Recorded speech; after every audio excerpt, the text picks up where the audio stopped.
All right, we're live. Hello, everyone. Hello, everyone, and welcome to our Pokemon card live stream. It's the late night stream. It is very late, and we're starting. Today's stream is pretty much the exact same as the daytime stream. Nothing's really changed. I can almost copy and paste the title. Crownbreon break, Azure Lane, Nikke restock. Those are the big messages, and they're good messages because. Or they're good pieces of news because those are popular sets. Made it, let's go. Second one to like. Sup, dog? Here we are. Here we go. Let's jump over here.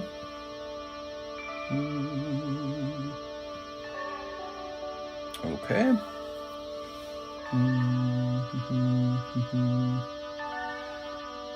Jumping over to live stream titles. We're actually going to copy over this title. All right. Same title. Literally the same stream this time. I'll say part 2. Or how about night? There we go. So this one will say night. That'll separate them. And then, excuse me. All right, so what do we have? One Piece, Union Arena, Weiss English, Weiss Japanese. So where is it? We've got Azure Lane. I bet you I got an answer from my supplier now about a restock on Azure Lane. So let me go take a quick look at that. It's very important. I'm enjoying this music. Mister, I sent a Discord message. What? Where? Did you? Oh, you changed your picture. Do-do-do-do-do, and some do-do-do-do-do for a spot in the Umbreon break. You would like to make a trade for a spot in the Umbreon break. I'm open-minded to that. But let me do this real fast.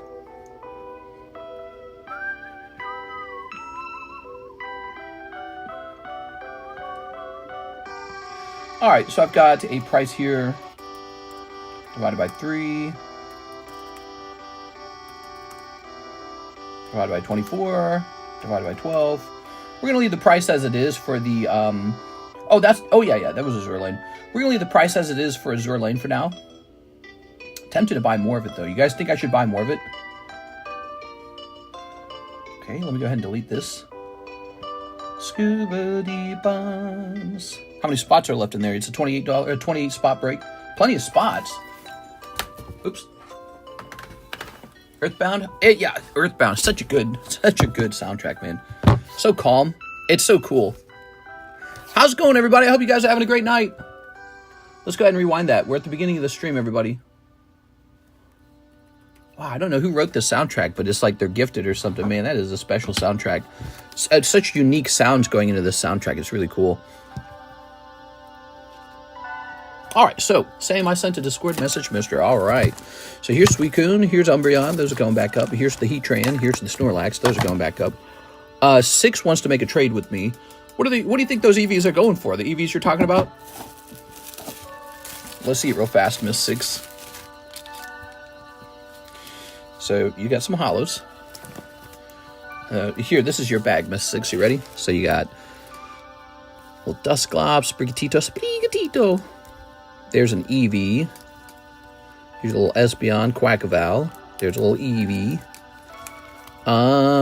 Well, I don't truly know what the EVs are worth. There's one. The truth is, I'm going to end up with a lot of these, and a lot of those are going to get graded. I know you want a spot. Let's see. I wish you had like maybe 1 or 2 more solid cards.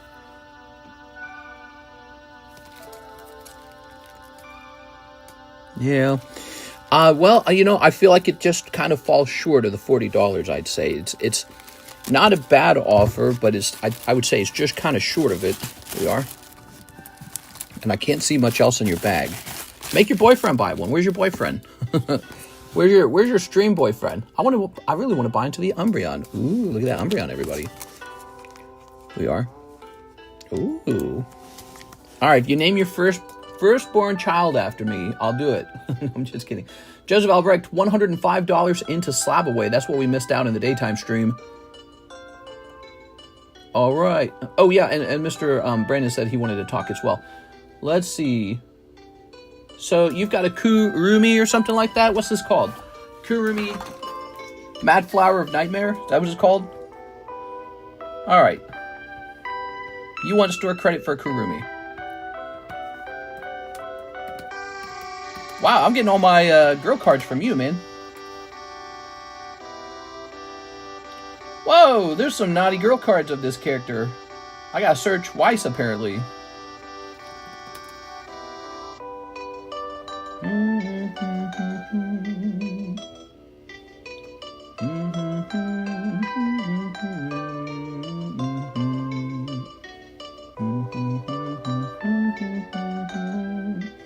Which one did you have? You had, okay, I see it. I don't understand these girl cards. I really don't. I don't see one sold. So that is my problem, is I don't see one that is sold. There seems to be several varieties of them too. So in other words, Weiss Schwarz just keeps reprinting them, but with a different like style, you know what I'm saying? But I don't see a price on it. Maybe you could make me an offer. Wait, is this one it? Here's a Volume 2 Fujimi Bunko. Okay, I see one, but it was a graded one. So why don't you slip me an offer or let me know what you're thinking about. You really want to give it up? You don't want to grade it?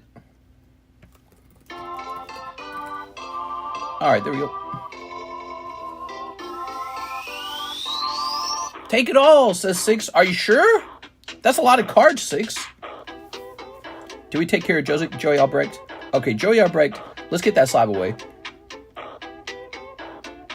Here, I'm going to pause this. And let's do Earthbound, Smash Brothers, OST. Earthbound, mother. Ew.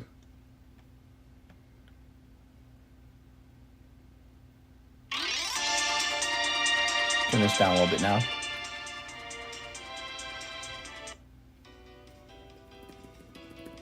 All right, cool. Back to Joey Albrecht. $105, Joseph Albrecht. Let's start there. Why you gotta make it 105? You can't make it an even 100? You're making it too difficult. Minus 105. $645 remains. All right, thank you. 5 hollow shuffles, keep the hollows. 1 Paldea evolved, cut it in half. Jesus. They're so expensive. I want a chance at it all. 6 1-stack Crownbreon. Well, your odds are really small. Let's see. Well, let me take these hollows, okay? I want these hollows out of here. We'll just put these hollows in the hollow shuffle box anyways. I think you normally donate them, in fact. So, put these up here. The box is kind of full. Let me put it to the side for the moment.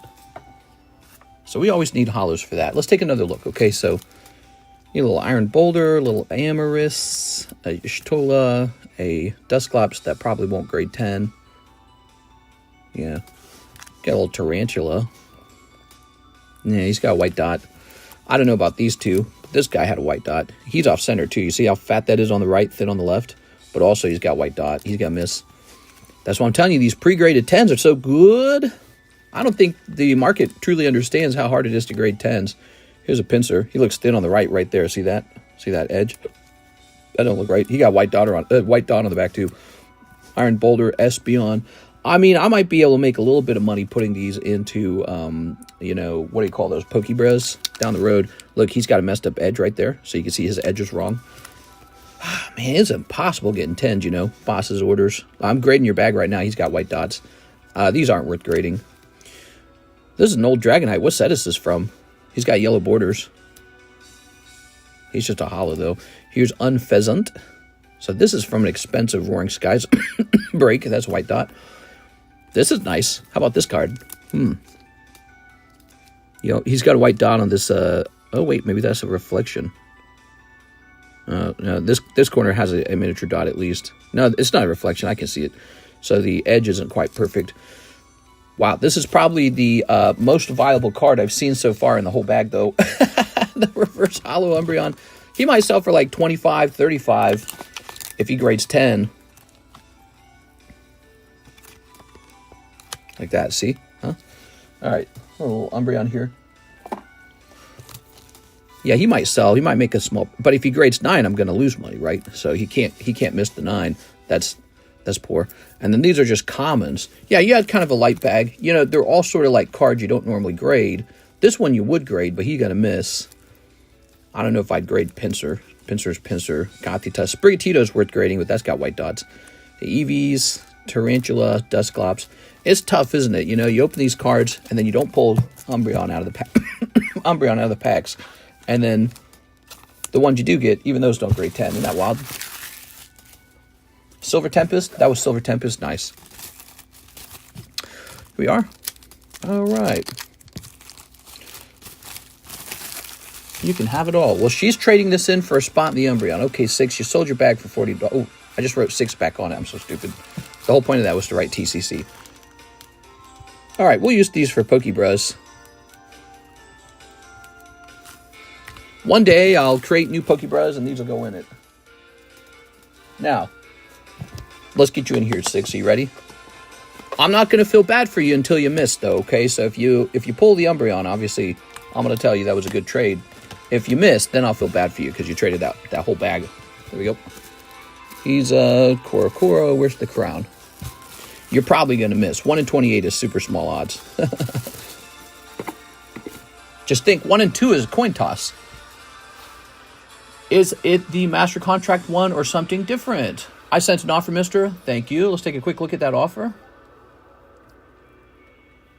Okay.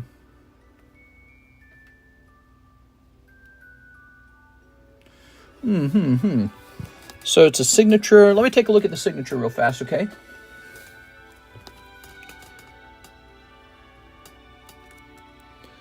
It's definitely thin on the top versus the bottom, which I'll show now. But I don't know if that would stop it from getting a PSA 10. It's a silver signature. When did they start doing silver signatures in Japanese? I thought they only did gold.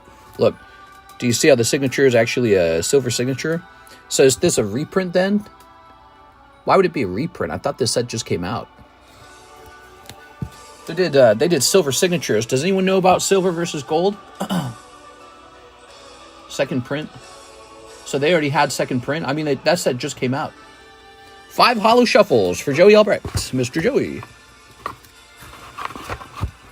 Interesting. All right, you ready? 1, 2, 3. 1, 2, 3, 4. That doesn't mean that it's not necessarily worthless or anything. It's those silver ones go for a lot of money too. Omanite. We are cool. All right. So Omanite 9. Omanite. Mr. Brandon, just make me another offer, okay, man? Make me another offer. Now that we know it's second print, what would you like to do for it? I can get you that store credit instantly. You are.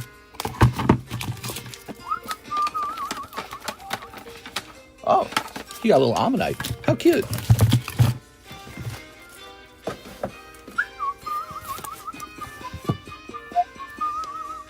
Here we are. So you just make me another offer and then you tell me when you've sent it, okay? Based on the idea that it's a second print.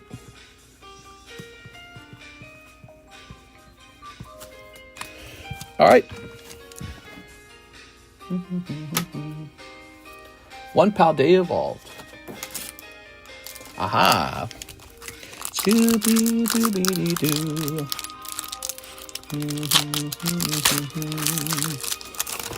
Wow, this music. Oh, I'm not supposed to see that. Hold on. All right. He said cut it. Ready? What do we cut? Oh, we need to cut one more. This one. All hollows. All right, just a hollow pack. Nothing crazy. Nothing crazy.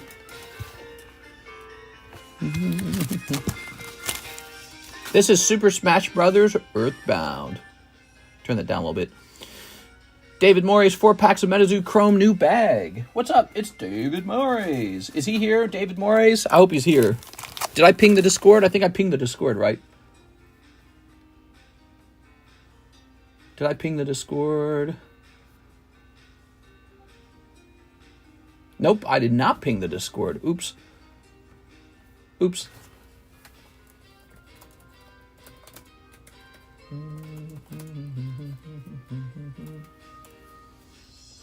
All right.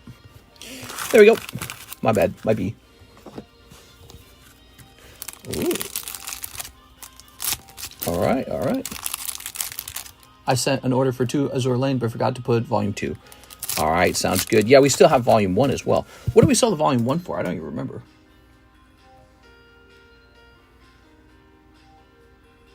Looks like we only have the English Azure Lane. All right. Cool. Azure Lane Volume 2 Japanese just came out. Back for the nightly viewing. I just got the description. Snip, snip. My Switch dock broke. Oh, no.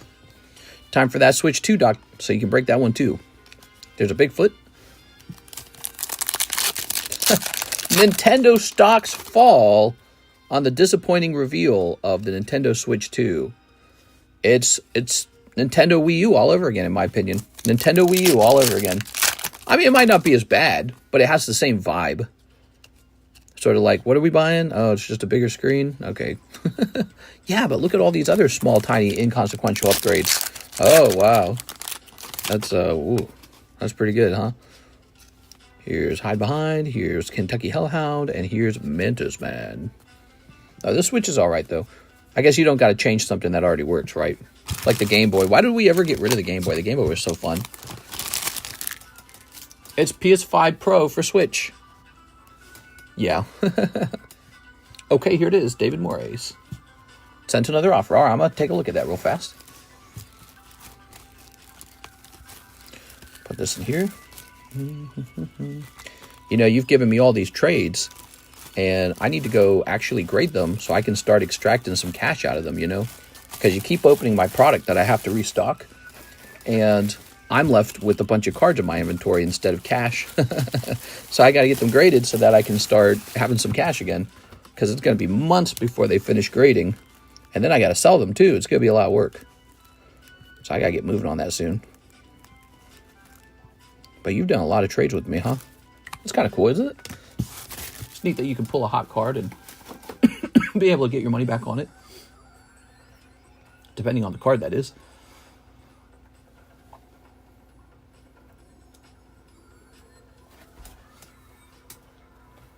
Okay, hold on.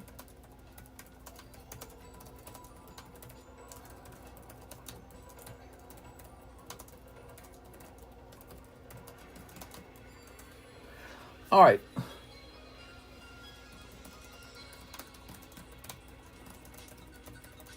All right, so I accepted your offer. Maybe I will get lucky and it will grade 10, but there is a risky chance that she grades 9. I already know we don't want to send this to Beckett. I don't think it's good enough for Beckett. All right, PSA up here. There we go. To let myself know it's already been checked. Can we see who's in the Umbreon break? Yeah, let's go ahead and count up the Umbreon break real fast. You ready? 1, 2, 3, 4, 5, 6, 7, 8, 9, 10, 11, 12. Oh, and here it is. There it is. Good stuff. Hot stuff. That guy's hot too. He's up to 10. These are both going to finish. They're really good. All right. Let's see. What do we got next? James Gower. Umbreon break. James Gower. James Gower.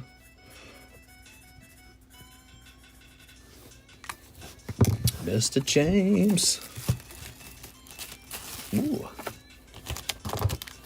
Need to mark 12. You need to mark 12. Thank you. That Umby is mine. Anthony says, 1 Crownbreon spot. 1 Crownbreon. Anthony Colura. 1 Umbreon Poker, 1 Gengar, 2 Mew spots. Okay, hold on. 1, 2, 3, 4, 5. Did you get the package I sent you? Haven't been able to ask around. Oh, I don't think I have. But you might remind me what was in the package. Just in case, but I don't think I have. Doesn't feel like I got something in the mail I wasn't supposed to. Or like I wasn't expecting. So I don't think I did. Break busting in the twilight. So, 1 Crownbreon. He's a special card, that's for sure. That is One card to never sell, guys. When you obtain, whoever pulls this Crownbreon, do me a favor. Don't sell it. Just hold it.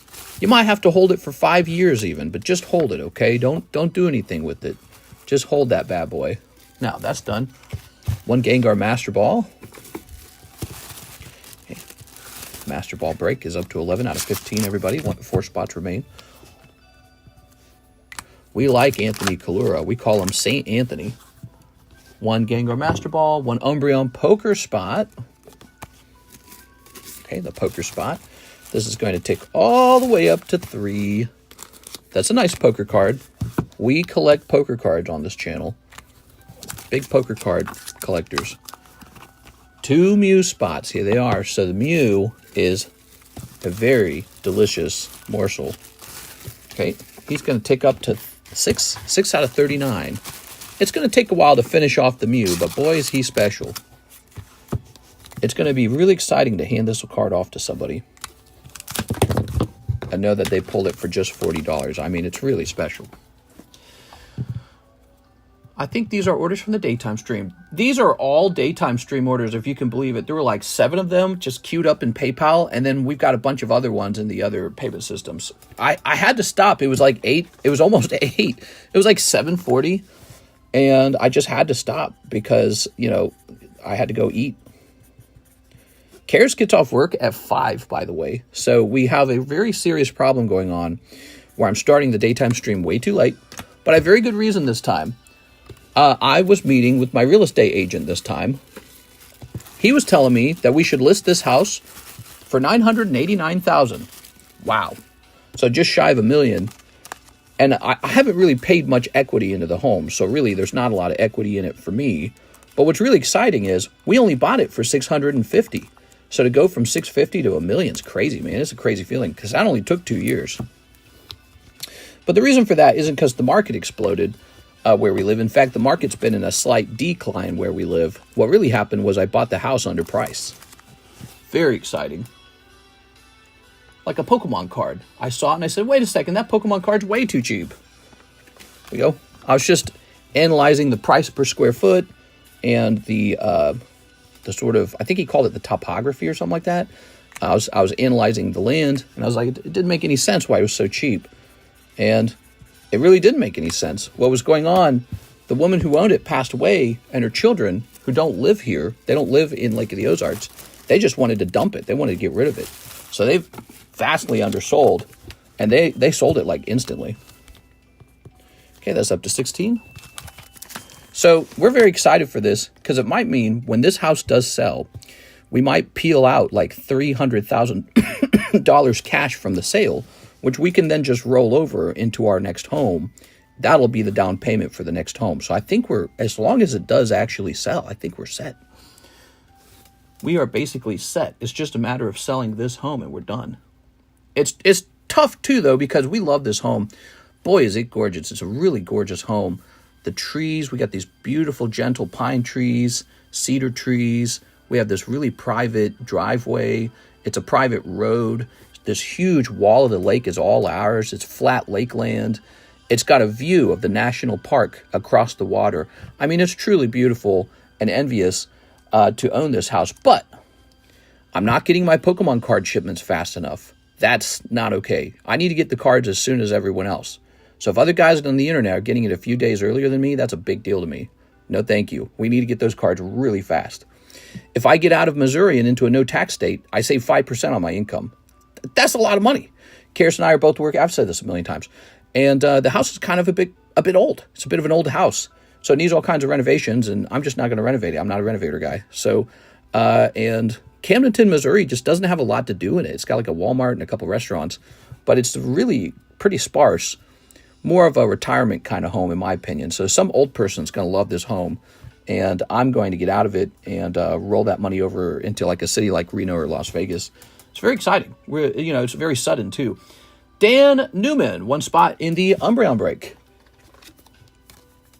All right. I love when Mr. explains the Pokemon terms. I'll join the house break, Mr. I'll send my 40 now. Mr. should have been a professor. Well, I don't know about that. Here we go. All right. Dan Newman, professor of Pokemon cards, maybe. Here we are. All right. professor of getting PSA 9 at a PSA. Gather round, children. This is how all your cards get PSA 9. All right, so this is going to be 17. No, but we got very lucky, and I shopped for the house like a Pokemon card. I was just analyzing. I used a technique that I've known about for a long time. So sometimes the very best cards you ever purchase are the cards that were just posted like a minute ago, because those are the ones that the whole market has not finished evaluating. And those cards are oftentimes wrongly priced because the seller doesn't know what they have. And I believe that's exactly what happened with this house. I saw it within the hour that it got posted, and we made an immediate offer on it that day, just like that. We were already living in another house, so we were just going to agree to take on 2 mortgages instantly. And it was a risky maneuver, but I was like, no, we got to do this.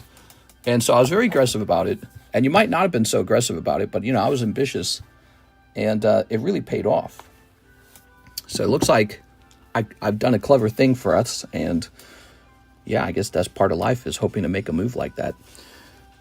Okay. House break. Oh, it'll be a college course soon. You best believe. Buy my course. Yeah, actually, that's a fascinating thing. One of the things that's making people wealthy in the world right now is collectibles. Wouldn't you guys agree with that? Collectibles are like this speculative, toy. You could call it a speculative asset, I guess. Speculative product. And there are people being made into millionaires in the collectibles space. And there's no college course for that as far as I know. So that's one of those typical follies of college education. If you're learning it, everyone's learning it. And it turns out the most valuable information, you can't learn that in school, because the people who know it figured it out on their own, and they're not teaching it. Well, unless they sell it in some goofy course. 1, 2, 3, 4, 5, 6, 7, 8, 9, 10, 11, 12, 13, 14, 15, 16, 17. Like Bill Gates, he was a pioneer in what he was doing, selling software and producing software. There wasn't really a lot of college courses for that at that time. And Elon Musk, electric cars, that was brand new. Mark Zuckerberg, he made Facebook. Social media wasn't exactly new, but he was a pioneer in the design of it, if you read about it. And so these are always guys who get into something that's not really being taught very well at school, and they just kind of figure it out on their own. And then because they figured it out first, they got wealthy. So an example of that now might be like working with AI. Maybe there's some kind of AI business to open up. Pretty interesting. Robert Breeding is next. He needs 4 Metazoos. All right, Robert Breeding. Try to pioneer something. When I started this, I was the only person live streaming breaks on YouTube, just me. And by the time everyone else had caught on, I'd already kind of made, I kind of already made my Poke Fortune. And so it doesn't matter what happens now. I've already got my Poke Fortune, locked up. And all I have to do is let that get old now. But I made that when I started. Now everything else is just sort of extra. TCT 101 trading course. Dude, I could write books on it for sure. For sure I could write books on that. I feel like I could probably talk about it for hours and hours. All the things I've seen, all the money I've spent, all the mistakes I've made, and all the big wins I've had. I could talk about that all day. Ooh, this is a really good one. Look at this, Robert. Very nice. Yeah, a little Mothman. Feels a bit like the so-called golden age. Now what else can be made new? Yes. Well, so it's this market. It's a social media market is what it is. And all the boomers aren't in it. So the boomers aren't buying anything. It's kind of like crypto that way, right? So the reason there are so many guys who are able to get wealthy in crypto is because it's still a relatively new thing that our parents and our grandparents haven't totally monopolized. Because that's what happened with real estate. Real estate and probably the S&P 500 are totally monopolized by corporations and basically old people. And so here's this space. This has value because when you show it off on social media, it gets views, it gets likes, it gets attention, and it gets money, it gets ad revenue, and it gets sales. But it's this thing that hasn't been totally monopolized by old people yet. So that and crypto has become like these really fascinating spaces for people like me and you. And I was fast to recognize that. And so here I am, just doing well and talking to you and sharing my thoughts about it. Flatwoods Monster. All right. Very good. You see so many people fail now, though, doing what other people have done because they can't think of anything new to do. It's scary. Sure.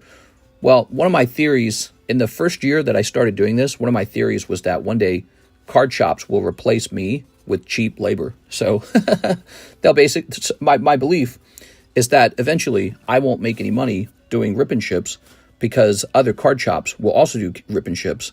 But not only will we drive each other's prices down as we compete, but also they'll hire people to rip cards for minimum wage. So because of that, they'll be able to sell at smaller margins. The business owner will be able to scale the rip and ship because he'll have like 10 people ripping for him, and they'll all work for minimum wage, and people will agree to do this because card opening is fun. So that was my theory on rip and ship channels, and yeah, I would say it's become considerably. It's very competitive. Now it's very competitive. The profit margins are not the same. The demand is not the same. But I'm still doing pretty great. I like what I do, and I do well every day. Here's Robert Breeding. I haven't done as well as 2021. Oh, hold on. I'm going to have a cough.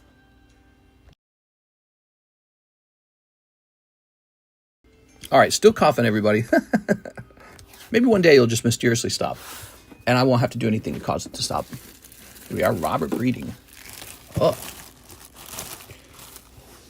Oh, my, been stressed out about my employer doing illegal things. Your employer's doing illegal things. Yeah, I hope that's not a problem.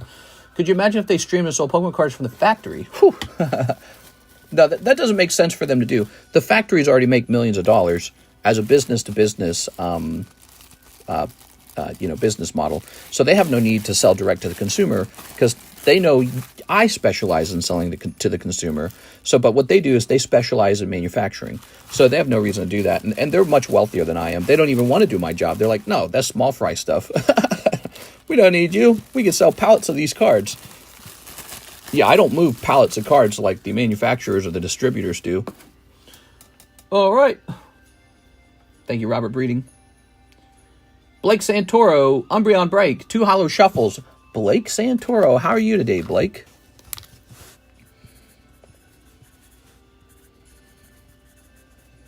Okay, Blake Santoro, thank you.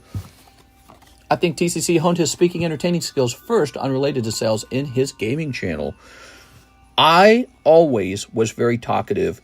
When I was a kid, I would get on these woodworking channels and create accounts, and I would argue with the adults, and they all thought it was very strange. Here it is. So I was kind of a weirdo that way. I would get on, and I would have debates with the adults. You know, you'd talk about things, and I remember my parents finding out about it and thinking it was very odd, too. They're like, you know, that's pretty strange that you're arguing with adults over this stuff. Like, you probably shouldn't do that. And I remember my dad hearing him talk about him. He was impressed with how well I was speaking at the time because I was pretty young. I was like 13, and it was like embarrassing. But I remember it because I felt like, it's interesting that I was talking to adults, and maybe that is a strange thing because I'd met a lot of kids who just weren't interested in that kind of stuff. Here we are. All right. All right, here goes. 1, 2, 3. But I would get in trouble a lot as a kid. My parents didn't like that I had so many criticisms. They said I'd talk too much, and they'd say they didn't like my opinions. So I'd have an opinion about something, like we'd be working on some sort of change to the house. I was like, that's ugly. And then I'd get whipped or something. So I'd get in big trouble for that. I learned how to kind of shut my mouth if I had like an opinion that wasn't wanted. I guess that's what a lot of kids probably go through, but I always had so many opinions. There we are. Usually negative ones, right? So, Blake, I'm trying to remember. Where's your bag? Are you the center one? Here it is. Ah, here we are. Factories can't copy that. Mr. Brandon had a message for you. Oh, yeah, here, let me see. So, in here? Oh, that's 6, actually. Hold on, 6 sent me a message. Oh, I already read that.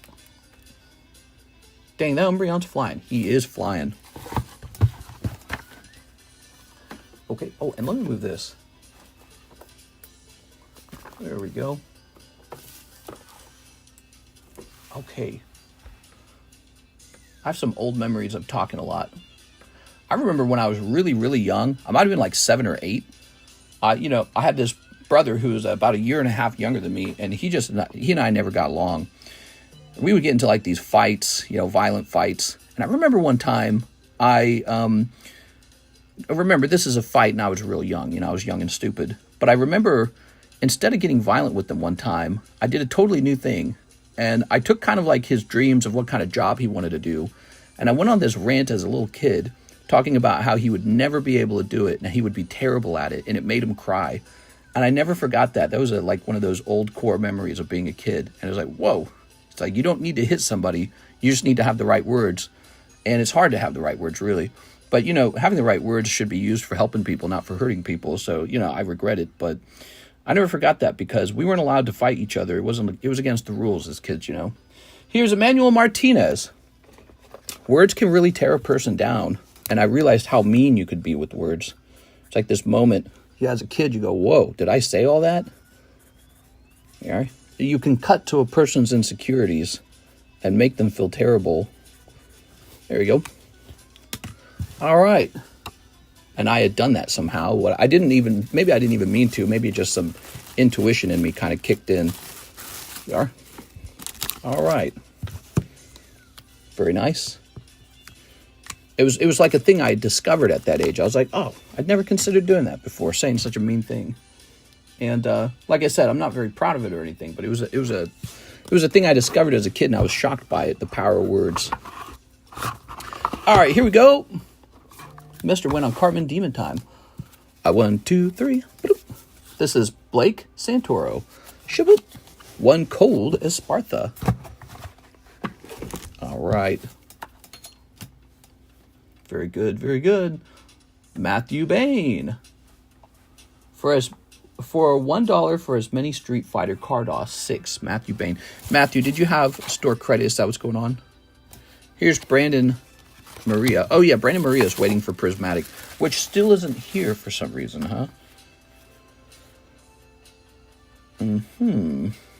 Oops, sorry, I didn't mean to bump that. You learn that pretty quick in public school. You probably do. I didn't go to public school. I was pretty young when I figured it out, maybe about 7. And actually, it might have been younger than 7. It could have been like 6. I remember it was in the first bedroom that I have any memories of. We had that old wicker shelf and the metal bunk bed. It was a blue metal bunk bed. I just remember like roasting him, and it was a satisfying moment because, you know, when we would hit each other and stuff like that, and that never did anything. But I caused him to cry, and I was like, I win. You know, I was like, I got him. I won it. I didn't have to hit him. He can't even tell on me.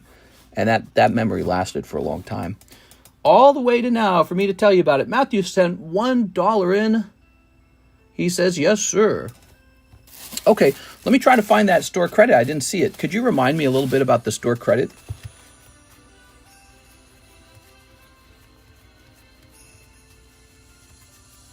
Let's see. Oh, here we are. I would have told on you. Well, you know, it's very vague to say so-and-so said something mean to me. That won't get you, like, in big trouble. But if you were to punch each other, that would get you in big trouble. All right, ready? So this is for Street Fighter. Okay. And, you know, there was, like, this moment where I realized physically, when you get hit by someone, when someone punches you or slaps you or kicks you, whatever it is, that's not really what hurts so much, is it? Like, if I was just having fun playing a ball or a game or something, and it hit me in the head, I'd be like, ow, but I'd be feeling great. What really hurts about being hit by somebody is that they dislike you so much that they would do that to you. It's sort of like emotionally shattering. And realizing that words have that power without the physical violence at all. You don't need the physical violence. All right, here we are. It's the animosity by itself is very powerful. All right, it's like soul crushing. We got a win, a 2, a 3. How many? 6, 4, 5, 6. It's the fact that somebody would have hit you. There you go. It's like degrading or something. It's humiliating. Oh, you've got Sodom. We've got, here he is again. Ooh. Here's Vega. Ryu, Sagat, and Vega. I watched my wife play through Street Fighters, you know, on like an emulator. It was fun. Driving in the UK school system, I was dodging knives, not fists. You're dodging knives. Oi, bruv. Oi, bruv. I believe you've disrespected me. Put your dukes out. Matthew Bain. Mr. Matthew. I don't take that very kindly very much. When I was being mean to my brother, he pretended to die from cardiac arrest. What? All right, Matthew Bain. Ooh. My brother and I fought our entire childhood and teenage years. We didn't fight. We didn't get along for even one day. Not even once. There was never a moment where we just were pals or teammates or allies or anything. Not even once. We fought all, 17 years that I knew him, and hated each other. And it was a personality problem. We had very strictly different personalities, but also I thought he was maybe a little crazy. So it wasn't just personality differences. I think he was a little crazy. Here's Mr. Blake. Prismatic ETB break shipped and 1 Holo Shuffle. Okay, let's jump over here. 1 Holo Truffle. Haha. All right. Okay.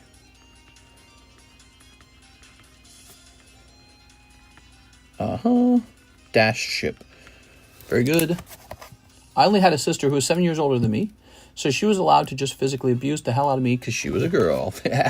I had an older sister. She was older by maybe about 3 years. And, for as long as I was a young pipsqueak, she could beat me up pretty severely. She was real violent. And then I hit puberty, and, what do you know? She treats me with respect instantly. She's like, oh, you're part of the big, the adult kid group now, aren't you? You're so tall. There you go. It was kind of funny. I actually remember doing that. I remember going through puberty and seeing her kind of shrink. I was like, that's better. I could tell she would be the one to be beat up now. All right, here goes. Ta-da! Then we were friends. All right, no more violence. There you go. Do you miss your family? Maybe in a certain way, like, things should have gone better than they did kind of way, but they just didn't. And that was people's choices. So what can you do about it? You know what I mean? It's like you can't stop people from being psychopaths. You can't stop people from being crazy. But obviously, if I missed them that much, I would have just gone back and said hi. So try to think about that for a second. Jeff, Leon, Jeff, you're up late. 1 Azure Lane, Volume 2 box, 1 crown spot. Ooh, the crown. All right. Mister, if nobody is in queue for it, can I get 2 spots in the Crownbreon? Yes. Well, let's take a look at that real fast. So this is Jeff, Leon, going in, because I believe there are some people in line for this. All right. This is going to tick up to 19. It's not going to matter because we're going to run this twice, I think. So after the first round ends, we'll probably just set it back up. Should we? Should we do that? All right. Let's see. So that's Jeff Leon. Let's go ahead and count this out. We've got Joshua Whipple. He's got 2 spots. Alberto's got a spot. Theresa May. Carlton Wicks got a spot. That's 4. Okay. 5. So it's 5. What's 5 from here? That's 24. So there's room for you to take 2 spots. We're going to do that right now. Very nice. All right. Scroll up here. Okay, let's go ahead and take care of that, Mr. Brandon. 1 and a 2. Whoa. Brandon W. Good luck in there, Mr. Brandon. My 2 big brothers would hold me down and give me pink belly or something, sometimes suffocate me. Not suffocate! No! All right. I think everyone's got some stories of, maybe some crazy families, maybe a little bit relatable. All right, here we are. Aha. Very good. Toss that in there. There are people waiting for Crownbreon. Yes, but there are enough spots for you to join right now. So this is going to say 20 and 21. 21 boosties. Okay, very good. Now, let's see. 1 Azure Volume 2 box, 1 crown spot. We got to get you your box, Jeff Leon. So give me a second.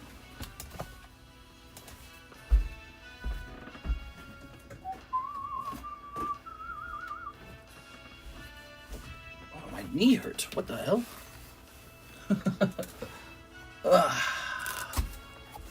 Toss that over there.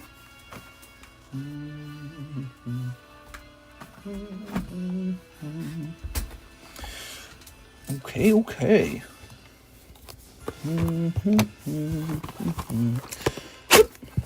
Very nice, very nice. How you guys feeling tonight? It's a beautiful Wednesday night. Getting old, eh? Me too. You're fine, Law. He was counting that. That was what he was doing. That's right. So one whole Azure Lane Volume 2. Good luck in there, Mr. Jeff. Ta-da! Here's Samurai Sword Girl. That's kind of nice. All right. I feel like my lighting could be way better, man. I feel like the lighting's kind of weak. Whew. 1, 2, 3, 4, 5, 6, 7, 8, 9, 10, 11, 12. Okay, this is a 12-pack box. Man, I hope PSA finishes another submission soon. You should do a third Crownbreon break with just my name. Ooh. Snipping that. Ready. Here we are. All right. And snipping this. And snipping this. Oh. Mileage's brother used to cover me with the blanket and say scary things. Yeah, there was kind of a thing that would go on where the older kids would scare the younger kids, and if the kids got scared, we would we'd all have a little laugh. Okay, let's see. Give me a moment here. Let me get this music playing. Beautiful. All right. Oops. Give me one moment. Ugh.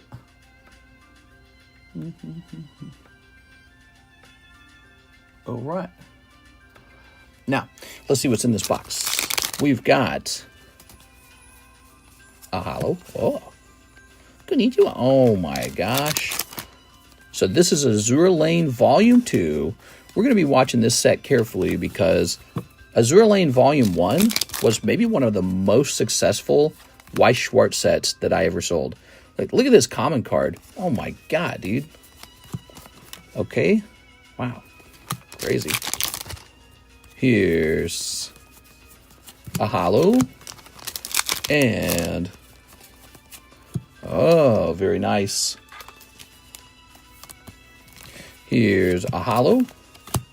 And here is a Holo. One time, my older brother was chasing me. I was 7. He was 17. And I throw a pipe wrench at his leg. That was in the backyard. He never messed with me again. Oh, my God, dude. I threw a pipe wrench. That's so funny. I have a story just like that. You know, I was the oldest brother. I guess I was lucky to be the oldest. And, you know, sometimes you got to get the beat down on the younger brothers if they're being bad, right? And or if they're just, you know, being obnoxious or trying to provoke you. And I remember I was trying to chase down... it's me, then it's a brother beneath me, and then a brother beneath him, right? So I was going after the third in command. And how much younger would he have been from me? He'd have been about, I think he would have been about 4 years younger. So imagine this, if I'm like 15, he's about 11. And I'm going to chase him down and, you know, smack him on the back of the head for being bad. He picks up a rock, like a full-sized hand grenade-sized rock, right? Throws it straight at my face, full power, and it whizzes by my ear. Like, I swear to God, it touched the tip of my ear as it passed by. And I stopped. I was like, whoa, he wins. You know, because usually in a physical exchange, my brothers have no chance. I'm the bigger one, right? That's just how it is. You're the bigger, you win. Older by 4 years, you're bigger, you're stronger, you're faster. I'm stronger, I'm smarter, I'm better. He picked up a heavy rock and threw it with no hesitation. He wasn't throwing a warning shot. He was trying to land it. And then I was like, wow, he could really actually win this fight in one throw and kill me. So I was like, all right, maybe I don't chase this guy. Maybe I just let him alone. Maybe I just back up. Yeah, I never forgot that. Yeah, ooh. Oh, wow, that is not appropriate. What the fuck? Okay. And here's a holo. Wow, dude. So, but I don't blame him, by the way. He wasn't being mean to me. He just saved himself from being beaten up. He was going to get, he was going to get the, let me show you, the beat down. He was about to get the beat down because I don't remember what we were fighting over even. I'm sure it was some stupid, like, I remember we were outside, and it was probably something like I was telling him that he had to put his bicycle away. That kind of stuff is usually what initiates a fight. And then they go, I don't care, you put the bike away. Some kind of sassy back talk, like, I'm not going to do it. And he's like, yeah, you are. And get them put their bike away. You might have to beat them up a little bit. And so that's how it was at home. It was just really rebellious. There was a lot of power dynamics. And nobody did what they were told. Putting your bike away should be normal. But if one of your siblings tells you to put your bike away, now you're not going to do it because you're going to show them, right? And so, yeah, I remember he picks up a rock because we had some lawn ornaments, and he throws it and it whizzes past my head, and I just think I stopped dead in my tracks. I'm like, oh, this is actually super dangerous. Like, it's as dangerous as having a knife thrown at you. You get hit in the head with a rock. I was like, that's not happening. So he won that exchange. He didn't get beat up or anything. He got away. I was like, I'm no more of that. I wasn't going to throw a rock at him because if I hit him with the rock, it would severely damage him. It would hurt him. He was ready to get me, though. He was not scared to throw a rock at me and take me down if necessary. So, yeah, it was kind of like, whoa. Mister, that card was like, hello, mister, look at my konnichiwa. Yeah, hold on, wait. Bunny girl, huh? Oh, my God, dude. What are these cards? All right. Azure Lane, another Gooner game. I don't believe I have any good pulls. I will donate them to chat or for bulk. Yeah? That was the one time I did, but my sister, I kicked her. She hid in the dark inside the house after cutting off all the lights. When I came inside, she scooted me up and put me against a wall. Kick. Okay, Joshua Whipple's 2 in the Crownbreons. Getting beat up. Sibling rivalries. Ooh, it was so... in my house, there was just not enough food even. We would fight over the food. Like there would, we'd get like Pizza Hut because it was a special night. But all we could afford was 2 pizzas. But there was 11 children. So you do the math. How does that work? 2 pizzas, 11 children. You were lucky if you got 2 slices. You would get 1 slice.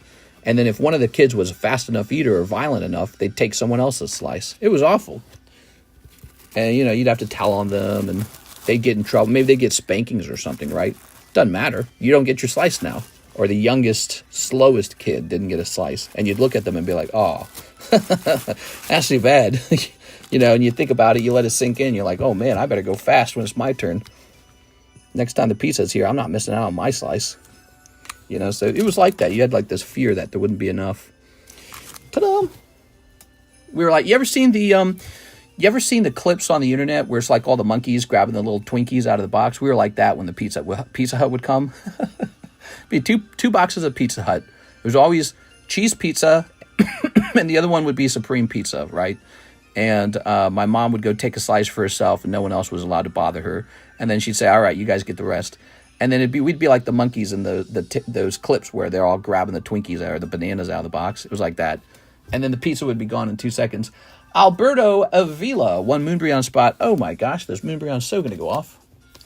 Uncle Mike says, I don't see a last message. Azure Lane is ship girls plus anime and Nikke is strictly game robot ladies. My brother used to want to annoy me, so I started to ignore him and he finally stopped. Aw. Here we are. But, so what I was describing was sort of a unique feeling you get in a very large family. That feeling like there's too many of us and somebody's going to get screwed out of their slice of pizza, and it better not be me. It's everyone for themselves, every man for themselves kind of moment. That pizza hits the table, and someone yells "go," and you're all just ripping the slices apart, and then all of the slices are gone in like 2 seconds. There you go. I don't understand picky eaters. My siblings were so picky. Oh, I remember I have a very, very, very early childhood memory of eating shrimp for the first time. And I'm a big eater now. I love food. I love seafood, actually. But I remember I didn't want to eat the shrimp because I thought it smelled funny. And then I was just coaxed into doing it by my siblings, my older siblings and my dad. I finally tried it. I was like, oh, this is great. Shrimp's awesome. So I remember that. I remember feeling absurd about it. Like everyone had to tell me to try this thing that I was going to enjoy, you know? You think life's still like that? What is it in life that you would actually enjoy, but you're too scared to try it? You guys think there's still something like that in your life? Teresa McHaney using 280 store credit early. All right, so Teresa McHaney. Oops. How are you today, Miss Teresa? She sold me a couple vintage, sort of vintage, black and white era Japanese boosters, which we will sell when they arrive. So there's the store credit. What actually was the store credit? How much was it? Let's see. Over here, where's Silver Umbreon? Click. And it was for how much? How much exactly should it have been for? Hold on.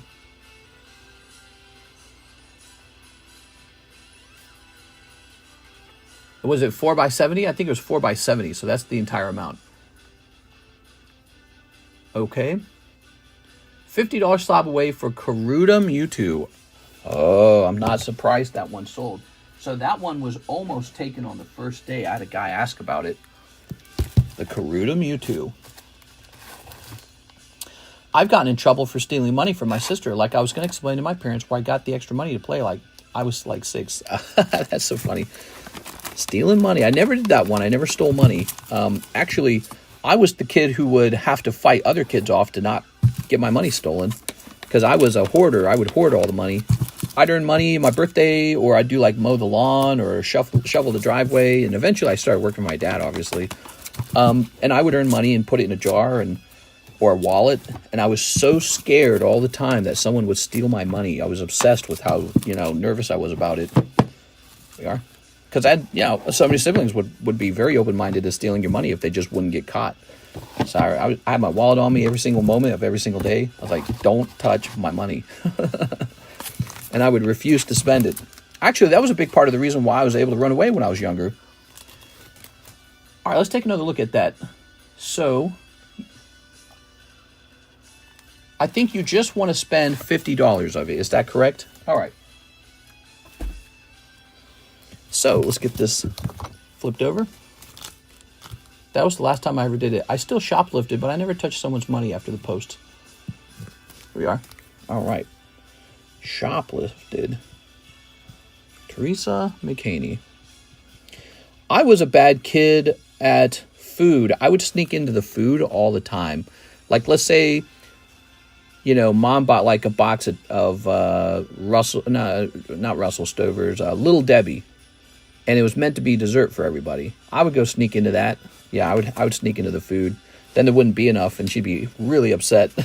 She'd be like, who's eating them? I'd be like, I don't know. Who could it be? Not me. Must be one of us other 10 children. There we go. Yeah, I had a craving for the sweets, always, even when I was younger. Excuse me. So, this goes here. Little Debbie's. I love the zebra cakes. Zebra cakes, Swiss cake rolls, nutty bars. All right. But, we would get a dessert, and everybody would get like, how Swiss cake rolls come with like 2 of them? Each kid would get one Swiss cake roll. And I'd go in there and sneak one, and then there wouldn't be enough. The box wouldn't have enough for everyone, and then it'd be a big problem. I was like, I feel guilty. But maybe I had a little hunger for the food. Do you think your family ever watches this stream? It's possible. Although, if they do, they've never reached out about it. So, unlikely, actually. Let's see. Teresa. This is going to say February 25. Teresa McHaney. PSA. Koro. Mewtwo. 300.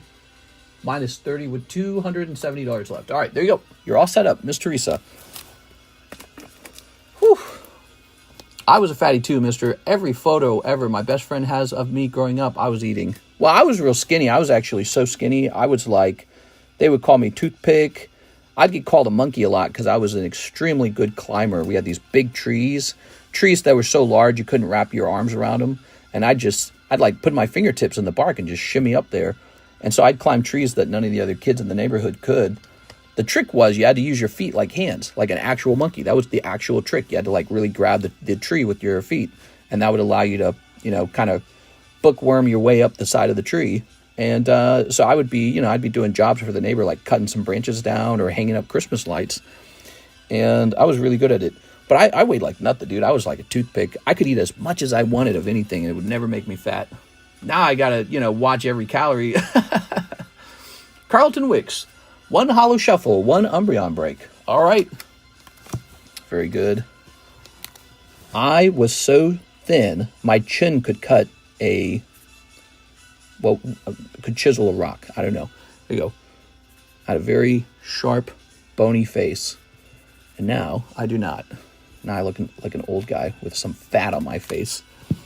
Enraged Mankey noises. Yes, here we are, Carlton. All right. This is going over here.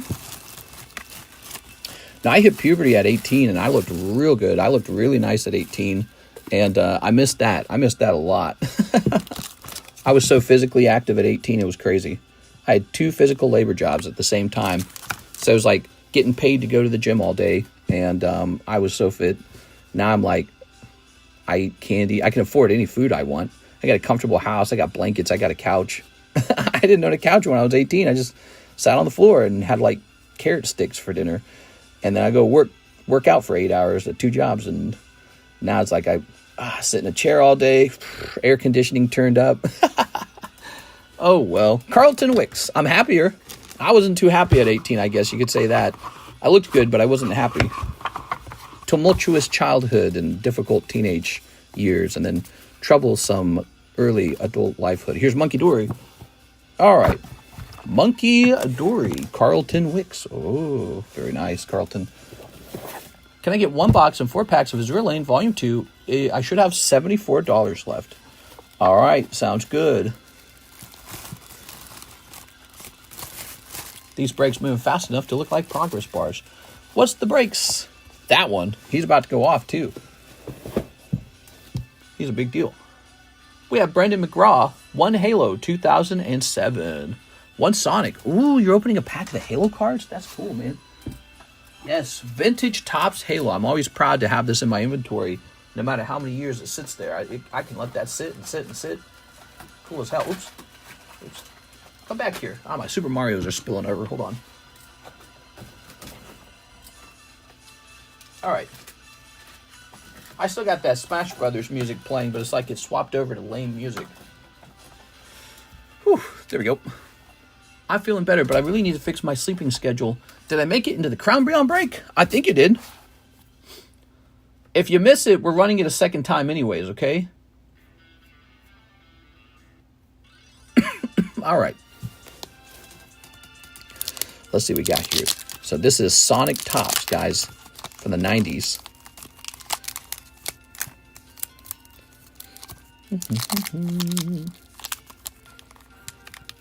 Oh.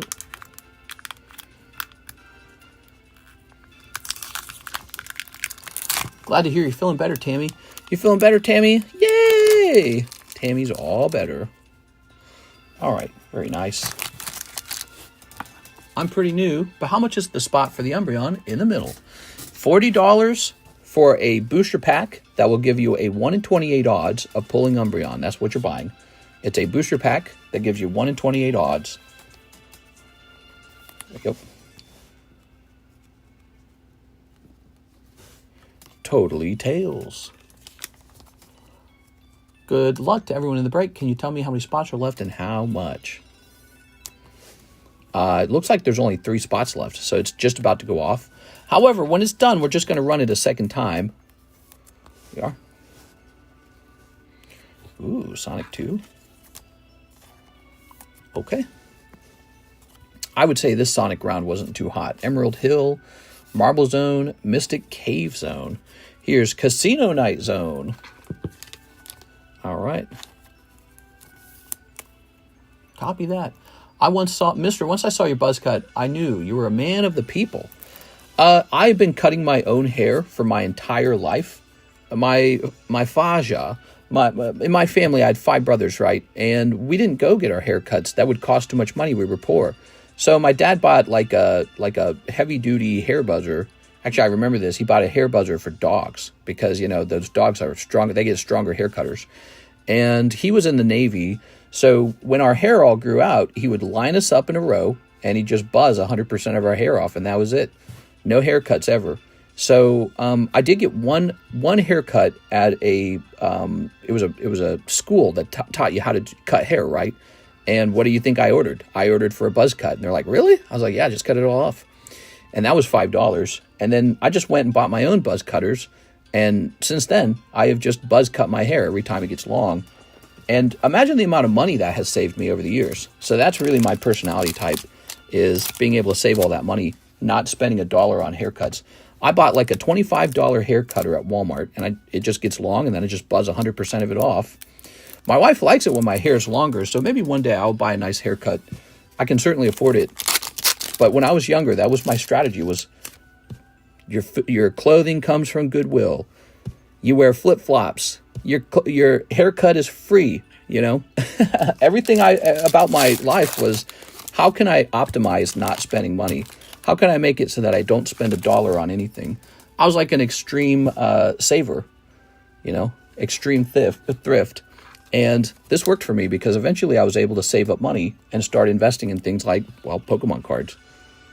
And those Pokemon cards did well over time. It was like a snowball, right? You start off with a little bit of money. You could call it seed money too, right? You plant your seed money and it grows into a big tree later. Well, it's always hardest at the beginning when you don't have very much. Now it's easy. Like, I've got lots of cards now, and if I ever needed cash, I could just, I don't know, put some cards up on eBay and they would probably sell. Especially if I lower the price. Hot in the shade. Barbershops have become group sessions for lonely men. Yeah, I do remember that. I remember this woman was giving me the buzz cut, and she was like putting her hands on my head, and I was like, oh, that's kind of nice. But then I had to pay $5 for it, and I was like, that's bullcrap. $5? So, and that's always been my personality. $5. I could have saved that money. I could put that money in my bank account. We are. All right. And the structure. Ooh. All right. Kind of a party pooper sort of personality. A little bit of a Scrooge maybe. Scrooge movies always work on me because when I watch a Scrooge movie, I go, oh man, I better not let that be me. It's like a reminder. It's like an actual reminder for me not to be actual Scrooge. Incoming tools of the trade. Not hot in the shade. All right, these are really nice. Brendan McGraw, what you want to pull is a holographic Sonic card. And there's all kinds of cool cards in here. In the Halo, you can pull a lenticular card. You can pull a autograph, what do they call that? Drawing card, sketch. A unique sketch. You can pull a holographic card, and you can pull, it's called an embossed card. So there's a lot of really pretty hits in the Halo cards rather than just the non-holos. But this was a cold pack. None of those popped up in here. So you can try again, but it's very expensive to try, obviously. Mr. Brendan, thank you so much. My brother pays $50 for a mid-cut. Shake my head.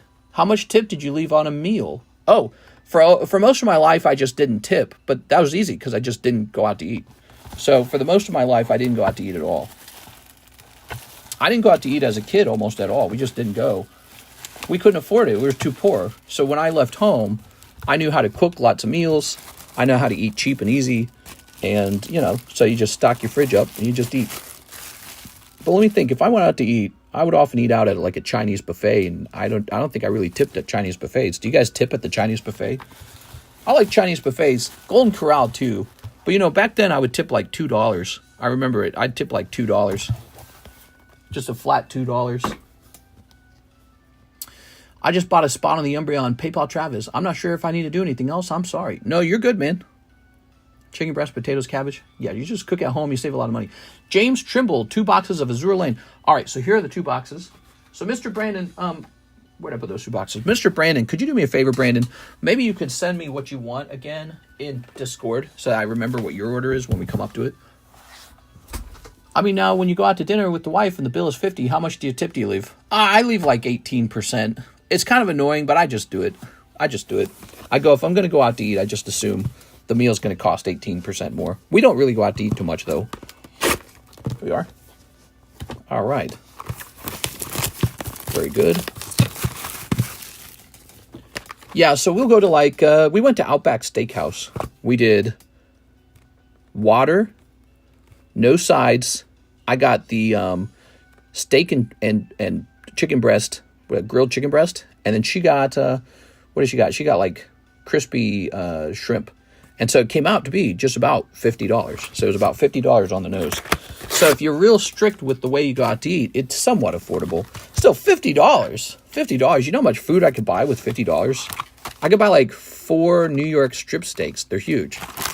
And then I could still have like a bag of potatoes at home. $50. Plus the tip, plus the gas. It's nice not doing dishes sometimes, though. You know, you're just exhausted sometimes. And so going out to eat is a nice thing. But I really try not to. Karis and I both try not to go out to eat. All right. Hi, boss. On the last stream, you was looking for Weiss Slab, but didn't say if you found it. And my balance. So it was Ivan Rodriguez. And yes, I updated your slab away, okay? There we go. All right. Oh. When I was younger, I always felt that it was inappropriate that the fast food workers don't receive tips when their job is usually worse than the people who work in the fancy restaurants. I always felt that made no sense. All right, what happened to your other streamer? You're talking about Alexis? She hasn't gone anywhere. She was in today. She just does the shipping. What tends to happen, I guess it kind of, so what would happen is she would get the shipping done and then she'll say, well, I'd like to go home now. And so she likes to just do the shipping and then, bop off. And that's kind of the arrangement we have at this point. I don't ask her that she has to stream. The way I want it to be, if she wants to stream, I'd like her to kind of push me and be like, I'd like to stream. Will you set it up for me? So if she doesn't push me to do the stream, I'm not going to push her to do the stream. So I think she likes the way it's set up currently. She comes in, she gets a couple hours of shipping, and then she gets to go home right away. And I think she's very comfortable with that. Here we are. All right. I have a feeling Mr. will bust his calculator at the dinner table and still accidentally tip 85%. We are. Yeah, she's still here. She was in today. We are. All right, she's done a very good job. I'm impressed. We have very, very few mistakes in the shipping, so I'm very happy with this. All right. Okay. Snip. You're going to be screwed when you have kids. They're expensive. Yeah, but I was a kid, so we all got to have kids. It's an essential part of life, I think. I don't think everyone has to have kids. I just think it's a good idea. Ready? All right. Got to reduce her wage to force her to work more hours. You think she's working too comfortably because she doesn't need too many hours to make enough money. We are, ooh. It's the circle of life. Okay, what do we got? Now, she's doing a good job with the shipping. The shipping looks nice and neat. And I've had very, very few shipping complaints. Here's a Holo. Okay. Mm-hmm. Oh. Mm-hmm. You did it! Here's Foxy Lady. Foxy Cleopatra. If you have enough kids, one of them will keep you out of the nursing home. Sure, sure. That's nice. Yeah, that's a good idea. You think I'm making it to the nursing home? No way, dude. I'm definitely going to have a heart attack. Thinking maybe around 55 to 65 heart attack. That's what I'm thinking. Would you consider a surrogate as an option? Kirsten and I have thought about it. So if we're going to have a surrogate... Actually, I think we joked about 6 doing that, right? Remember that 6? And when it comes to surrogacy, that would allow us to have more children quickly, even at an older age. Yeah, we're very open-minded to that, by the way, like 100%. There we go. The real problem is actually cost. Surrogates cost almost $100,000. We did. Yes, the surrogates are really expensive. If you've ever felt bad for a surrogate, just remember, they get pregnant, but they collect like $100,000 for being pregnant for a year. And it's like, well, is that really all that different from having to go to work all year long and make, I don't know, like $40,000 a year? You make double. But it's, it's very intimate, I guess. Okay, here's a holo. Girl in blue dress. All right. I've heard that. Very expensive. Yeah. Holo. Holo.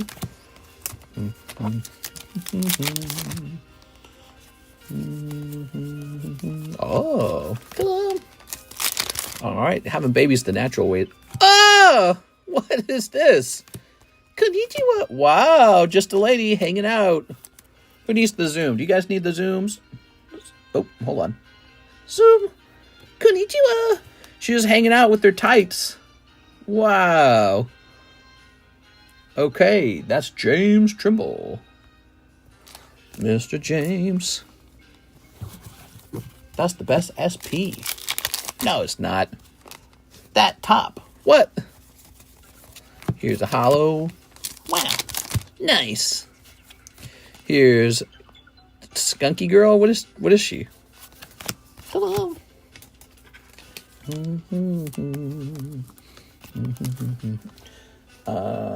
Who is this for? James Trimble? That's the kind of moment you use to QR grade through TCCG. TCCG is technically still open. It's just more expensive. I think after we move to Reno, or Las Vegas, wherever we go, I might try to hire on a brand new person again, all over again, and really try to get them into the encapsulations. Yeah, because if I continue to do grading, I don't think I'm going to be the one to do it. And actually, I think I'd like to offer a different service where it's not just grading. Maybe it's just simple encapsulation. So imagine you pull a good card and you don't feel like grading it. You can just have it encapsulated as authentic, A for authentic. So that would be fun. There's a black label going for $5K. Whew. I live in Las Vegas. Love it here. Oh, nice. Wow, so many people live in Las Vegas. Karis and I are going to move to Nevada for the tax break, and we're trying to pick between Reno and Las Vegas. Mr. Stereo, you know what you should do? You should tell me why I should choose Las Vegas rather than Reno. You should talk me into Las Vegas, because we're very close to making our decision, and it looks like it's going to be Reno. If you move here to Vegas, hit me up. I will work for you. Ha ha ha. There you go. Yeah, Las Vegas seems very cool, but it's actually, I don't like how brown it looks, and I don't like how extremely hot it is. All right. Reno's the better choice. You're not taking your employee with you. I told Alexis we would help them a bit if they wanted to move out with us, which I don't know if she would consider that, but she's aware of it. We are. It's very hard to do that, you know. All right. Reno's the better choice because more people live in Las Vegas. If you move here to Vegas, easy drive. That's not an easy drive. It's like a 6 to 7 hour drive. That's not easy. What are you talking about? That's like an all-day drive. What? Reno and Vegas are hours apart. Yeah, they're like 7 hours apart. Konnichiwa. Oh my gosh. There you go. Here's a holo. Yeah, you get one or you get the other. You don't get both. They're like separate states almost. There you go. But they share the same tax cut. All right. Las Vegas is a small town vibe in a big city. The grid is easy to navigate, no real bad traffic. AC is a must, but it never feels overwhelming. Easy to avoid the strip. Yeah, those are all things I've heard. But what do you think? Try to imagine Reno and try to imagine Las Vegas. What's the real reason that I should go to Las Vegas rather than Reno? Like try to make a real convincing argument here. Like that makes me go, oh yeah, okay. That's what I didn't realize, you know. I've been trying to find content where people really talk in depth about the differences between them, and it's really hard to find convincing content that makes me go, okay, now I know where I want to go. You know what I'm saying? Hey, mister, I sent a Discord message. Ooh, okay, good. It's not so bad if you need to shop or pick things up. My wife's grandparents live there, and I had that dive multiple times. Really not bad at all. You are? You mean drive? Yeah, not a bad 7 hour drive, huh? What are you talking about? 7 hours? Nah, no thanks. 7 hours? Ooh. Lots of pretty girl cards in here, obviously, but you have pulled the signature. Lots of signatures in here, I assume. James, I will put this up in the girl box, up in the cool kid box, okay? Don't let me forget that it's there if you decide to ship. Isn't Reno just an old person city? You are? Las Vegas feels more like California, which is where I came from. You have a larger variety in shops and food. Also easy to commute to California in a few hours. I hear they're building a like a high-speed rail between Las Vegas and San Diego. But then somebody told me yesterday that that's been like super delayed. All right, let's see. James Trimble. 4 hours, isn't it like few hours? Isn't it like 4 hours still? Yeah, isn't it like 4 hours still? There we go. All right. Ooh, that's it. I'm just going to buy a house in Tammy's neighborhood. Here's Sun Van Fan. Hello, Sun Van Fan. How are you tonight? Grabbing this. Ta-da. Reno's the better choice. Sun Van Fan. I think Reno is definitely prettier, but more importantly, they talk about how it's not quite as hot, and that goes a long way with me. All right. Okay. I wish I could have it all, though, you know. Going through Death Valley is a pain. You don't want to move here. Sweet, I can pick up my cards. You ever drove 4 to 5 hours? Ugh, exhausting. I should just find out where my largest customer is living and just move next to that person. They keep expanding Vegas, moving movie studios, sport teams, etc., so that may be good or bad in your view. Well, I view expansion as a good thing because it means the value of the homes are probably going up. So that's a fair argument, yeah. I hear Reno's expanding too, though. Apparently they're becoming a, quote, tech hub. 1, 2, 3, 4, 5, 6, 7, 8, 9, 10, 11, 12, 13, 14, 15, 16, 17, 18, 19, 20, 21, 22, 23, 24, 25, 26, 27. Oh, we're all the way up to 27. There's one spot left in this Umbreon. The heat will be good for you, mister. You'll lose weight. Will you actually lose weight, or will you just, like, die in the heat?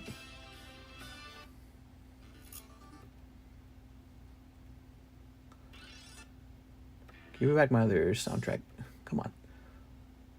Oh, my gosh. Any chance of a slab way? What's a slab way?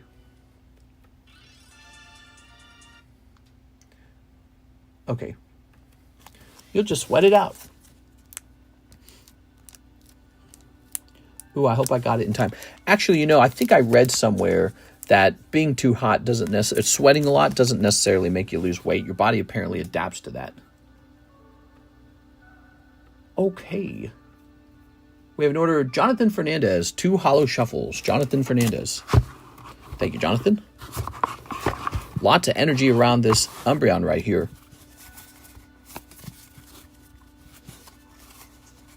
Boom. All right, 2 Holos. Well, look at that. It's Shroodle and Iron Boulder. Wow. Oh, I see. For shipping, for international shipping. Why don't you send me a penny message or something asking me to look for your stuff and get a weight? You're moving for business, so the best location for growth would be Vegas. I think you could make an argument that if I were to buy property in Vegas, that maybe it would go up in price faster than if I bought property in Reno. But I think I would ask, really, what's the big difference? Like, is it a humongous difference? And since I sell online, either way, it wouldn't really affect much, would it? Okay, so now we have an order from...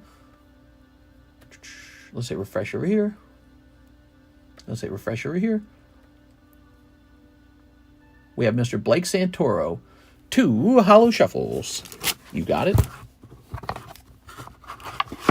All right. Reno is poor man's Vegas. We are. Well, I don't really want to go to Vegas for like the gambling or any of that stuff. I don't do anything like that. All right, you got 2 live custom. Wow, you're lucky, dude. Blake, I swear you're a little bit luckier than average. 1, 2, 3, 4, 5, 6, 7, 8. There you go. Conventions and card shows here always too. Yeah, I've heard that. I've heard there's a lot of card shows in Las Vegas. Although I also question how often I would go to a card show. Seems like I wouldn't have a lot of time. 1 and 2. Oh, 2 cold live customs. I'm sorry. Those are 2 cold ones. Move to the cheapest area in the no tax area. Okay, Edwin Dell said 3 Metapoos. I know Karis, she leans toward Reno as well. I think we both like the quieter nature of it. We're more like introverts. We don't need a lot of social life. We don't go to the club. We are. I mean, heck, the place we're living in has a population of 90,000 right now. 90,000, guys. It is sparse. So, you know, getting any, you know, increase in size would be a pretty crazy feeling. I sent 30 minutes ago, says Mr. Stefu. You sent 30 minutes ago. This was Edwin Delcid, and he sent 32 minutes ago. Ready? All right, here we go. Here's Hodog, Hoop Snake, Snallygaster. I think there's probably just a big line this time. Maybe I should be rushing through these packs a little faster. There are. All right. Chessie, what's tonight? It's a Wednesday night. Charman and Indrid Cold. The property value, Mr. and Vegas PD does not blink around. Here's Sewer Alligator, Georgetown, Killer Clown, and Hide Behind. Ooh. Okay, Edwin Delcid with an E, and his box is right over here. Oh. CEM, that's wrong. I don't even see what CEM said. Okay. Very nice. So this is moving real fast, but you know what? I think we can rotate the other things. We got a cute little Rock Ruff here for $31. We got a little Hop Up 10 from Rocky Returns for $55. I feel like that could go on eBay. Here's a Golbat 8 for $35. Who's gonna buy? You know, who's gonna buy Hop Up? Togekiss 9 for $40. This should be eBay. eBay's great, man. I like to use eBay for like these kind of Pokemon like Hoppip. It's a 10. No one's going to buy Hoppip 10. It's just Hoppip. But if you put it up on eBay, somebody buys it. It's so weird. There's somebody out there in the world who's like, oh yeah, God, get me that Hoppip. Now this is nice. This would sell on the table eventually, or they would pull it out of a Holo Shuffle and they'd say, hey, that's not too bad. Isn't property in Reno more expensive than Vegas? That's correct. So Reno property costs slightly higher than Vegas property. And they got some really pretty properties out there. Also, I do like Lake Tahoe, you know. It's just got some really, really expensive properties in Lake Tahoe. And it's very, very pretty.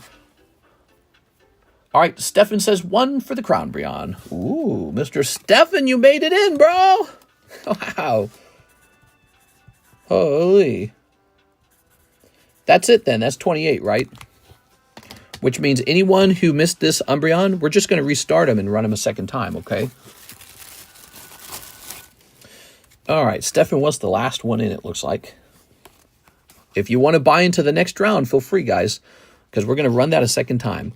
1, 2, 3, 4, 5, 6, 7, 8, 9, 10, 11, 12, 13, 14, 15, 16, 17, 18, 19, 20, 21, 22, 23, 24, 25, 26, 27, 28. So that's 28. And nice.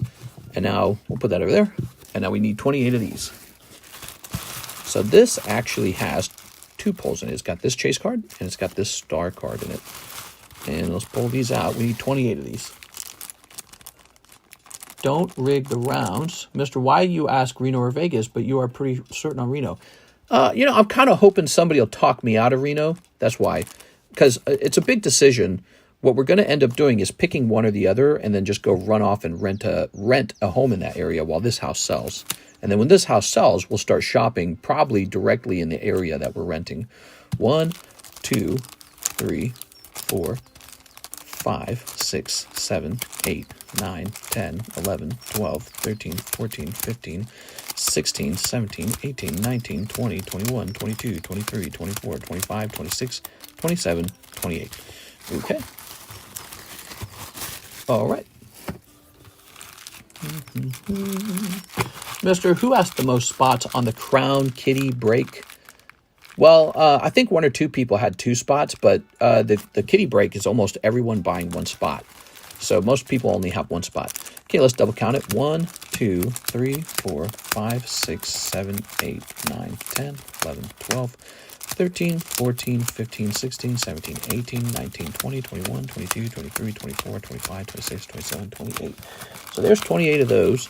And then let's spice it up a little bit, maybe. How about we, because this is such a big break, why don't we put a card or 2 in there as a bonus card. Some yellow deck. Oh, we put a yellow deck card in there. So here's a yellow deck card. That's kind of cool. I wanted to grab one of these, though. And I'm going to grab a silver deck, maybe. All right, so we're going to have 3 bonus pulls, and they're poker pulls.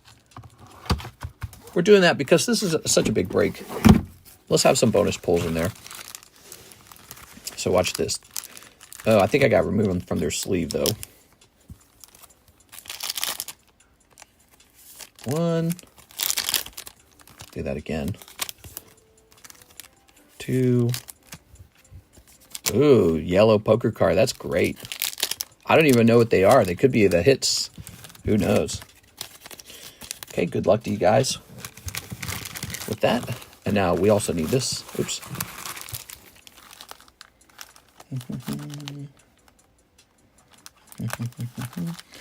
All right, 28 packs. I know Camden, New Jersey used to be the top city back in the day. Good luck, I'm in there 8 times. Did you know someone is selling fake Pokemon Red on eBay for $2K?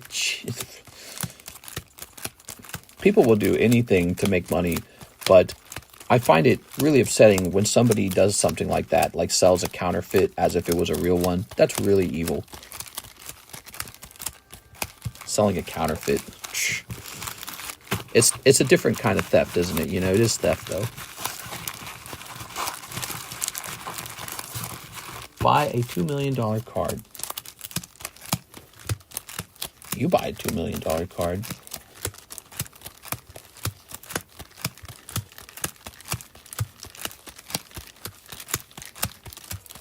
All right, I think it's about ready. Why doesn't the audience give me a number to split the deck in half by? Pineapple on pizza is the truest of all evils. James Trimble says 21. Oh, my God. 1, 2, 3, 4, 5, 6, 7, 8, 9, 10, 11, 12, 13, 14, 15, 16, 17, 18, 19, 20, 21. There it is. You couldn't have said like 5. All right, let's set that there. Hopefully that doesn't tip over. Stay. All right, now, here are the names. We're going to show the names off. I'm going to give this a nice squeeze. We want them all to fit. Some of them pop up a little bit. We don't want that. All right, Stefan, Sun Van Fan. Let's just show them all off. Good. And there you have it. Damn, is the break already going off? You know, when you put the thing that everyone wants up on the table, it just breaks right away. So it's exciting, isn't it? Making that kind of flatter with each other. Okay.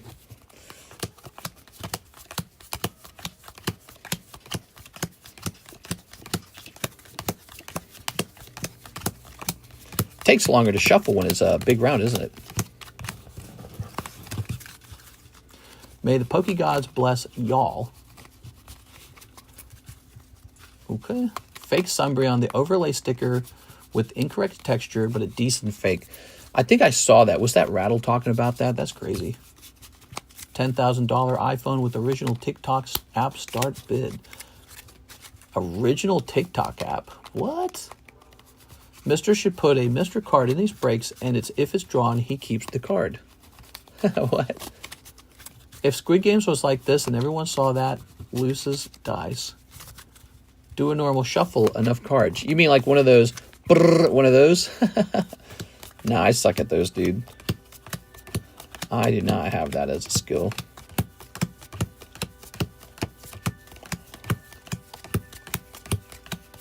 Wish I had a shuffling machine though. That'd be nice.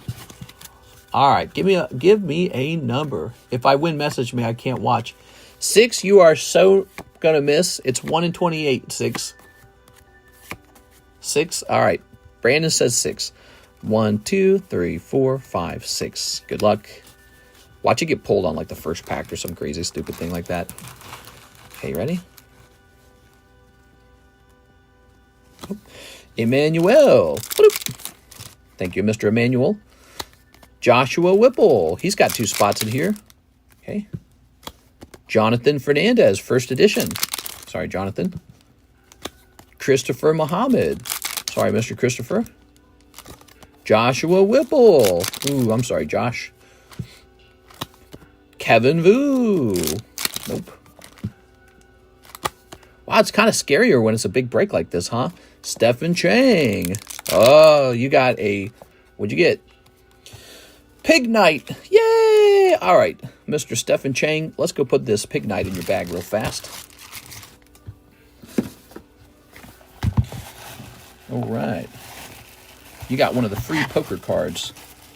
Although I don't know if you have a bag. I don't think he's got a bag. I think I got to start him a bag. Okay, these are yours.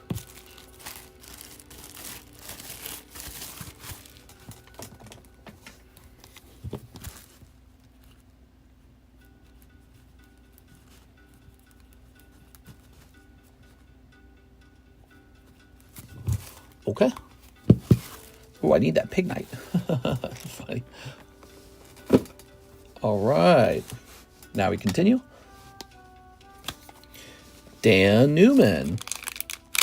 Okay, Mr. Dan. Put these empty packs next to my arm again. Here's Carlton Wicks. Sorry, Carlton. Jacob Hayes. He had 2 spots, I think. Sorry, Jacob. James Gower.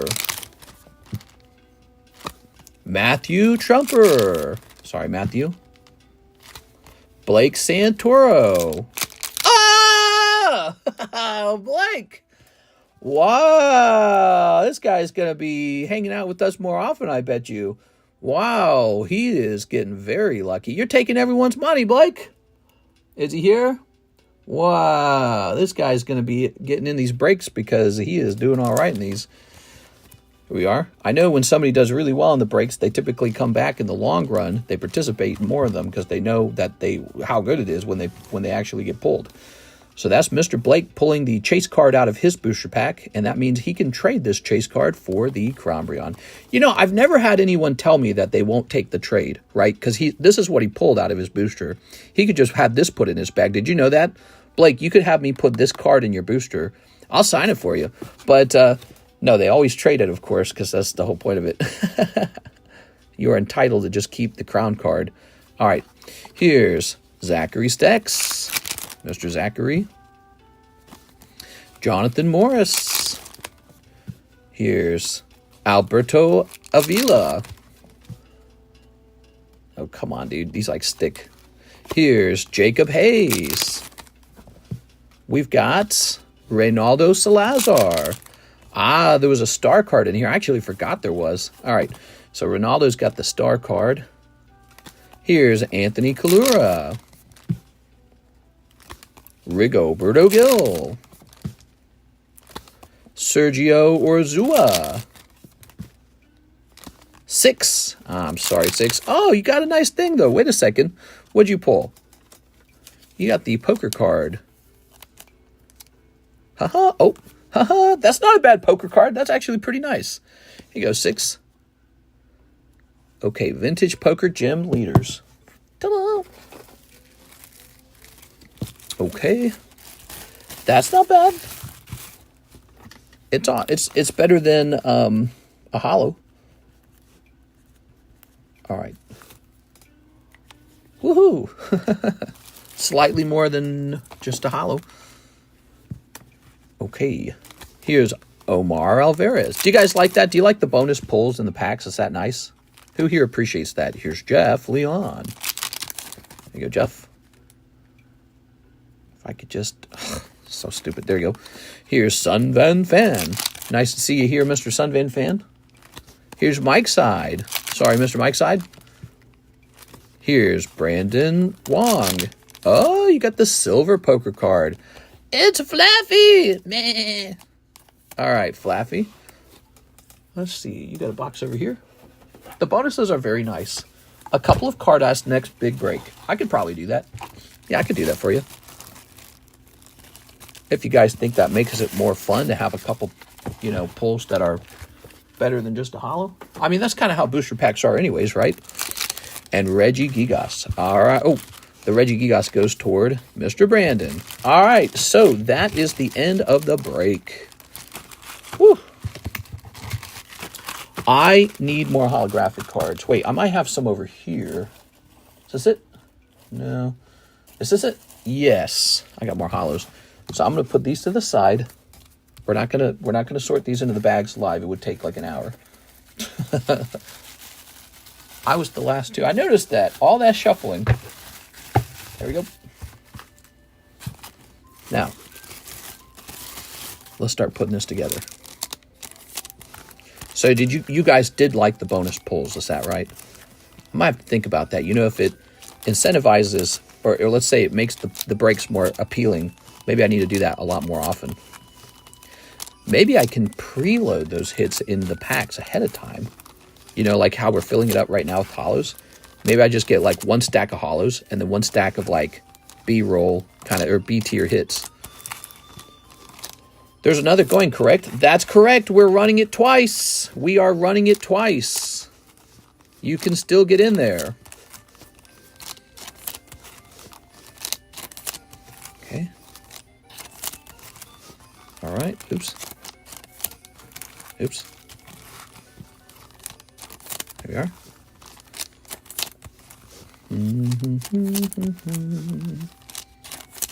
Scooby Stinky Buzz. Scooby-Dooby-Dooby-Doo. Oh my god, dude, there's a lot of packs here. Holy, that break physically took a long time. Okay, thank you everyone for your patience. Now, as we were saying, we will be running this break a second time. So if you missed out, you can still actually jump into the next one. The next one might move fast as well. I mean, we're heading toward the weekend. A lot of people get paid on the weekend. Oh, this were in here. I like Fluffy. Meh. Okay. Reynaldo will have a spot in the clearance break, which is this Heatran. Okay. Heatran ticks up to 4. 4 booster packs sold. And now for the exciting part. Blake Santoro. Man, he and I are going to be besties, huh, Blake? Is Blake watching? Blake's watching, right? I imagine he's watching. Yeah, he's watching. Thanks, mister. Just need the Mew and the Gengar next. Hey, you never know. Could get lucky. If you're in all the breaks, you have a shot, you know. How do you feel about that, Blake? That was $40, and you've got a PSA 10 Umbreon, right? Like you spent $40. Let's say I sell them for $14 a pack, right? So that's a little bit. That's like maybe about 3.5 packs, right? So you open 3.5 packs, you get an Umbreon, and it's already a 10 too. I mean, think about the time and the money to grade this. They probably paid $40 for express grading or something. Probably more than 40. Damn, dude, that is pretty impressive. So, by the way, what happens next, we're going to borrow your Crownbreon because we are going to set this up again a second time. That's what happens next, by the way. If I could just peel these freaking... Okay, there we go. Very good. That gets peeled apart like that. And then we are just going to peel this off. So, Blake, this is yours. Whoever pulls Crownbreon next will actually get a placeholder. So, because I have another Crownbreon on the way... And when it arrives, it will be yours because you'll have a pre-order little placeholder card. You know, we did that with the Mews. Remember that? When we were doing the Mew breaks. So that is reset. And Blake, that one's yours. But the next one that comes in goes to the next guy. Uh-oh. I didn't throw away my little star, did I? Oh, no, it's right here. I'd be so sad if I threw that away. Okay, we're in. I like that it's been in a lot of breaks. Cool.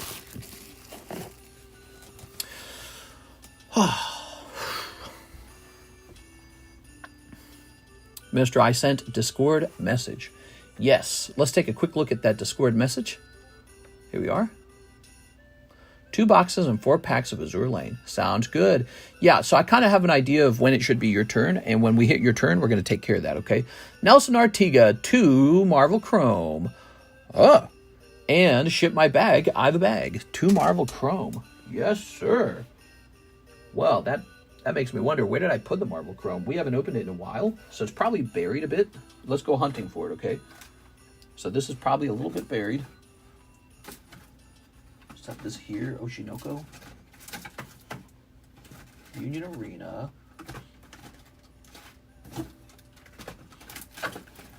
Spy Family.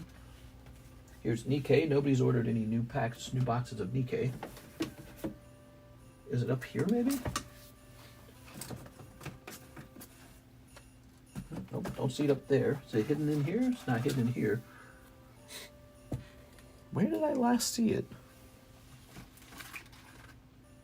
Oh, there's the Disney. There's the Walking Dead. So I located Disney at least. I don't see it. Alright, well, since I can't find it... Oh, I found it. Taking that back. I've located it. Oh, no, this is an empty box. Okay.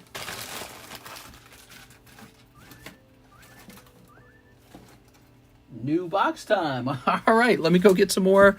Let me go get some more of those Topps Marvel.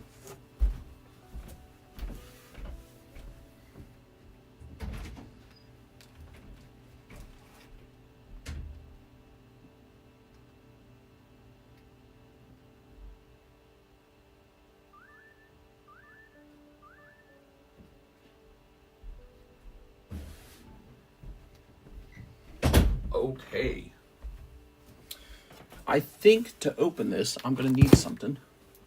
Ooh, I'm going to need something that I keep over here.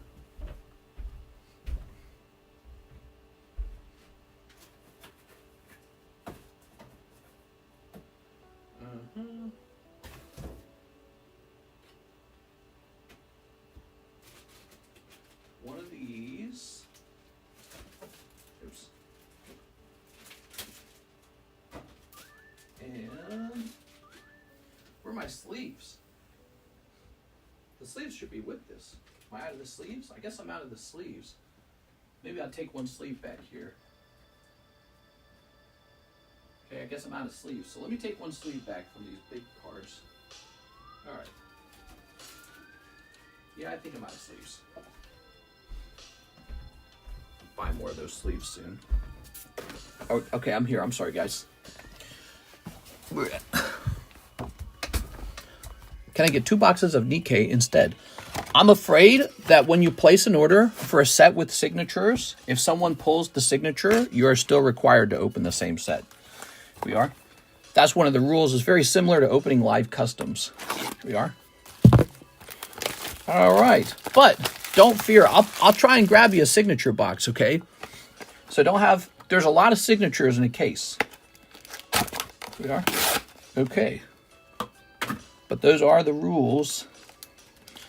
Yes. So here's another example. Let's say everyone was going after... let's say everyone was going after Magikarp from Paldea Evolved. And the guy ahead of you pulls it, and you had a whole box that you bought right after him. And you say, well, you know, maybe I don't want any more of these because one just came out. The rules state you still have to open your box. Here we are. So it sucks that way. All right. That's to keep it fair for everybody. Okay. Very nice. Mr. Blake was learning about that rule yesterday because he was thinking, you know, I accidentally ordered a live custom. Ah, giant size man thing. Boy, that is one ugly card. What do you guys think of these giant box toppers? I wish Pokemon would do this. I guess Pokemon kind of does. It's got the jumbo cards. Okay, Pokemon's got jumbo cards.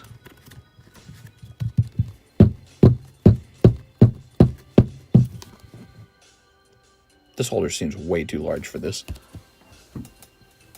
Okay, toss that away. Now this is for our friend Nelson Artiga. You think you can just make your own rules on your own channel? That rule was made so long ago. I got in a big fight with the customer. It was over the live customs, actually. And a big hit had come out, and the customer was like, well, I don't want any more live customs now. He's like, I want to open this over here. I'm like, you can't do that. And he's like, why not? Why shouldn't I be allowed to do that? And it was this huge, right in the live chat kind of fight. And he's like, I'm out of here. This is a scam. I should be allowed to cancel it if I don't want it anymore. So we had to write that rule up when that happened. I was like, all right. Ooh. Ah. Okay. Oh, mister, read the message above. Where is it? I wasn't thinking in that manner. I just didn't know there was Nikke. Yes, we do have Nikke. That's available as well. Here we are. All right. Pokemon's making their first lenticular card since that Deoxys. It's a Jumbo Charizard. Oh, that's cool. Lenticular Pokemon. Here's Destiny. Oh, Destiny. How about if they dispute the charge saying they told you to cancel, but you said you still opened it? No, I've never had that happen. Here we are. All right. Nor would I think that'd be a good idea for you. All right. Here we go. Very good. Because PayPal understands what we do. Here's Monica Rambeau. Ooh. Very nice. And if you read the rules, when you open here, you agree to follow those rules. Here's Black Widow. Very nice. They're pretty, they're all pretty reasonable rules, don't you think? And, oh, Morbius, that's your favorite. Look at Drax. I got my cards in the mail. Pretty good 10 days to get all the way to Australia. Great packing. Oh, nice. I'm glad to hear it arrived quickly. Might as well go deep. Mister, can you check Discord one last time? Sure, I don't mind. Here we are, Drax. And here's Morbius out of 150. Ow, it's hurting my eyes. It's too shiny. Holy, dude. Okay, I know how much you love Morbius. It's Morbin time. All right. There we go.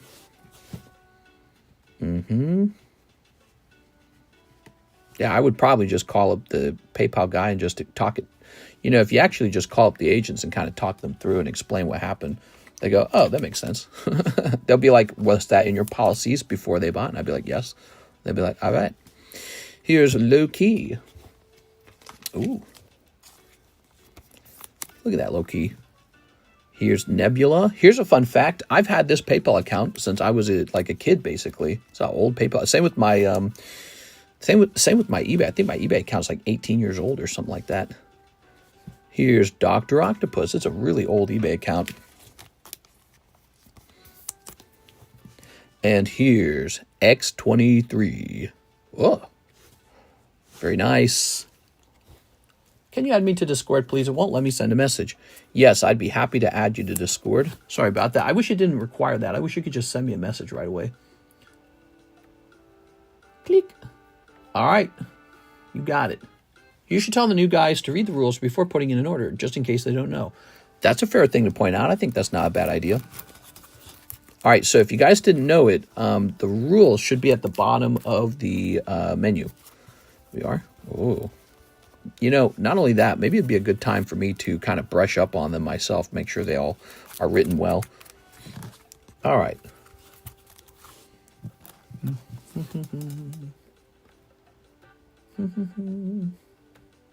Okay, that's for our friend Mr. Nelson with an N. Nelson Artiga. Nelson.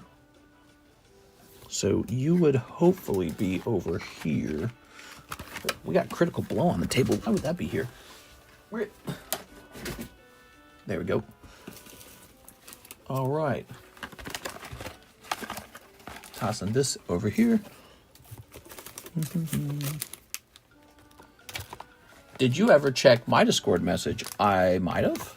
Try bumping it to the top of my messages.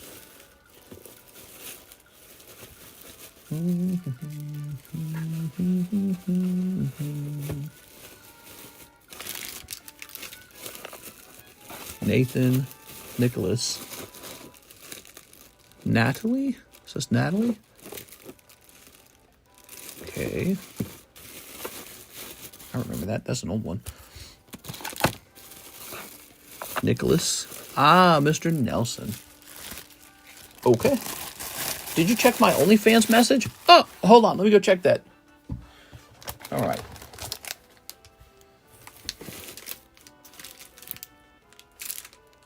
Okay, that's the small bag. Oops. No, we want that like this. Good. And what is in this box? I don't even know what's in this box. It's like nothing but junk. Did you check my OnlyFans message? Let's just see. Let's see. Clicking on this. Oh, okay. So you got a bunch of cards. Would you be interested in purchasing any of the following? You know, I don't think I looked it over that well. Hold on, let me mark this on red. Your images are kind of hard to see. There we go.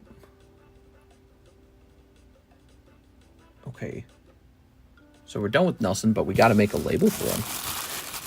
Here we are.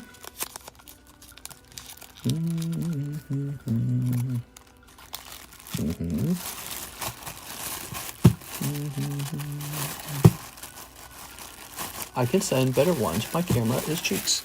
It's not that the camera's bad. It's the angle that you took them all at. I need to be able to read the label really clearly so I know what their grade is.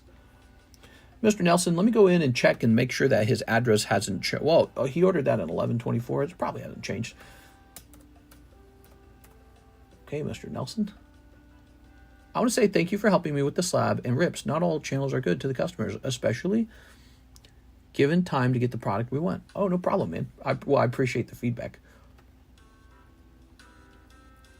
Brilliant. PokeBruh posted another negative video. Mr. Lawless, time to post another opposite video. We are. I should post a video agreeing with him. We are. It's the same address. Yay!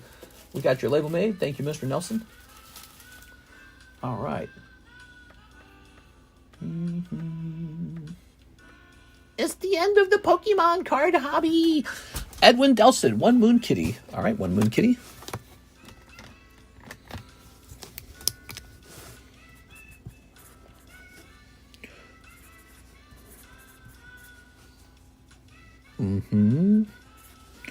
Ooh.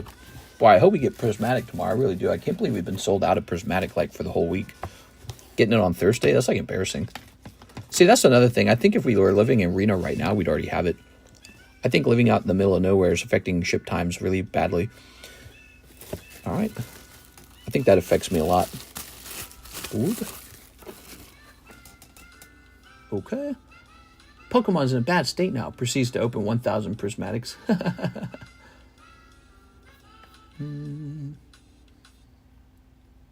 Can I trade in Noise Signature? Noise Signature. And you want it for more Azure Lane? I think I might be open-minded to that. Yeah. Might be open-minded to that. Let me mark this on red. You might get a cold box, though. Okay, so Ivan wants more time on his Slab Away. How old is the Slab Away? Let's see, it would be under Ivan. You should be all right. I wouldn't worry about it. You just started it in January. So it's a 6 month. Yeah, come back to me in 6 months, man. Yeah, you're all good. All right, yeah, I would ask for more time as you approach the end. You're at the beginning. You got a lot of time. Okay, let's get a little mark on this. This has begun. Doot. I sent a message on Discord. Yeah, if you ask for more time at the end of it, I'll probably give you more time, depending on if you've put more, let's say, payments onto it. Okay. Travis Gomez, 1 Umbreon spot for our friend Travis Gomez. Travis, I understand you waited a while for this, and you are going into the second break. Oh, by the way, we better make a breaks history link in the breaks channel. Hold on. So that people can know that it ended. What is this music, dude? Okay. Let's go back over here. That's me. Thanks for your first time purchase, man. We're going over to our Discord server to a channel called Breaks History. And this is going to say Crownbreon break. Blake. Sometime before 2. Okay. Miss Teresa's back. Store credit for 1 box of Terra Festival, 5 Ancient Roar, 5 Triple Beat. So I believe it is actually Mr. Brandon's turn now. So Brandon, your order is for... Brandon's order is for 2 boxes and 4 packs of Azure Lane. All right, let's go get some boxes of Azure Lane. Are you ready? And you want a 3rd box too, huh? All right.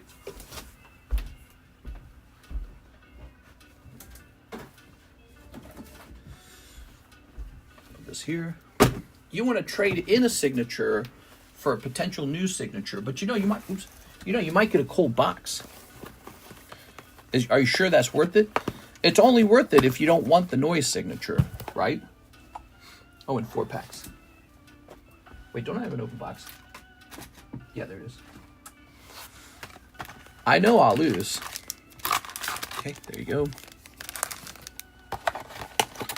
Look how the camera balances the colors to be like super like ugly red. So weird. All right, let me look around for that noise signature. Yeah, look, it's changed. It's trying to color balance because these are so blue. That's so annoying. Wish it wouldn't do that.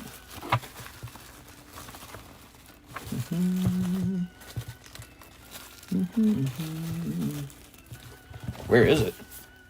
Is it up here? Maybe it's up here.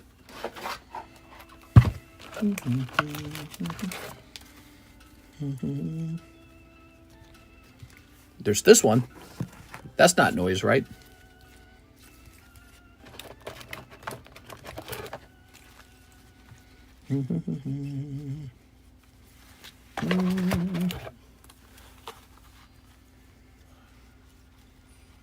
Let's see. That's noise. So that one is noise. All right. It's an okay signature. I don't think it's insane. There's a lot of signatures, huh? We'll put this over here. All right. I got to submit a round of grill cards to like PSA or BGS or something. I got some grill cards from all these trades. Oops. You ready? Okay.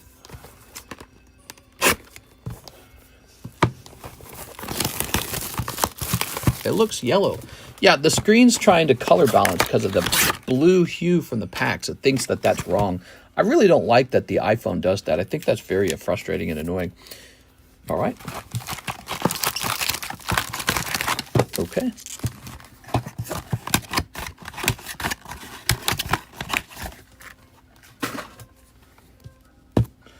All right.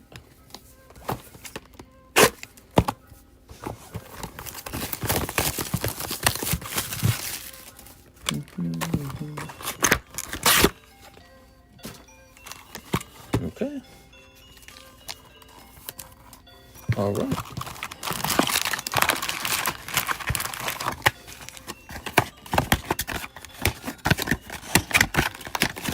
On my phone, it won't let me buy the subscription.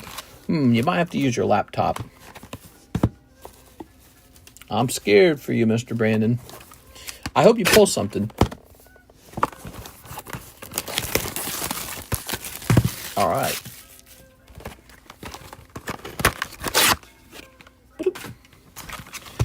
All right.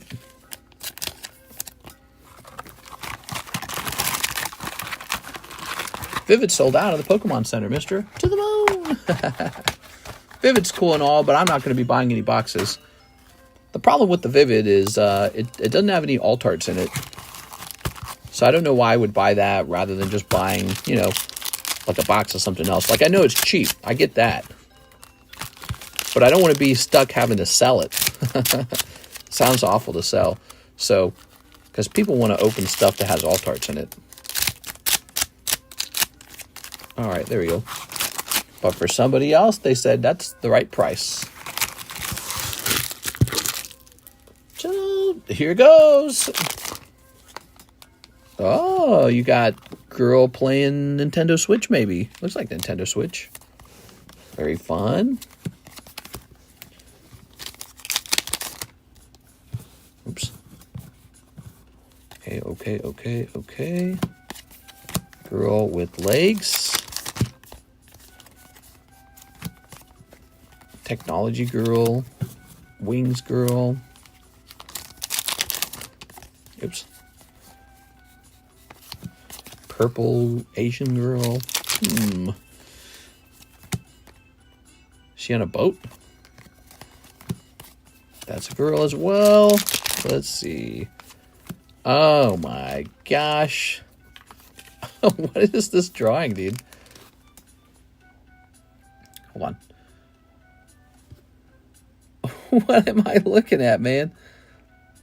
Oh my lord. All right, whatever. That's crazy. Here are my cheeks. She said, here are my cheeks. You think the wife of the guy that blanked it through drive-thru is already seeing other men? Oh, you got white dress unicorn girl. Okay. Okay, very nice. It's like a reverse thong. Yeah, what is going on with that outfit? There we go. Okay. Here's a holo.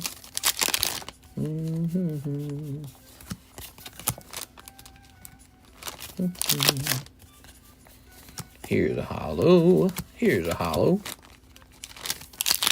And that's also a holo. Very good. We'll just toss these off to the side now.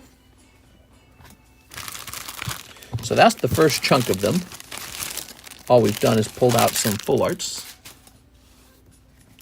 I want a white dressed unicorn girl for me. Unicorn girl. Yeah, where are the unicorn girls?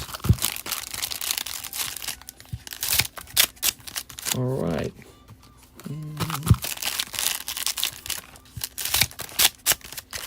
All right. Now we're going to open about half of this pile. Very good. I'm here for the fun. Friendly reminder to mark that moon kitty. The moon kitty's up to 2 already. Isn't that amazing? Okay. Boy, it's like I didn't even need to buy cases of Terror Festival. All I really needed to do was have that guy. Here's a holo. Okay. Konnichiwa. Wow, dude. Dude, look at the bottom of her outfit. It's like as bad as a string bikini. Look at this. Is that her skin or is that the underwear? I think that's her skin. That doesn't look right, man. Wow, these are so scantily clad. Crazy, dude. Yeah, I thought Jeff told me that these weren't as sexy as the last round. Okay, here's Maid Mommy. She's doing a little curtsy. Okay. What's the Star Wars villain sect called? Oh, konnichiwa. You're talking about Star Wars Chrome 2024? That's in the menu right now. It's not the Sapphire one. The Sapphire one's different. Okay. I'm seeing a lot of nice full arts. So if you don't pull a signature, at least you're picking up, you know, like 3 good full arts. You'd be surprised how valuable that can be, you know. Like a signature after it grades might fetch maybe $150 to $200. Well, if you get 3 good full arts and they each fetch maybe like $70 as a 10, that's just about the same as a signature anyways. All right. But that's if they grade 10. Devil Girl. Okay. Remember, there's an AGR. Konnichiwa. All right. She seems kind of like... Wait, why is she under the table? Is she under a table doing a whisper motion? A shushing motion? Nah, that ain't right, man. All right. I don't know. Here's a holo. She got the right idea, says Mr. Big Fella. Oh my God, bro.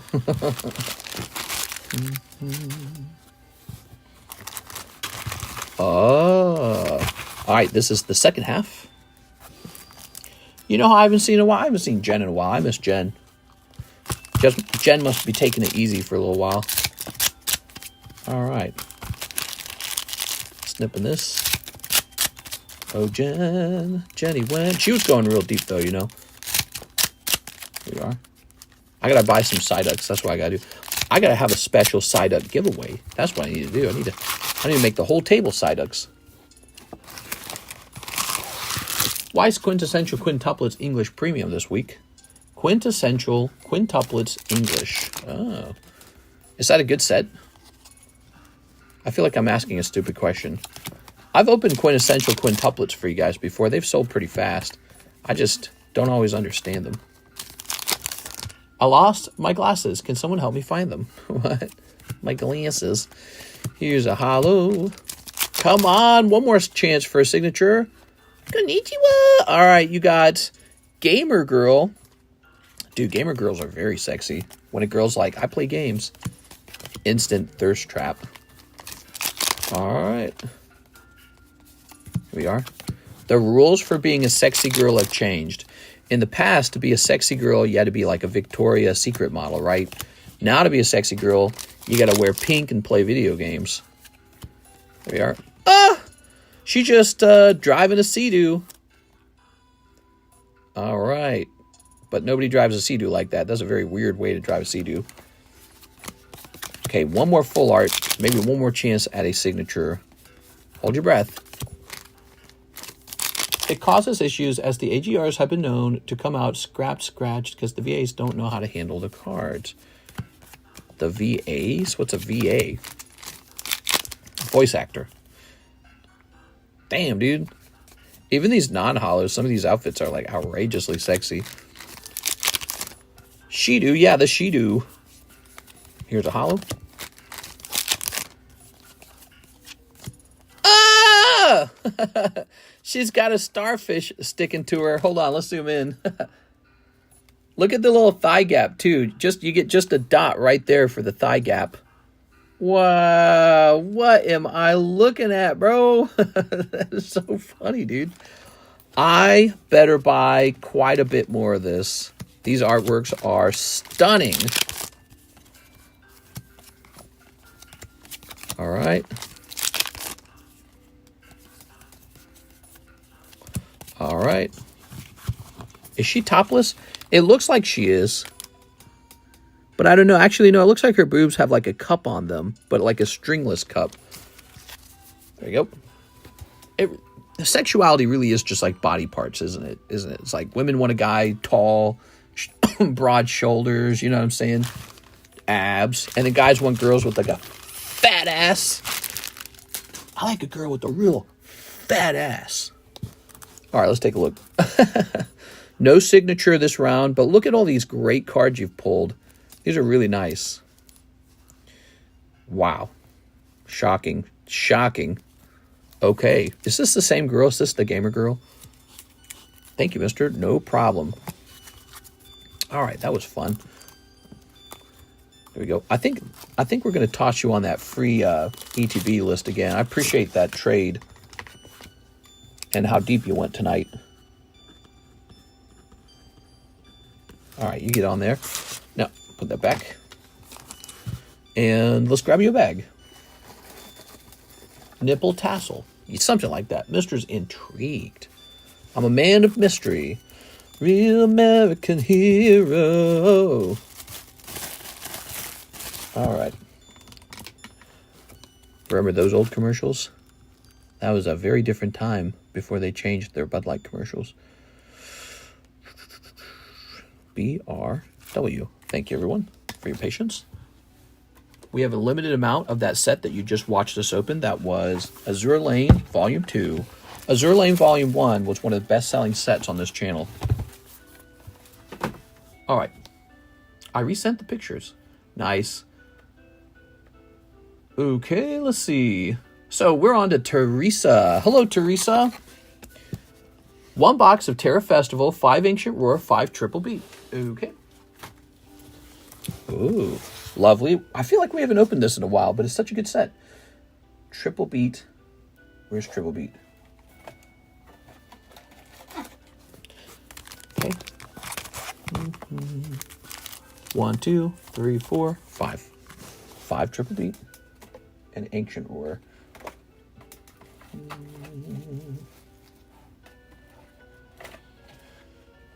Ah, here it is. Here it is. Here it is.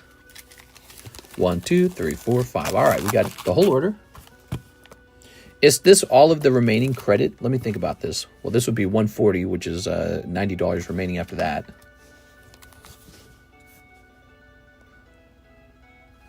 $70 remaining, is that right? Let me know if that's wrong. All right, I think there's about 70 left. Let's go ahead and snip this.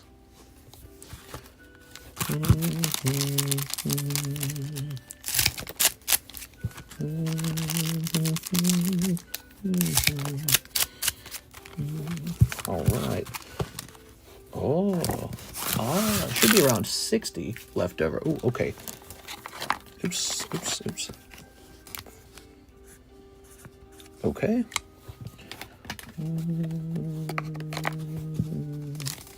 What do we got? Oh, eyeball guy. Boss's orders. I never fought that bad guy because I didn't play those games. I played these games before. Here's Tauros, but he's black. Oh, yeah. Here we go. He's way cooler than the lame white Tauros. Here's a cold one. Here's a cold one. Here's, Cafagragus. Boop. All right, and, setting for that Bandai Golbat. Bandai Golbat. Sounds good. He's, it's actually kind of interesting if you kind of study those Cardos Bandai cards. They're really expensive. And $35 mostly just covers the cost of grading. So, for whatever reason, people don't like appreciate that, but I think in Japan they do appreciate them a lot more. All right, 1 box of Terastal Festival, Miss Teresa.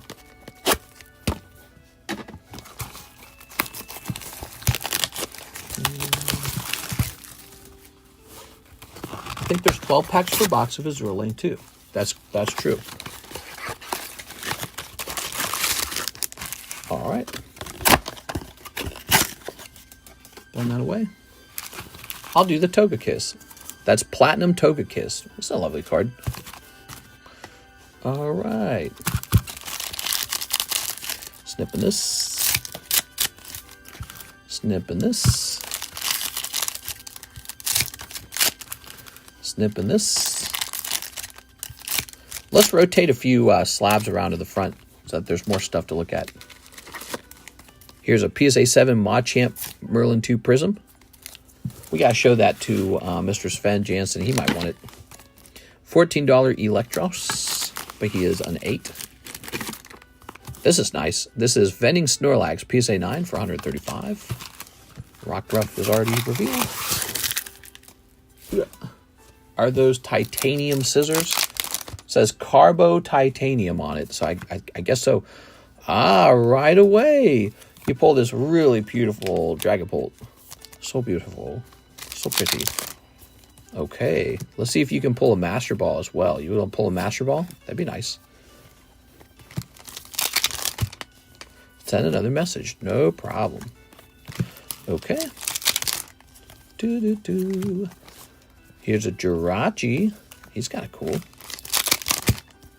Remember when I was collecting all those Dusclopses for a little while? Like this guy right here? He's just a bulk card, though.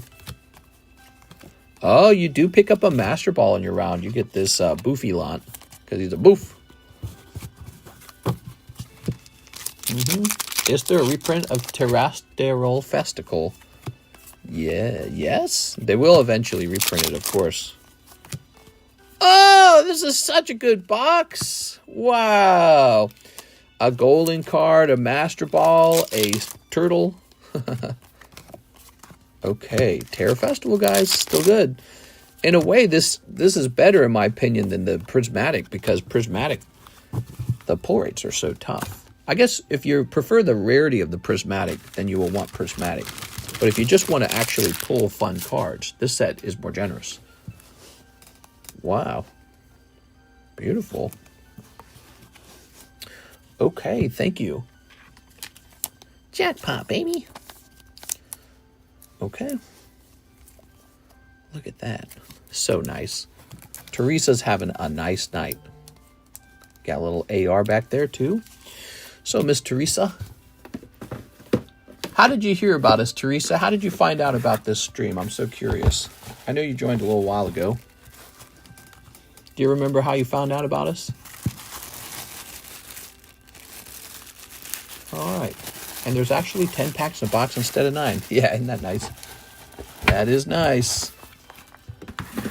Oops. Whew. All right.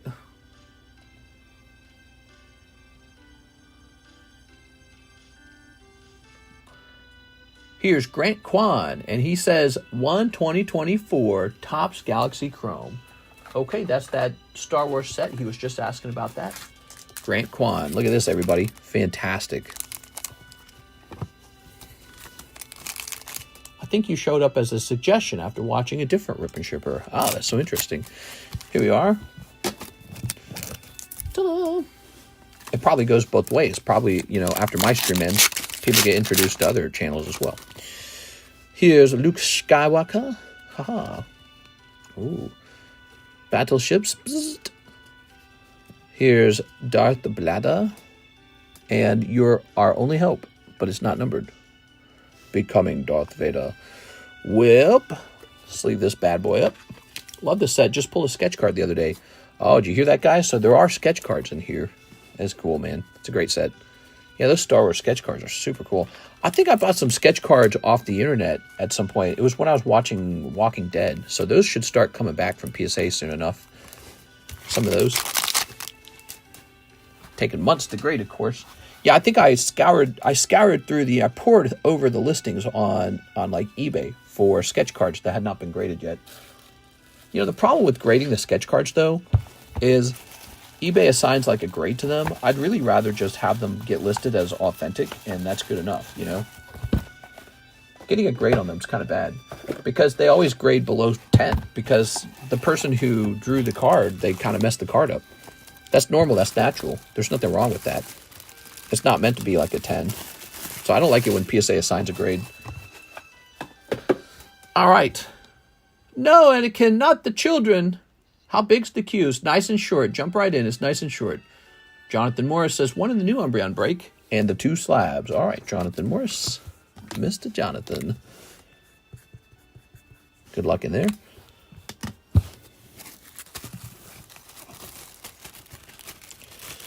I killed them.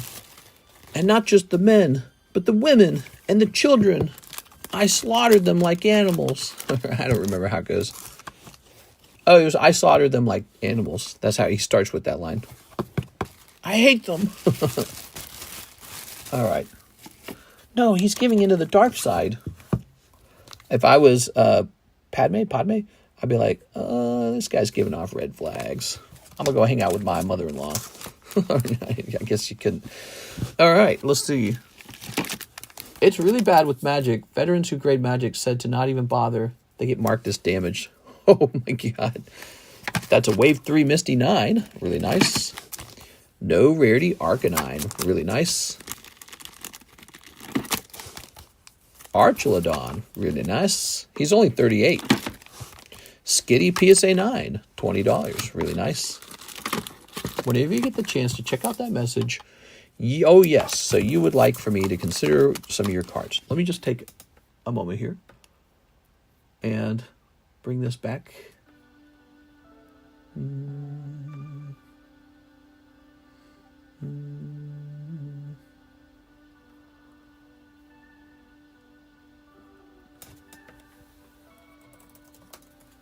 All right, let's see.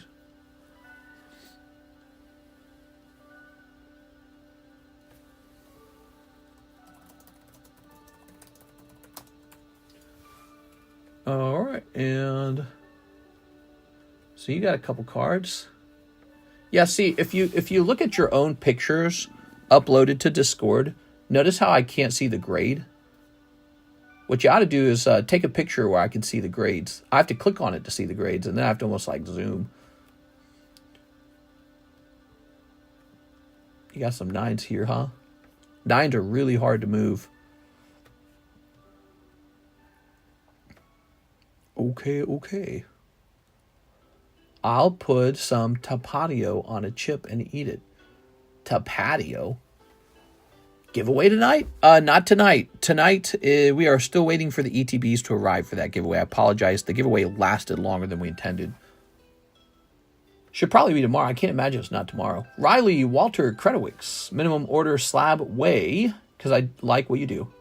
Oh, you didn't have to pay $7 for a slab way. I would have waited. So, Mr. Riley, let's find out about Riley's shipment. Oh, Riley. Slab way. How many slabs did you have, Mr. Riley? Do you know, by chance? Do you have the number in your head? By the way, are you here, Riley?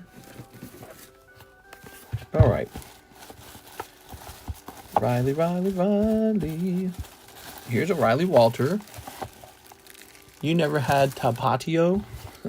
No. It's so good. It's like 5 basic ingredients. Just like sushi's just rice and seaweed, mostly. Holy shit. It's so good. All right. Pizza's just cheese and tomato sauce and dough. A 5 or 6. Mr. Maybe a more plus bag minus the marked Gengars if possible. All right, so you said maybe about 6 of them, huh? And you want to know how much to ship out. Minus the marked Gengars. Gengars that are probably in this bag. I'm sure they don't contribute much weight. All right. So there's 6 slabs. The slabs by themselves are 9.5 ounces. You add the bag. Comes out to 1.2 ounces. So your shipment will be $40 for everything you see here. 6 slabs in a bag. That would be a $40 shipment. All right.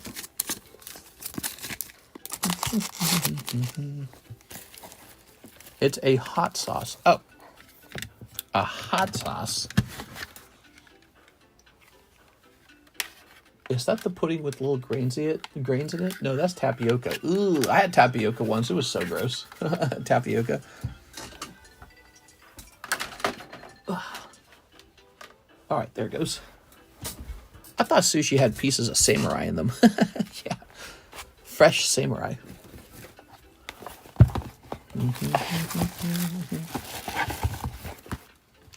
There we go. It's gross. No, thank you. We have an order from Joseph Vasquez, 5 Beyond Generation, 5 Critical Blow. All right, let's do it, man. Opening up some Dragon D's balls. Ooh, we get a new box of Beyond Generation. I'll go get it right now.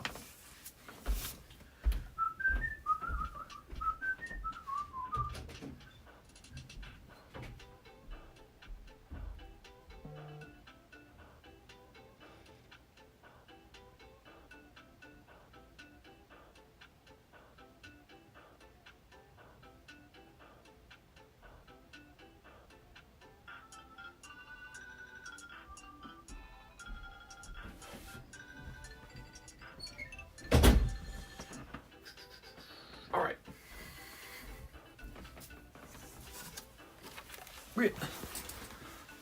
Nice Siggy the other day. Any more sense? There we go. Look at that. And, okay, we'll take a look at that. So he wants 5 Beyond Generations. Little Dragon Ball, guys. Andy Man has been a member for 6 months. Wow, thanks, Andy Man. Time flies, Mr. Andy Man.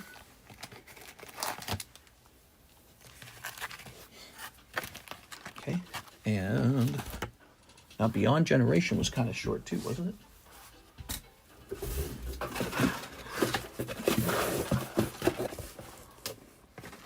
Critical Blow. Critical Blow. Okay, we have 5 packs of Critical Blow. There's a special manga set for DB Fusion World coming. Ah, that's useful information. I like to know that. So you think there's a good Dragon Ball set coming up, in other words. Is this a box of Fighter's Ambition? We got a box of Fighter's Ambition in here. Like a sealed box. Put that there. Put this here. Then put this back on the shelf. Good. All right. Thank you, Joseph Vasquez, for this Dragon Ball order. I am liking the Dragon Ball orders. I've noticed there are some frequent Dragon Ball orders.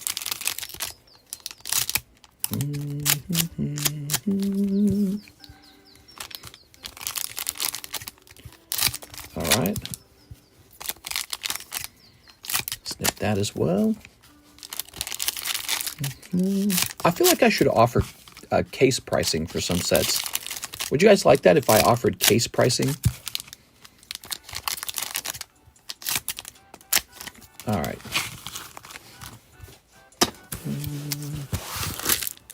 Toss that over there. iMessage in Discord. Nice. Give me a second here. So we've got Frieza Overdrive. Ooh. I'm going to guess you're going to make an offer for a box of Azure Lane. Bardock, Heritage of a Legend. Oh. Here's Son Goku, Face Off. Okay, he's getting his face ripped off or something like that. Uh-huh.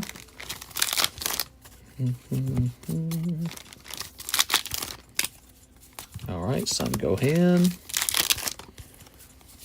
These guys. Bio Warrior, Artificial Beings. Videl, Dedicated Mother. Dormant Super Warrior. Oh. Gratitude for the service. No problem. Tossing this over here. So, Mr. Joseph Vasquez, how did you like that round? I didn't think that was too bad. Mr. Joseph. Any interesting news out there, guys? Anything interesting happening in the news? I feel like the news has been really crazy ever since Trump took office. I feel like there's something to talk about like every 2 seconds. We are? All right. Everyone's just kind of going crazy. All right. Okay. Ta-da! Project Stargate? Yeah, Project Stargate.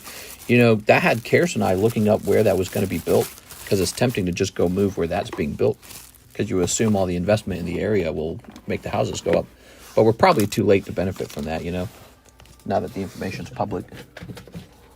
We're just living in an apocalypse. I heard California is having more fires. Oh, this is nice. This is really nice. Josue Rodriguez. I think I'm supposed to test this one and see if it's expired.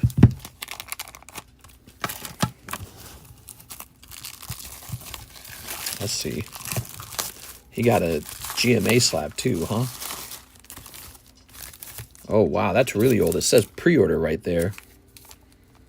And that's Eternatus. That's from a long, long time ago. This is an example of abandoned slabs. Let's take a look and see the last time this guy placed an order with me. I'm going to guess he's been gone since 2021, because that's when the Decidueye card was printed.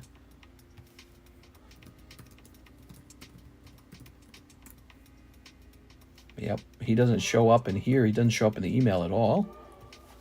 How is this name spelled again? Okay, making sure I'm spelling it right. Oh yeah, those are expired. Probably expired like 3 years ago. I'm much slower to take slabs, but people really do abandon slabs. It's so weird. I feel like I'm thriving in the apocalypse. You're thriving? Hey, this is one of those GMA slabs. We were talking about GMA the other day. What do you think that's worth? And here's a TCC slab, huh? think I'll drill a hole in it. It's a pre-order card.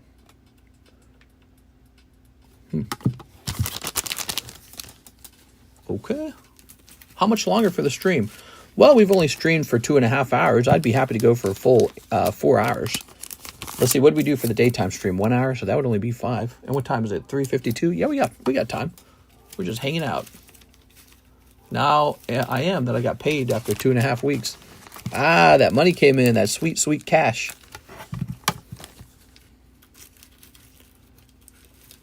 Make them giveaways. Yeah, I'll just give all my stuff for free. I'll take those for free. Thanks. All right. There we go. Mr. Grant J. Kwan. Here's give me one more Star Wars Galaxy. You got it. Mr. Grant. All right, let's snippy whippy. Now, I forgot to do something. I forgot to actually put the name on the back of those 2 slabs for Jonathan Morris. We need to do that real fast. Here's Art of Naboo original card out of 150. Ooh, very cool. All right, but it's more like a place. I've got some money to spend. Oh, ooh. Nothing's better than having a hole in your money burning a hole in your pocket. There we go. There we go. I love the jingle jangle of money. It's such a good feeling. And then you get to own things like a nice Gyarados. Isn't that nice?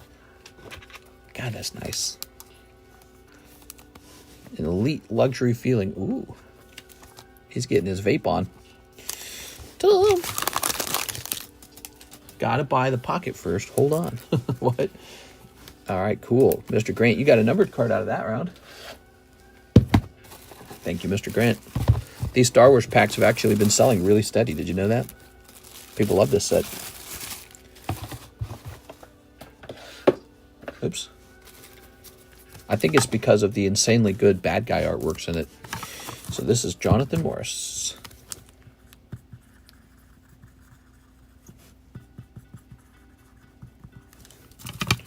Okay.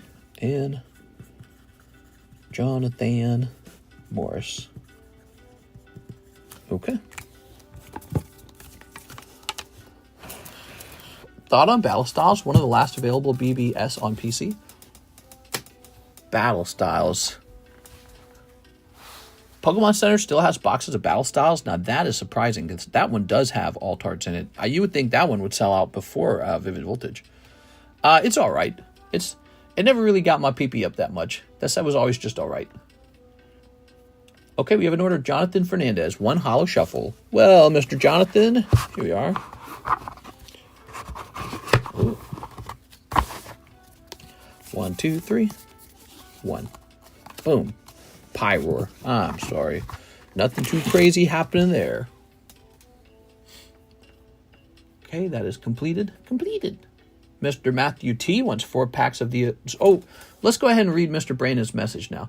So Brandon says... Mr. Brandon wants to trade in his cards for a box of Azure Lane. Okay, let me see your cards real fast. I know what you're trying to do. You're trying to pull another card like that. It's an interesting idea. All right, so you just acquired these. What's in this bag?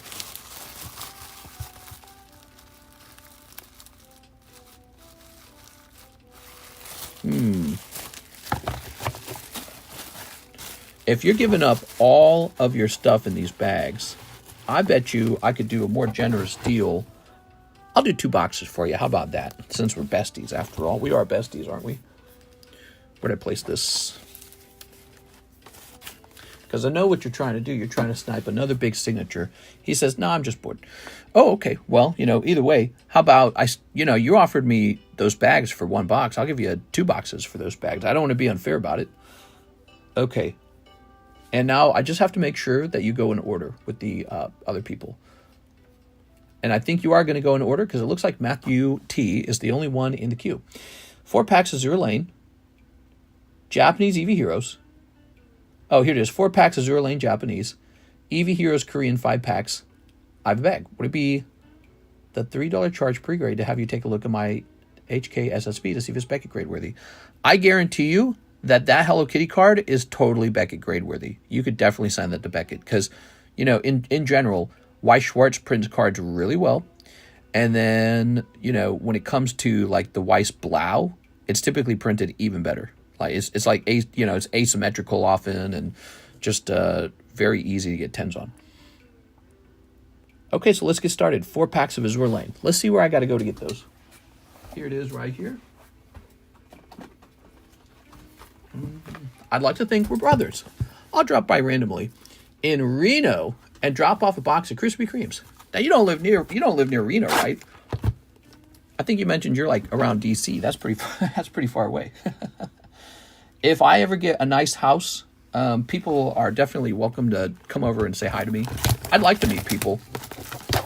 Here we are. But it will have to be scheduled and all that, right? Because it would be awkward if you tried to come over and I couldn't say hi. Too busy or something. I need a vacation. Yeah, me too, man. Actually, moving will be kind of a vacation. Just being in a new area for a while, that'll be like a vacation. We'll do all the touristy stuff at first. Okay. And 5 packs of Korean EV Heroes. Korean EV Heroes. Oops, wait a second. Okay. Oh, nope, that's Electric Breaker, actually. They look the same from the top. They look the same. They both have yellow tops. Here we are. 1, 2, 3, 4, 5. All right.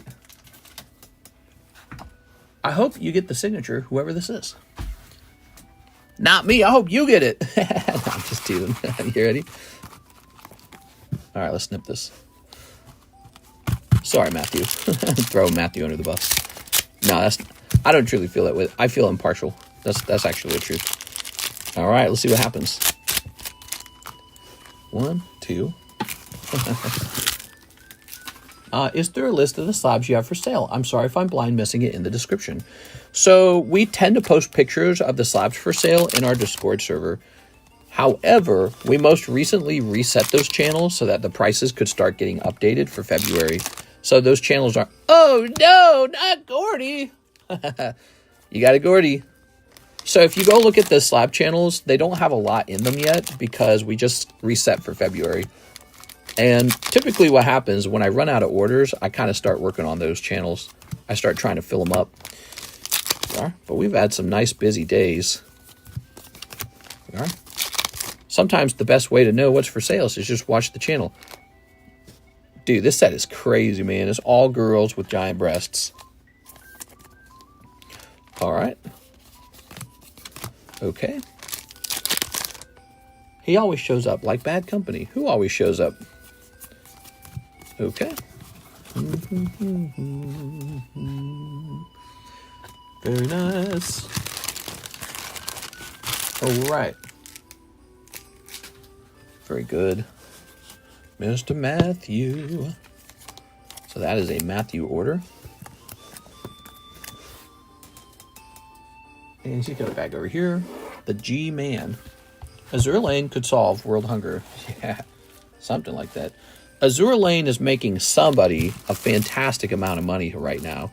Like, I make a cut when I sell some Azure Lane. PSA makes a cut when they grade Azure Lane. But whoever actually owns the brand, that guy is swimming in money. That guy is probably going to be a 100 millionaire one day. You build a successful, sexy, naked girl brand? Like, damn, dude.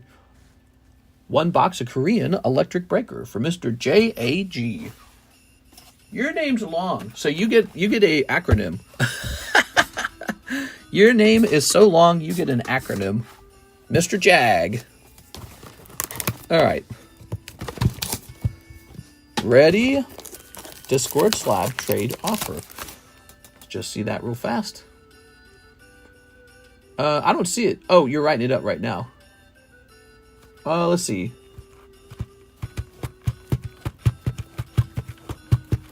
Okay. I'm just gonna make an offer. I don't want you to be like insulted by it, okay? But I'm just tossing it out there. You can just turn it away, all right? All right. So I don't want you to be insulted by that. It's just that I don't really strongly want to reset those. There we are. All right. Those are cards that I'm not buying back as heavy. All right. Very good. You're very good at picking out the slabs that I don't want, which is kind of how a Holo Shuffle box is put together. You got a hot slab and then a cold slab. And a hot slab and a cold slab. That's how we work it. So you get like a PSA 10 Pikachu, PSA 9 Beedrill, PSA 10 Charizard, PSA 8, Vulpix, right? So that's how the Holo Shuffles is put together. And so the cold slabs come out, and you want to keep the good ones, but sell the, kind of the ones that aren't so popular back to me. But then I'll be left with a lot of those sort of junk slabs. And so I got to consider that when you're selling them back. I could just list them all on eBay. That's one trick. There you go. Maybe I just list them all on eBay. Wouldn't that be interesting? What if like a PSA return comes in, and I just take all the 9s and 8s, and those just instantly go up on eBay? Wouldn't that be interesting? A totally different way of running the channel. eBay's great, man. I've been enjoying eBay lately. Lately, I've been posting like stuff that doesn't sell very well. I've been posting that up on eBay, and it just liquidates real fast. Like I just sold 4 boxes of Yu-Gi-Oh! Rarity collection, like that. I was like, wow, those sat over here forever. They actually went up in price. So the price of the Rarity collection, it's called Rarity collection. The price of the Rarity collection went up a lot over time. And then I'm getting a profit on them anyways. But nobody was buying them while they were over here. So they just weren't a collector's set probably. Trading in the cold slabs I don't want. Get it? Yeah, exactly. Here we are. Ooh, look, Jasmine. The only problem is I can't offer as high of a premium on those. That's the deal. There's Jasmine. Who's watching on a desktop? I'm just about to send you money. The money per emails. Here's Larvista. Lovely. Here's a Holo. Here's a Holo. Oh, look at this guy. Cool. All right. Hey, what y'all doing? Says Bainabs. Hey, what y'all doing there, Bainabs? Hey, y'all. Cold. Cold. Holo. Cold. Holo. Cold. Keck Leon. Keck. That's not a bad box. You got 3 ARs and Jasmine. That's pretty good. Okay, cold. Fan P. Wow, 4 ARs. I'm going to croak from a heart attack. What? What do you mean, heart attack? There we go. Pikachu. I'm just about to send you the money per emails. Oh, yeah, you wanted that Pinocchio slab. I remember that. Is that still around? Let's see. Ugh. He was a little $35 Pinocchio slab. I remember that. Maybe that's what he's referring to. All right.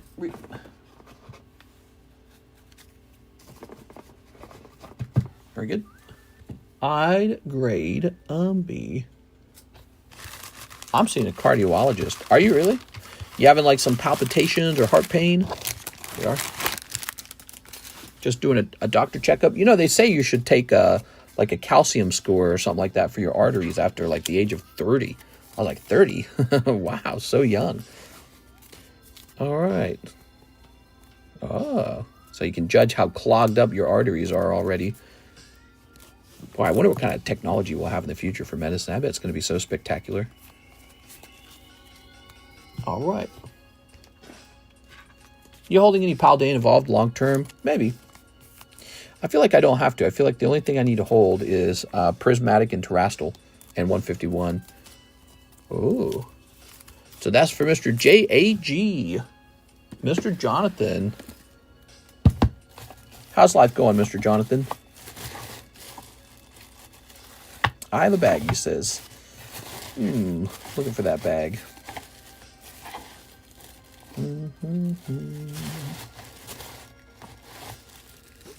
This says Joseph Vargas, right? 225, Joseph Vargas. And I'm pretty sure this says Joseph Vargas. 224, 524.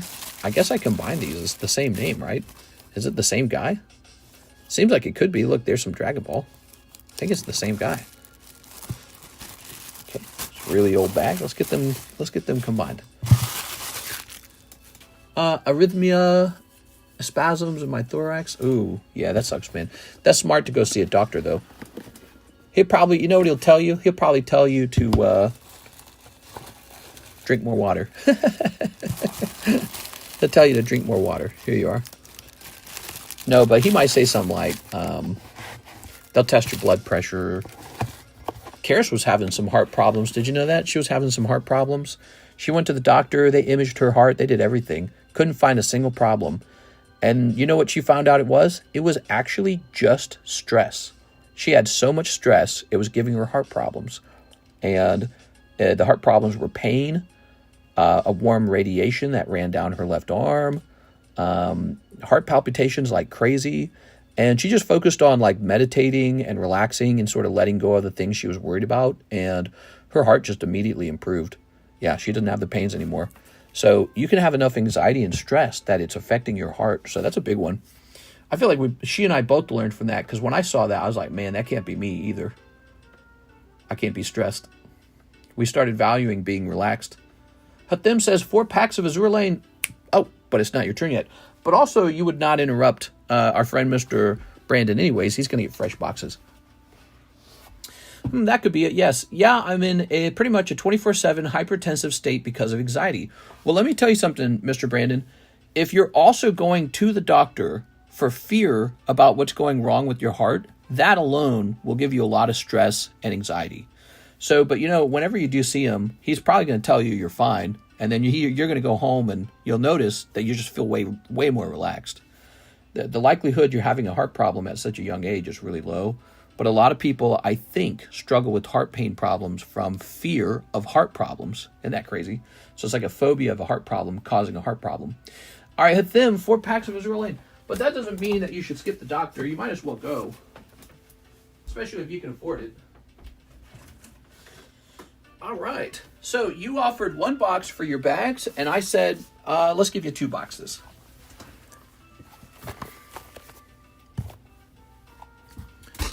Age really fights chronic anxiety back down.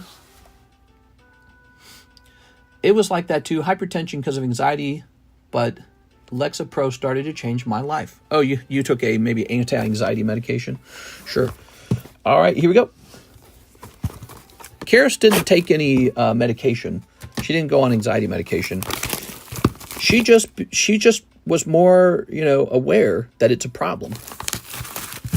And we were doing things like exercising really hard and eating really strict to be healthy. And you know what's funny? She just went back to eating what she felt like eating and actually just kind of laying down under a blanket more and just stopped caring. She stopped caring about what was going on, and voila, heart problems gone. Because when she started having like heart palpitations, it's like, oh my gosh, I need to stretch more. I need to walk more. I need to eat more broccoli and salad. And I need to be really, really exercising real hard. And so she had all these ideas because she had pretty much this strong anxiety that something was going wrong with her heart. And she's like, this is because I'm getting older and I'm not exercising. Now she just lays on the couch. She's like, let's have Taco Bell. And she watch an anime or something like that, and she feels fine again. So it was anxiety. It was all anxiety. It was in her head. Heart problems in her head. And it shows you how powerful your brain is. Your brain can really activate physiological effects in your body. Like, for example, I want you to imagine this. Imagine taking a knife and a lemon and cutting that lemon real slow. You're cutting it down the center. You're squeezing it, and that lemon juice is dripping out of the lemon into a cup. And now imagine drinking up that lemon juice, and it's hitting your tongue. It's got that spritey feeling. It's that sour feeling. Do you almost feel like your tongue kind of starts to salivate a little bit like it wants to?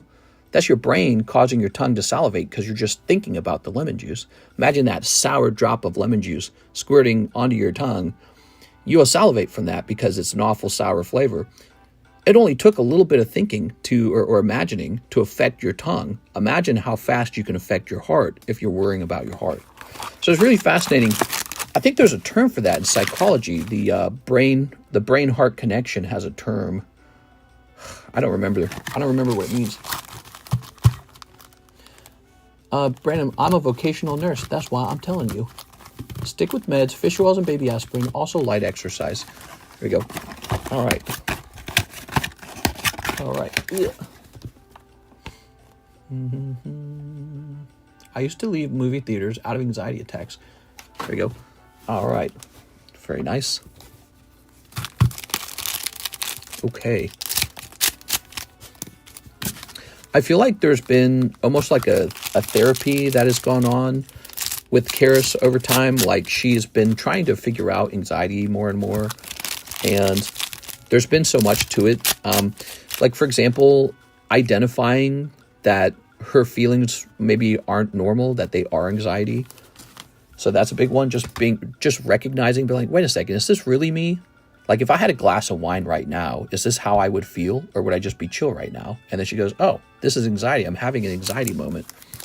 So identifying it, being more aware of it has been really useful. And then another one is actually just having more courage, which sounds really maybe corny, but sometimes the anxiety is coming out of this subconscious fear of everything, you know? So you have a lot of fear and not enough courage. And so if you kind of work on this idea of courage, like maybe if you go to a roller coaster park and get on the rides you don't want to get on, you know, oh, I just got a refund on something. Hold on, let's see what that is. Who canceled something for me? Somebody canceled all my items. I placed an order at the end of the afternoon stream for 4 first edition MetaZoo packs. Did you serve it? Mr. Robert, I sure did. I don't think anything interesting came out, though. All right. So what she discovered is that she is kind of scared of things. She has, you know, it's to use kind of harsh language. She's kind of a coward. And she realized that, and she accepted it, too. She said, yeah, I'm kind of cowardly. And she's been working on that. She's been working on being brave, basically. And that has been really powerful for her. So working on this idea of having, like, bravery, you know. We are. Rather than a sort of constant withdrawn hypersensitivity to the world, she has more of a, I'm not worried about it. Things are just the way they are. And maybe sort of like a hunger for more experiences in life. You know what I mean? And that's actually a mental thing. Like you actually have to focus on that and be aware of it and work on it.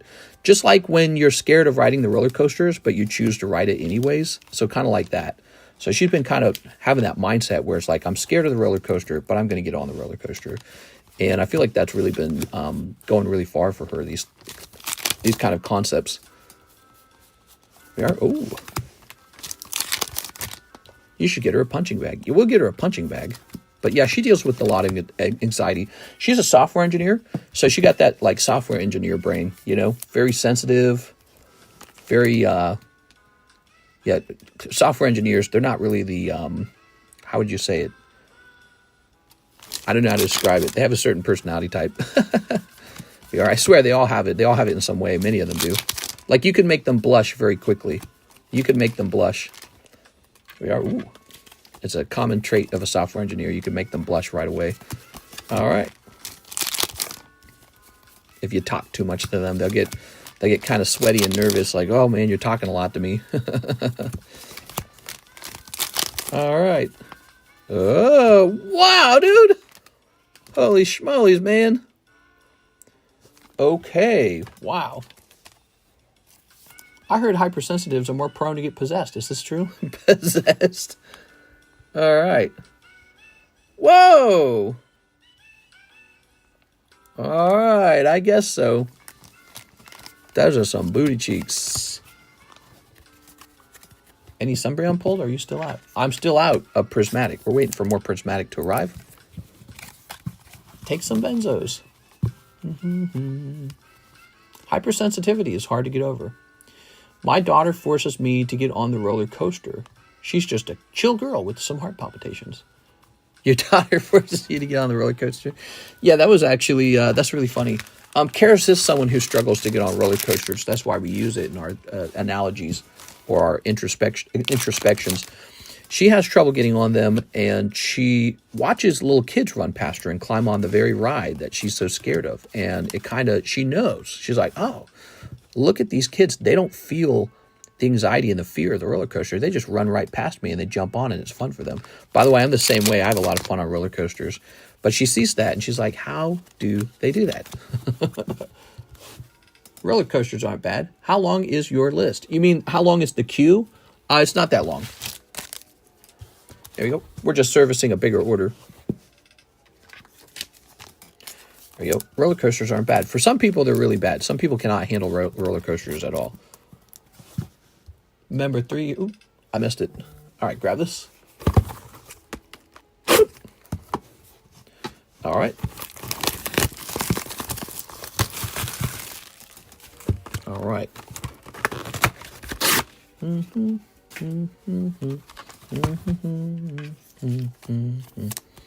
Ha-ha! Oh. Very good. Very good. I get that because many of the things we got now aren't natural. Toss it over there. I get dizzy. I get dizzy now. I used to like roller coasters. Oh, that's funny. Don't eat beforehand and barf behind you or upside down. Oh, barf behind you. Ew. Dude, I went to Silver Dollar City in Branson, Missouri last year, and they got a roller coaster called Outlaws Run, and that is the absolute craziest roller coaster I've ever ridden to this day. I love roller coasters. I can't get enough of them. I ride all of them. They're all fun. Being upside down is so crazy. And yeah, they got some good ones. But anyways, Outlaw Run's their scariest roller coaster, and that mother effer is so freaking fast, it's like hard to believe. It's a wooden roller coaster, so you're used to those not being that fast, the wooden ones. It's a wooden roller coaster, and I think it gets up to like 85 miles an hour or something. And not only that, this mother effing roller coaster whips you around so fast, it's shocking. They got these corkscrews that are so fast and so tight, I swear to God, it feels like it's trying to rip you out of the chair, like the G-force or whatever. It quite literally feels like the point of the roller coaster is to make you feel like you're going to get cut in half and fall out of the roller coaster. So aggressive and almost painful. I felt like my stomach was twisted up. I loved it. It was very fun. But I was impressed. I was like, wow, that is. I ranked it as the toughest roller coaster I'd ridden so far. Because there's roller coasters that go really high. There's roller coasters that go really fast. This one was both, a tall drop and fast. But more importantly, it just had like these corkscrews that were so aggressive and so painful. I was like, this roller coaster kicks your ass. If you climb into it, you're going to get your pussy beat up by the end of the ride. You're going to be like, ah, oh my gosh. Yeah, I felt like my stomach had turned inside out by the end of it. Karis did not go on that ride with me. And it's so funny because she came this close to climbing on. I was like, it's easy. I was like, you'll ride it. It'll be over in a minute. That's why I tell her, that's how I try to coax her into it. And she kind of chickened out at it. She's like, nah, I'll pass through. And so she didn't get to ride it. And when I was done with it, I was like, well, you are lucky you skipped it. That is the worst roller coaster I've ever ridden. The most aggressive roller coaster. Konnichiwa. One more spot. The worst is the straight downs. You can't see the tracks. Yeah, so this one has like this, the Outlaw Run goes, climbs up real high. And when it drops, it has like an inverse drop. Like it doesn't just go down. It's almost like it goes inside and then down. And yeah, it's crazy. What am I looking at?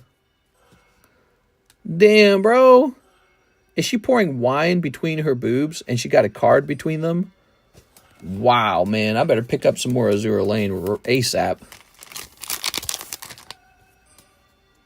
Wooden coasters are a different beast from metal. Most people don't understand. Yeah, I've ridden a lot of roller coasters, and when I see a wooden roller coaster, I always go, a wooden roller coaster from what, the 1800s? So when I see them, I'm never impressed. And this is the most aggressive and insane wooden roller coaster I've ever been on.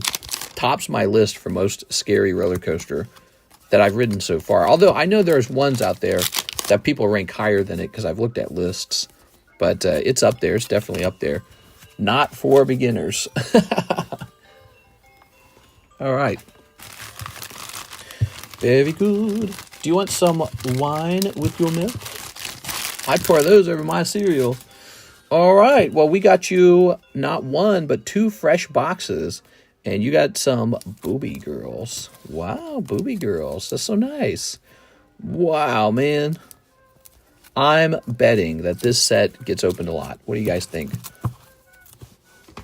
I'm sorry you didn't pull a major signature, though. I know that's what you're after. This set is almost Sneaker Bunko level. That's what I'm thinking, man. Sneaker Bunko just goes a little bit further, I'd say.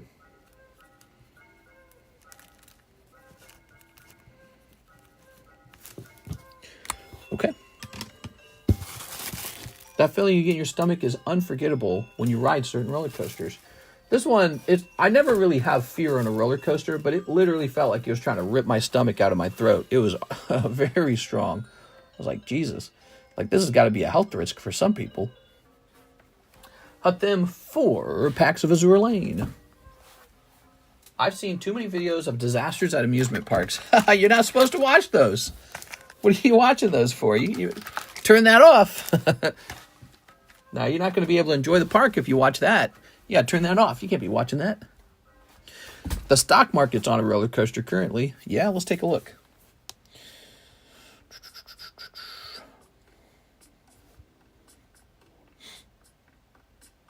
Ooh. Kind of dipped back down. Well, you know, it shot up so heavily yesterday. Bitcoin's down to 101. What about that Trump coin? Where's Trump coin? Trump coin is down to 36. Trump coin. After Trump coin came out on Robinhood, it reached a high of 61. Fell all the way down to 31. Rose all the way back up to 47. And has dwindled down to 36. Trump coin.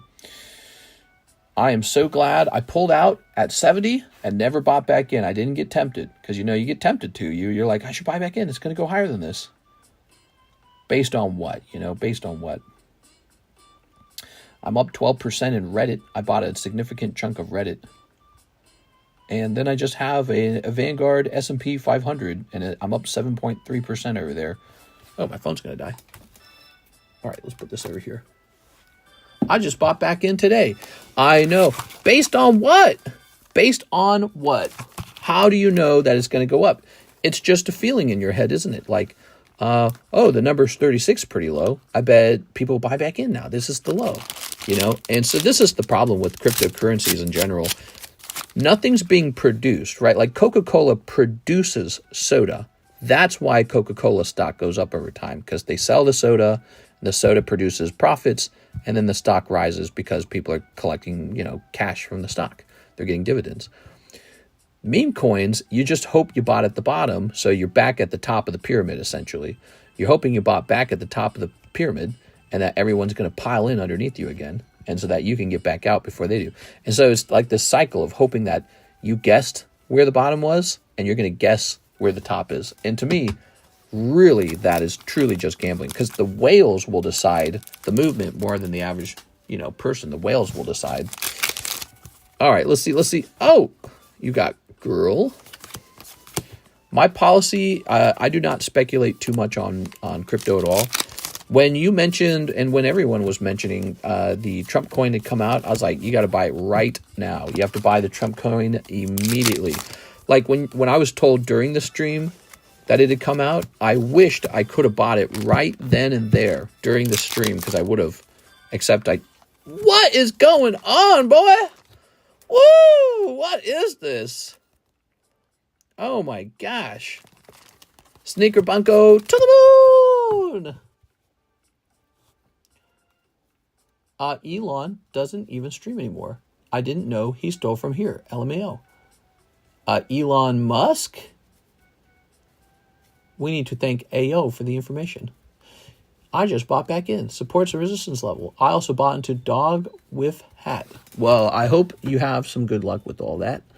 Look, if you get rich in crypto, I think that's great. I think you should come back and transform some of that into Pokemon cards, because Pokemon cards don't go up and down in the same way. Like, this can go up or it could go down, but at the end of the day, it's still a cardboard card. You know what I mean? It's real. It's physical. You hold it in your hand. Haha, see? So I like that. I like that realness in collectibles. Collectibles, I think it's like a totally separate place from crypto. But I guess at the end of the day, it's whatever, asset you parked your money in, whatever went up the most is what you wish you had. And nobody really ever knows what that is. I wish I knew what it was going to be next. I would just go buy lots of that. I'm in Pokemon a lot, and I can feel the ebb and flow of it really well. So I'm sensitive to it. I think that works for me. All right.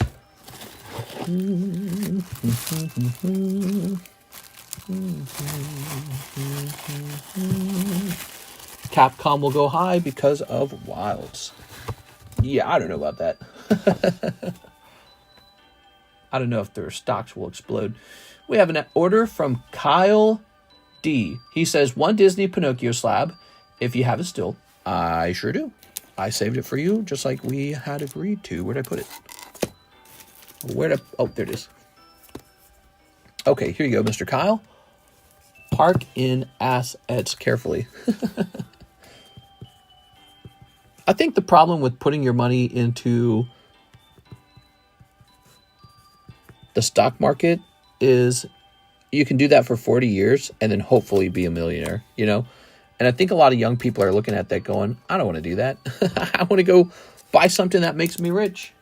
I want to buy something that gives me a 300% return, in like a week. And so everyone's looking for that. But you know what that is? That's just the roulette table speaking to you, isn't it? Like the roulette table will double your money in one spin. That's the roulette table.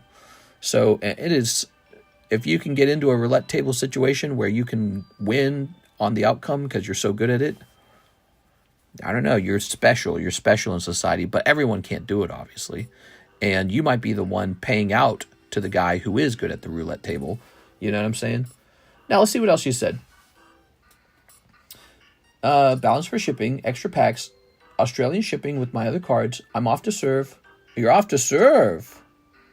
Oh, very cool. Okay, so I think you're suggesting that you need a round of shipping. Did you already have a bag? Let's see. Here's a Caleb Ibarra bag. If only I knew the future. If only you knew the future, you could just go buy the right thing at the right time and become instantly very wealthy. Yeah, exactly. And so people who can predict the future consistently, those guys get rich. It's a real skill, being able to predict what happens next. Some people predict the future and they get lucky and they're right more often than not. Let's see. Caleb Ibarra. Caden Wolf. Keller Smith. Thanks for your service. I don't see a bag for you. Did you have... Oh, wait. Here's another K-box. You could be in this K-box. Kobe's in this box. Kevin Jenner is. Ah, here you are. All right. Very nice. We've got the... we've got the bag. And we've got the slab. All right. So this should just be around $40 shipping. And that would mean you have $25 remaining. Here you go, Mr. Kyle. You can open up packs. You can open up...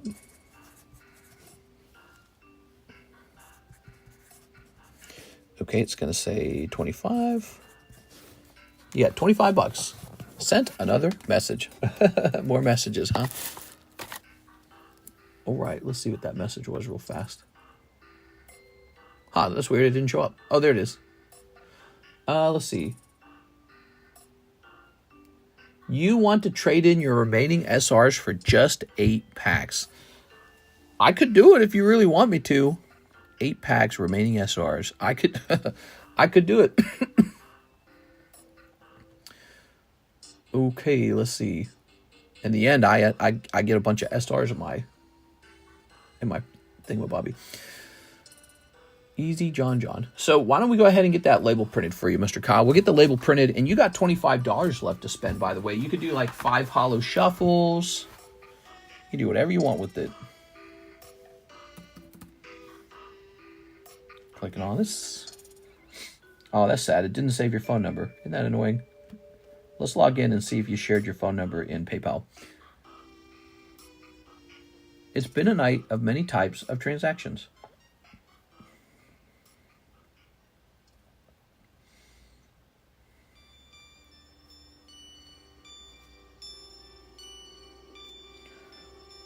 jumping over here. Oh, we're getting an Arturo Perez order, huh? That's cool. That's cool. Wow, the fee on the order from Kyle was so high.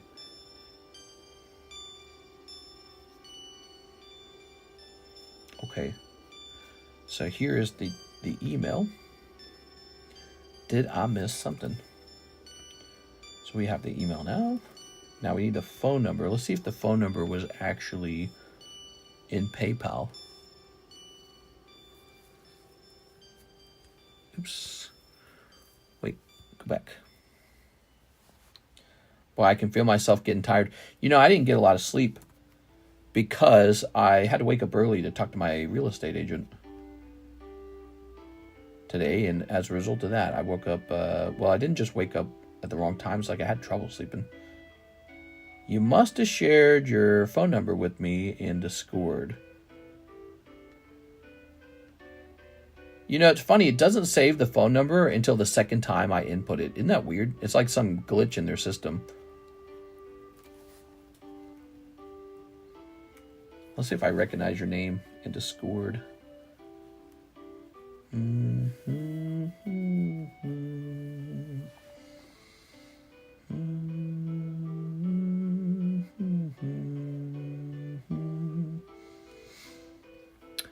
Mr. Kyle, could you get me your phone number for the label, please? I gotta get the phone number again, I'm afraid. All right, let's see.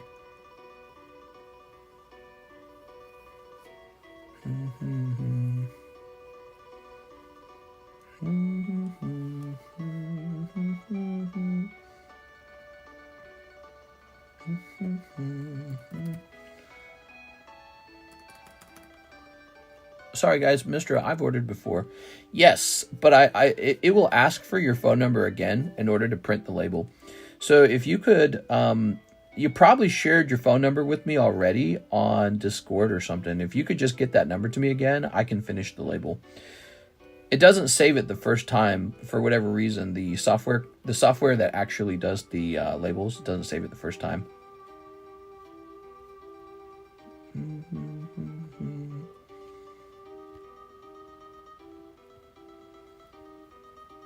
All right, so I'll go ahead and set this to the side. Mr. Kyle, just grab this. You got $25 left over to spend, and in order to finish shipping this, I'll need your phone number. You can either send me a penny message on PayPal, or you could send me a message in an email, or you could... Actually, I wonder if that's how he did it before. Maybe that's how he... No, I wouldn't know his... Maybe his email would be in here, would it? Did he email me before? Maybe he's emailed me before.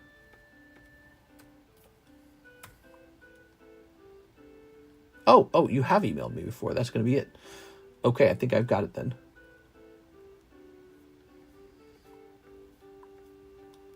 Do I have your email? I'm looking for your email. Or your phone number. Oh, maybe it's this right here. Hold on. Well, actually, I can't tell if that's your number or a number for a company. I don't want to use your company's phone number. You never reply to my emails. I have a very good reason for that. The emails get pushed down very quickly by incoming payments because payments go to my email. There you are. And then I don't realize. Hold on. What do I owe for the garbage pails? Oh, the garbage pail kids. Garbage Pail Kids was going to be 5 times 6, $30 for a box of garbage pails. Where did that go, by the way? I don't even know where that is anymore. I moved that somewhere. Okay, so for the Garbage Pail Kids, I don't know where that is. The box must have gotten moved. But I know there's a box of it somewhere. And I think we agreed... I think I mentioned that I could sell that for $5 a pack, which I thought was a pretty fair price. All right, so I do see a phone number in your message, but it looks like it might be associated with the business. So I don't know if you want me to plug that in, okay? Set up an email in your set up a folder in your emails for payments only. I do have that, but here's one of the problems. I have multiple emails set up on these payment apps because I started using the TheCardconomist email. And so I'm getting the emails from 2 different email systems. All right, so here we go. Let's see what's next. Matthew Bain, snipe me a Holo Shuffle. He never replied to my emails. Forget the number. So when it comes to the phone number, it doesn't allow me to make a label without the number. That's how it works. So for international shipping, there has to be a phone number. 1, 2, 3, and boop. Noctowl. Yeah, if I didn't have to use a phone number, that would be amazing, actually. I would love that. But the label will not print without a phone number.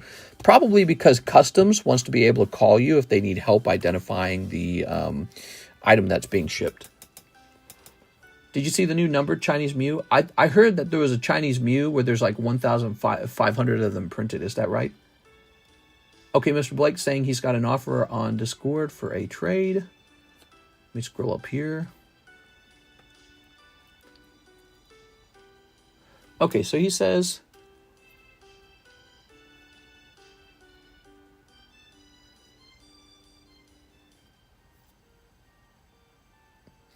So for the for doing more of a pawn shop kind loan, I think that just having one is probably for best.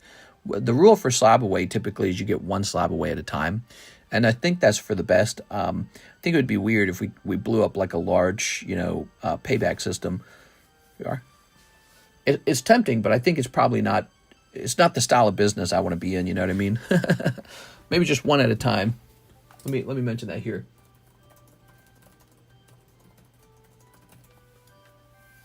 All right. Whew. Why Schwart? Actually, would a full box be possible, mister? If not, that's okay. Let me go ahead and grab this. Oh, right. You're wanting to do a trade as well. We have Arturo Perez, $20 for his slab away. Give me a second here, Mr. Arturo. We're going to go to slab away, and we're going to scroll up to the top. This is going to come down to $30. All right. Okay, we have an order from Mr. Aovic now. He wants a booster box of 151.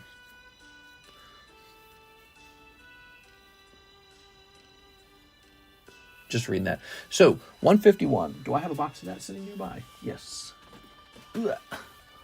Ah, very patient, Mr. Aovic. Let's pull you a Charizard. Or a Master Ball Gengar. That'd be nice.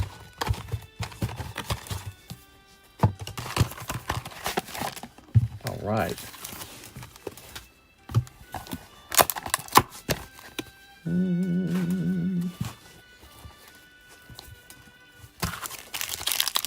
Snip this.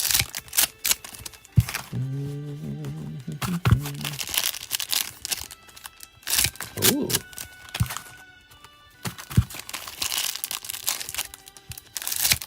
Ah. Oh.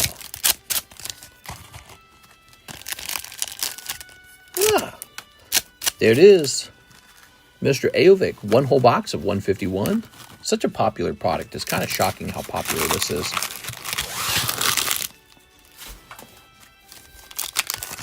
All right. We've got Snorlax. Lovely Snorlax. Cold. Ow. Here is a Master Ball Apple. Very nice. There's a Golduck. Here's a Golem. Oh. Oh. Horsey. And Dratini. And Mew. All right, there we go. We need an moment for the stream. There's also a new Lenticular Charizard card. I heard about that. Lenticular Charizard. Very cool. It's neat when cards have, like, tricks to them. Like, we had the Peelable Ditto. Remember that from Pokemon Go? That was fun. Peelable Ditto. Ugh. Lenticular Charizard, huh? I don't know how I feel about lenticular cards. I've seen a lot of lenticular cards now, and they always seem kind of like they're not manufactured very well. Also, they're a bit like, they're kind of not as pretty. They are, because of the, they have to have like all these ridges and the double image. So the double image is always kind of blurry. And so a part of me feels like it's not going to be that good. Aha, Charmeleon. But, you know, people love I'm sure people love how novel it is. The novelty of it's probably going to sell it. So everyone wants to see new things. I'm going to have, like they had the metal chart. Ooh, look at that. That's nice. Erica. Okay, you have Erica and the apple. Also, you're going to have this little Gengar, huh? My music stopped. Click. Do you have a certain tactic on how to buy cards on eBay by auction? I always lose the auctions. Oh, I'm sorry to hear that. The best tactic of all is to have lots and lots of money. I mean, if the thing you want is the same thing everyone else wants, you're just going to have to decide what you valued it at. And if you value it too low and someone else values it higher than you, then it goes to them. That's it. So you can either snipe bid it at the last second or you can bid ahead of time, whatever you want to do. But at the end of the day, if you didn't value it high enough, someone else is going to buy it and you're going to go, oh, maybe I should have bid higher. Ooh, look at that apple. Nice. Falter them last second. All right, very good. I mean, that's the thing is, you would think that's some super duper great tactic, right? And I think I've had that work for me before. Thing is, everyone does that now. If you're bidding on like some obscure weird ass card that no one really wants that much, bid sniping might work, but you might never have needed to bid snipe. Like a lot of people who think bid sniping or snipe bidding is super good and awesome, they have also not experimented enough with just placing on some minimum bid and just walking away from it. You know, a lot of time those items just sell. And nobody bothers bid sniping because they see the price is already pushed up and they go, oh, there's already interest in that card. I don't want it anymore. So, yeah, and then if it's a card everyone truly wants, like it's a truly desirable card, oh, there's going to be like 5 snipe bidders. So at the end of the day, what truly decides whether the card goes or not is how much are you actually willing to pay for the card. Pick that number, put it down, and then you're done. You can try to put that number down at the 1 second mark, but everyone, if it's a good card, there's already 3 other guys doing the same thing. And if it's a dumb card, you could have just put the regular price on it anyways and just walked away from it. You never had to bid snipe it if it's a card no one wants. So that's how it really works. And it works for me every time. It doesn't work only when they pay me more than I'm willing to. Well, yeah, exactly. That's what I'm saying. So your bid snipe is already set to what you're willing to pay for the card. Do you see what I'm saying? And so, Aovic, if you spend a lot of time doing that, just bidding and walking away, you would actually be surprised to learn that's pretty effective too. I think what your concern on just bidding like normal is that people will see that there's demand for it and therefore they'll push it way up. No. Actually, one of the things I've found is that when people see someone else is already interested in it, they go, oh, this isn't right for bid sniping. I'm going somewhere else, you know? So when someone sees there's clear interest in the card already, they tend to just walk away from it. So by bidding on it early, you can actually scare off other bidders who might have otherwise been interested in what they thought was going to be a low-hanging fruit. All right, that's for Aovic. So I've done a lot of bidding, and bid sniping is not necessarily the end-all be-all method. And to be honest, Buy It Now has worked for me very well. We are. As funny as that sounds, my best Pokemon deals are not always auction. All right. You know what actually works is understanding what's the wrong price on the market. That really works. If you know what's underpriced on the market, that will change your Pokemon card collection very quickly. Brandon Gonzalez, Twilight, I have a bag. Twilight Masquerade? It's probably Twilight Masquerade, right? Hold on, I think that's the only use of Twilight on the menu. Twilight Masquerade, $8. So if you send in $60 for Twilight Masquerade, then we have 60 divided by 8.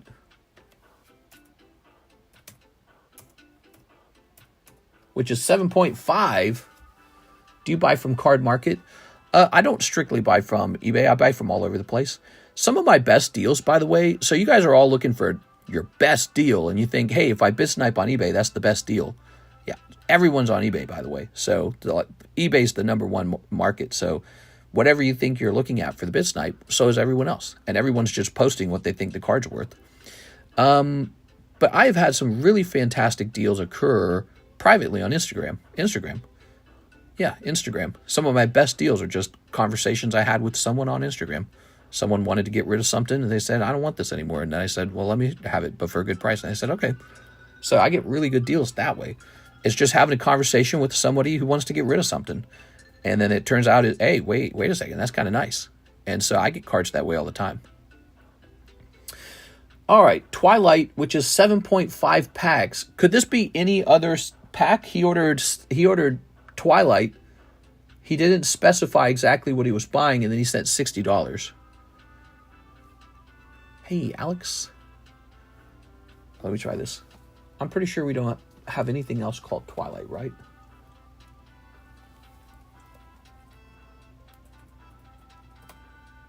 Just Twilight Masquerade. That's got to be it. So you're going to have $4 left over. Okay. Twilight. Yeah, Instagram is great because you avoid the eBay fees. Oftentimes, the seller feels like they don't got to worry about reporting it on their taxes or something like that. You know what I mean? You could do other tricks like using a payment method where there's no payment fees as well, but you really got to have somebody you trust to do that, right? 1, 2, 3, 4, 5, 6, 7. Ta-da! All right. If you can find somebody who doesn't like their cards, that's way better than auction.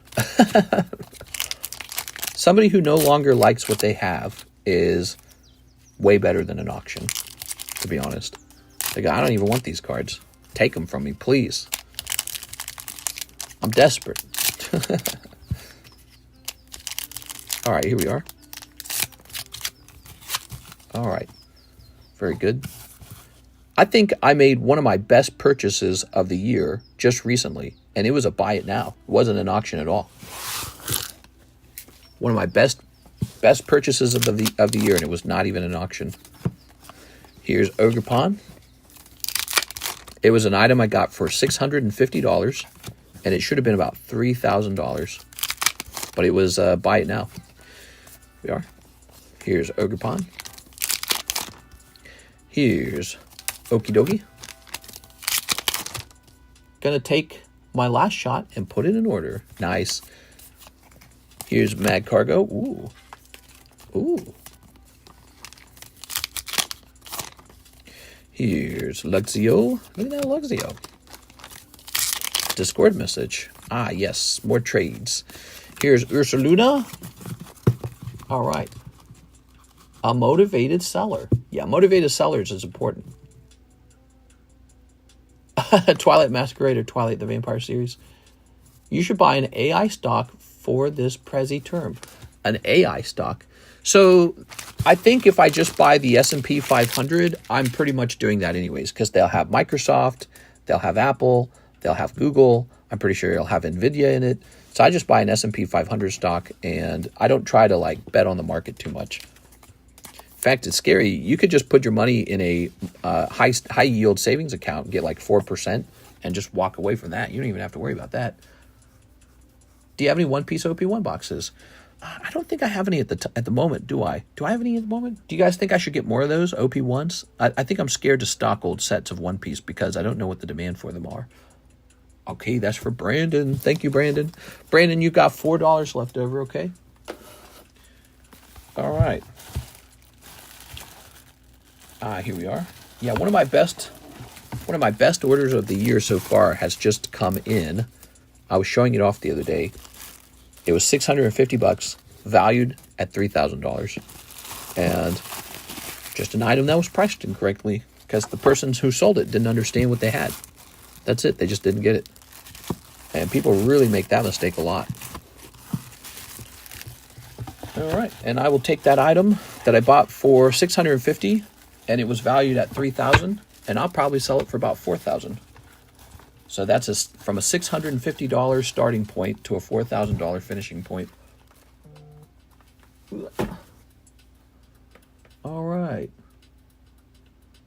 So, Mr. I'll rely on your package. $25 for a mix. for a mix. Okay, here we are, $25. And are you asking me to pick your packs out for you? Are you saying to just give you a mix of cards? I can give you a mix of cards if you like. You could get, what if I did this for you, Mr. Kyle? How about 2 packs of Terra Festival? How about that? That's a discount. You're getting it $3 cheaper if I do that. I bet it was a type of Holo, like a Topps Holo version. I actually showed it off on the desk, but I don't want to mention what it is because I don't want to create too much competition for myself, essentially.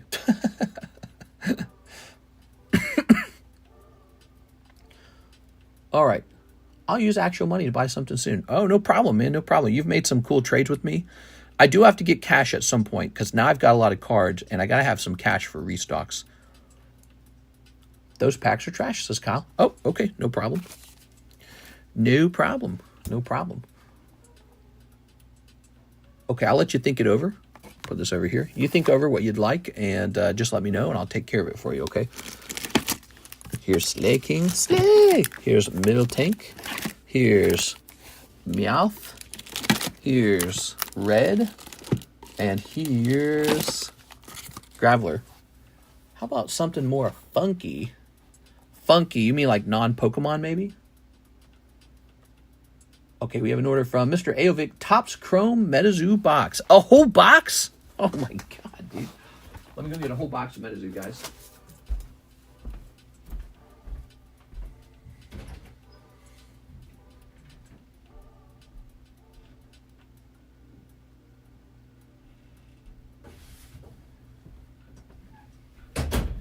Okay.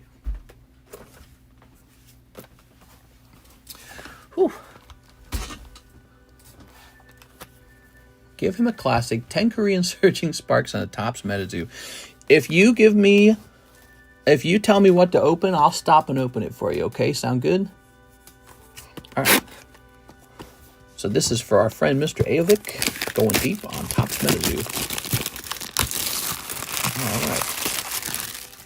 Tossing that. Tossing this.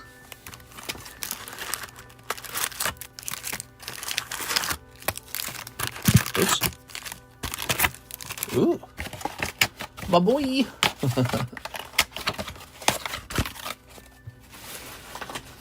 We've got, what do we got? We got hot anime girls, cheap Pokemon Korean, cheap Pokemon Japanese.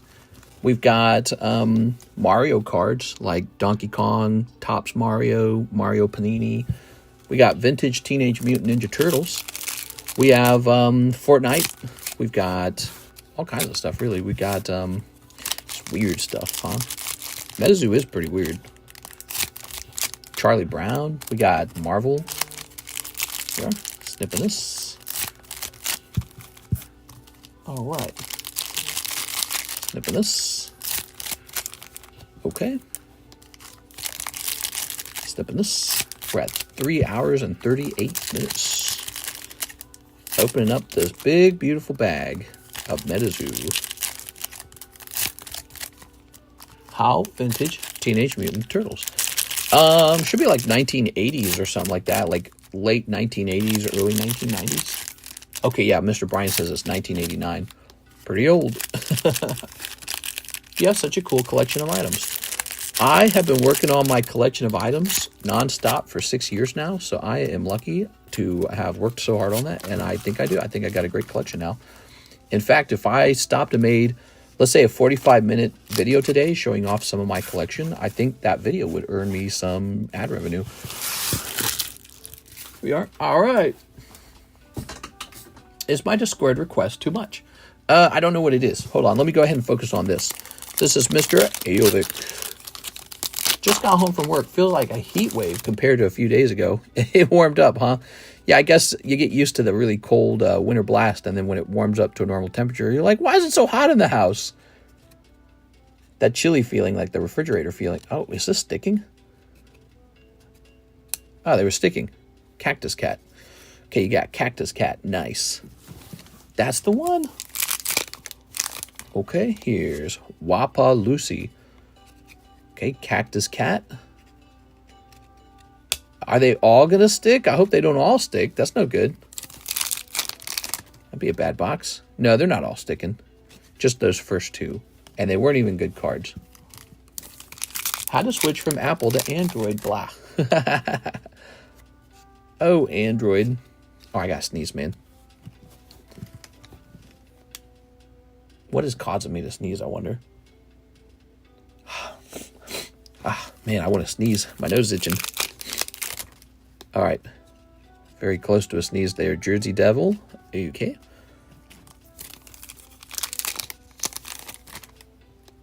Make the video. We want to see. It's 11 degrees where I'm at. Too much Coke, mister. Oh, too much Coke.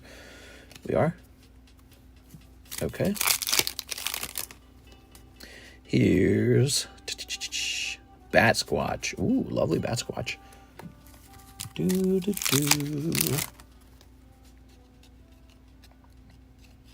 Oops. Babe the Blue Ox. Oh. You know what would be interesting to do with the Roaring Skies break?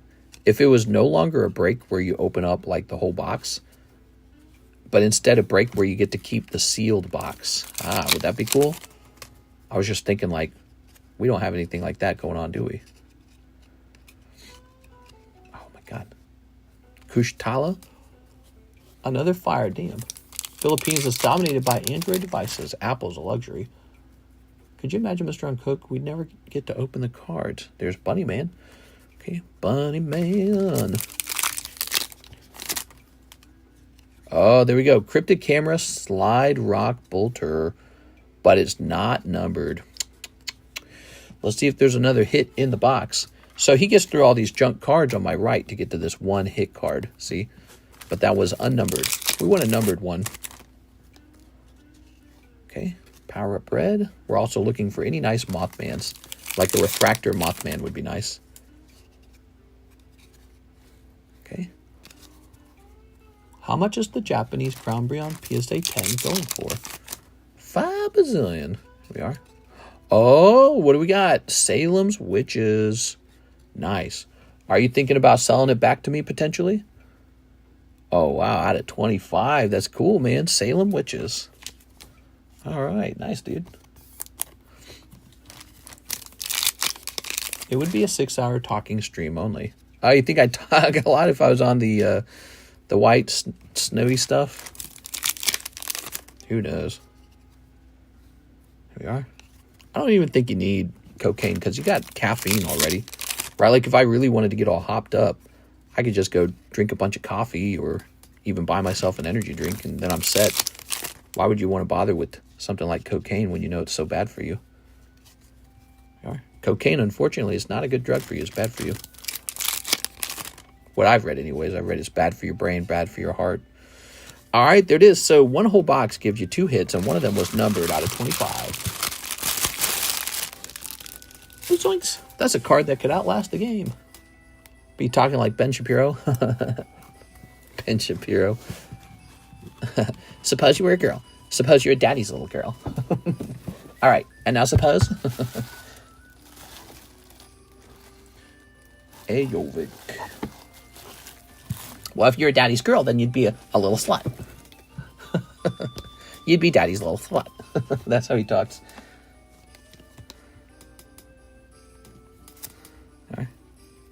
All right. Oh. All right. There we go.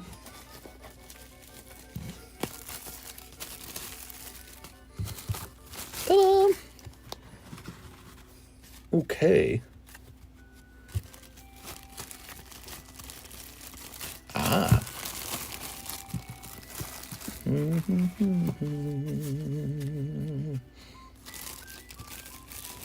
Ooh.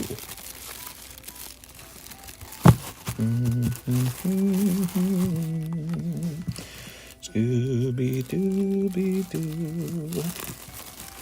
So these are totally unsleeved because who needs sleeves when you can have 2 baggies? Talking about the homie Ben. Yeah.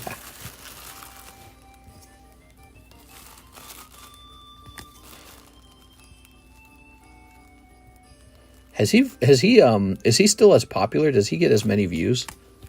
I feel like I haven't heard him in a while. Like, maybe he just hasn't gone viral in a long time. I remember he used to go viral for owning libs. Remember that? Ben Shapiro owns libtards or something like that, right? Oh my God, dude. Let's see. Of course, back then it sort of felt like politics was really one-sided. Like, you better agree. Actually, that lasted a long time. I feel like politics has just done a big flip, a big pendulum swing in the other direction. Ooh. You can open up some Hello Kitty. Meow. If a libtard is 40, I'd date her. Alex is into cat ladies. I get that.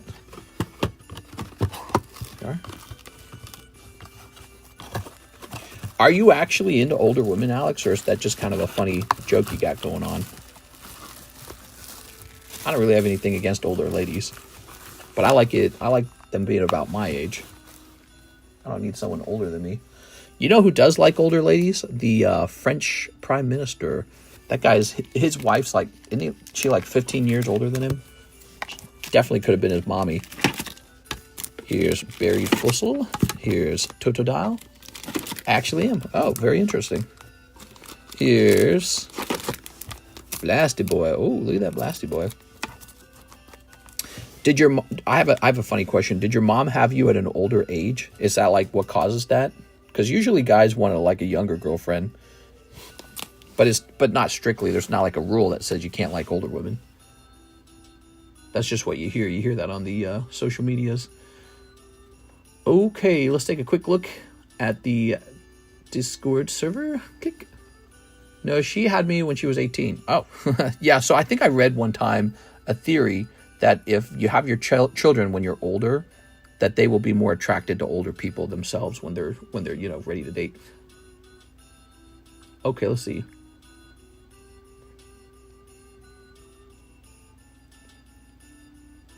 What about the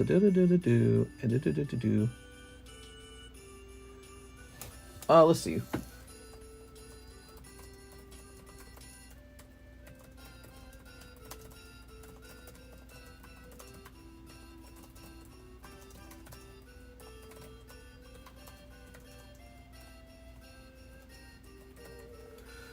All right. So I told Mr. Blake maybe we do some more trades tomorrow. My brain's a little tired. Okay, and then we have Mr. David Moraes, and he asked for 2 more MetaZoo Chromes. Let's grab this. My brain's getting a little tired. We're almost ready to wrap up. I'm 37. I like girls in their mid to late 20s. Under 18 gets you 20. What the fuck? What are you talking about? Very nice. All right.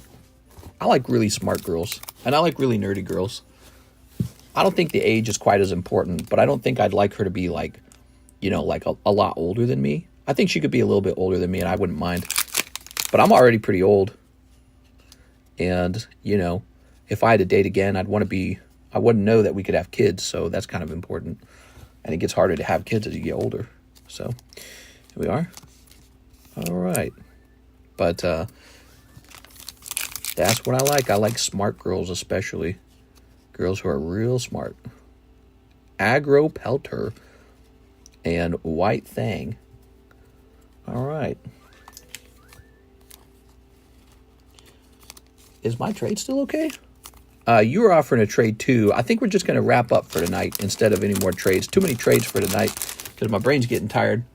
It's kind of like a math equation for me to do the trades. Ooh, Bunny Man. Bunny Man. David Moraes. Mr. David. I like Latina cougars. Yo, mister, please check Brandon's order, but also mine. Ship my bunch to Australia with a $25 credit. No problem. Yes, you've got a $25 credit, and I'm ready to print your label, but in order to print the label, I got to have your phone number to make the label. So that's the rules on an international label. I have to have a phone number to give. I think I give it to like customs essentially, and they call you if they need your help with the international import. So if you could just give me your phone number, whether you give it to me through email, Discord server, or PayPal penny message, however you want to do it, I could get that label made right afterwards. Sound good? Here's David Morris.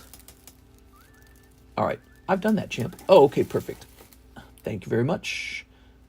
And I see you sent me $1, but it's empty. Hold on, let's try that again.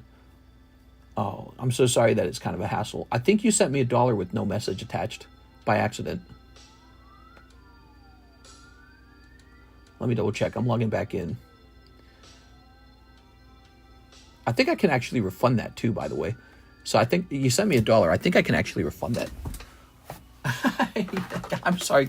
I'm sorry about that, Mr. Kyle. But also, look, it shows me here that I can actually refund this. So I'll go ahead and refund this $1 you sent. So you get your money back on that. We'll just undo that. And then you can send that message again.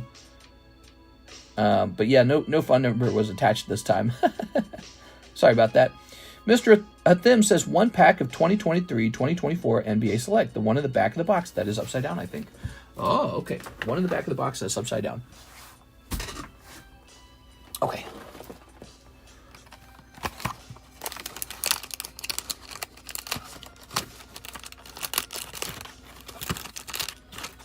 Are any of them upside down? I don't think any more of them are upside down. You had those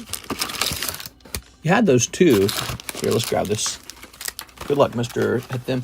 Hathim, you got to promise that if I find any more stray packs from that set, I will actually put them to the side for you and allow you to purchase them exclusively. Because I'm pretty sure those were it. I'm pretty sure those were the leftover packs from the last box. But in case that is wrong, we will guarantee you dibs on the 2 packs from that previous box. Let's see what you got here. So you've got... Oh, is that a thicker card? No, it's not. Okay, we got Shy Gilgeous Alexander. Ooh. Can we see the breaks before you end? Yes, let's show off the breaks, everybody.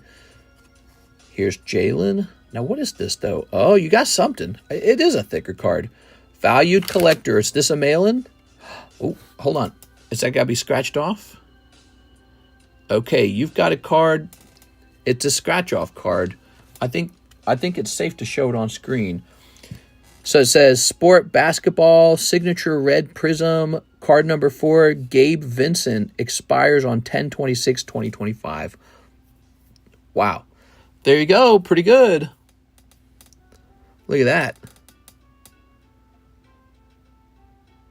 Card number 4.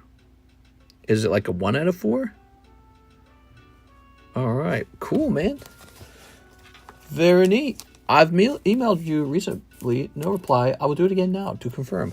Thanks, man. I appreciate it. Sorry about the hassle. All right. We've got Andre. I did see that your email had a phone number in it, but I'm not sure if that is your company's phone. So I got to make sure it's your phone in case that customs really does call you. There we go. And I can't say your number out loud to confirm it because everyone would have your phone number. So we can't do it that way. Just got to confirm it and we're ready to go. Shy Gilgeous. All right. Imagine I said one of your guys' phone numbers out loud. You'd get a lot of texts. Maybe you wouldn't. Maybe everyone would be like, I don't care. You can keep my Azure Lane SRs. Nah, you got to keep them. Those are nice cards. You keep those and we will come, we're 4 hours deep, so I'm just real tired. And we'll be back on for, what's tomorrow? The Thursday daytime stream. So you just come back on Thursday and keep talking to me about it, okay? Sound good? Yeah, you don't give those to me. You should trade them for something. You spent money on them. Now, Hathim. Where's Hathim? Oh, yes, he has a box. Oh, but he's going to get a new bag for these. Because your box is pretty full. I emailed you my shipping info. Let me know if you need it again. It says Andy Man. Andy Man, could you remind me what was going on with that? I think we needed your shipping address because you ordered shipping on ZELLE or something like that. And you're saying now you've fulfilled that. So what I should be able to do is find Mr. Andy Man in an AN box. Is that correct? Kind of like this right here. And then I should be able to go here, Andy Man. Ah, there it is. Okay. We've got it. Let's get you shipped. There are like 6 sports left on the Prismatic. All right. The Prismatic. Oh, the Prismatic ETB break. Yeah, that's a cool one. People have definitely cooled down on Terastal. Although we did sell a Terastal today. A box of it. But man, when it first came out, it was selling so fast. There we go. Let's grab that email.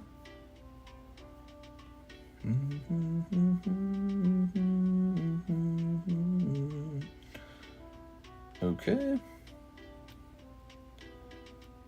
Copy this. All right. And print. Before you go, can you spend $25 on breaks maybe? Put my name down, please. So $25. That's enough for a spot in the prismatic break. How about that? Prismatic break and 1 holo shuffle. Does that sound good? My son loves watching Skyrim. Your son? What are you talking about? Okay. Perfect. Thank you. Okay, that'll work then. So you'll have 1 live custom and 1 spot in the prismatic. We're going to let Kyle go next because he's been waiting his turn. It is Kyle. And here's the prismatic break. It's a $20 break with a 1 in 9 odds.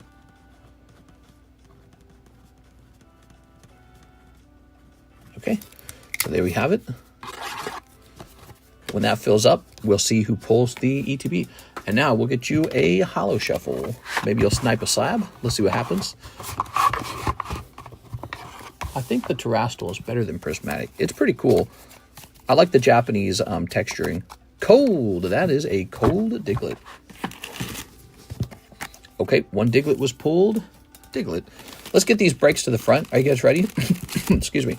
Here's Crownbreon with 3 people already jumped back in. So some people were stung by missing the first round.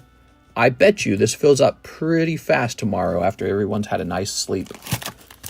This Gengar Master Ball, 4 spots left. He could definitely be gone by Thursday night. Remember Thursday, wait, is today Thursday night? No, today's Wednesday night, Thursday morning. So Thursday night is the same as Friday morning. So this could go pretty fast. Heatran's all the way up to 4 out of 10. You may be running out of time to jump into Heatran if you wanted to. Koro Snorlax is 4 out of 11. That's good progress, about almost halfway there. The Rare Candy Mew is finally on the move. 6 out of 39. He is still about 7 times that many spots away, so he has a way to go. We have a Star Card Graveler down to 190. And Poker Umbreon is up to 3 out of 13, so he's just started. These 2 are the interesting ones right here. These 2 right here. They're, by the way, they're very pretty. Like, damn, dude. That is so good. Hey, that's mine. Can I get commission until you get a replacement? Here it is. Your card is just being used to show off the card. And if you shipped out, we'll pull this out and ship you away, okay? So if you need to ship out, just order around. In the meantime, we're just using it as a display for the next break. I think you did very good. You pulled that card for what, $40? And he is very expensive. So you have done very, very well tonight. In fact, I think you're the luckiest person tonight. So you are ahead of the whole group. Okay, let's see. We have finished Mr. Hathim's order. And we have an order from Travis Gomez for a spot in the Gengar. By the way, guys, that means Gengar has 3 spots. Tomorrow, we will likely have Prismatic finally. Like, I was able to see all the tracking numbers for my remaining cases of Prismatic. I have 9 cases coming in, and many of them are like halfway here. But 1 case was right across the street in Kansas City, so that one might be showing up. It's just shocking how fast we ran through 7 cases, and it's shocking. Like, when we open up that next case, there's somebody's already won an ETB. There's another ETB break.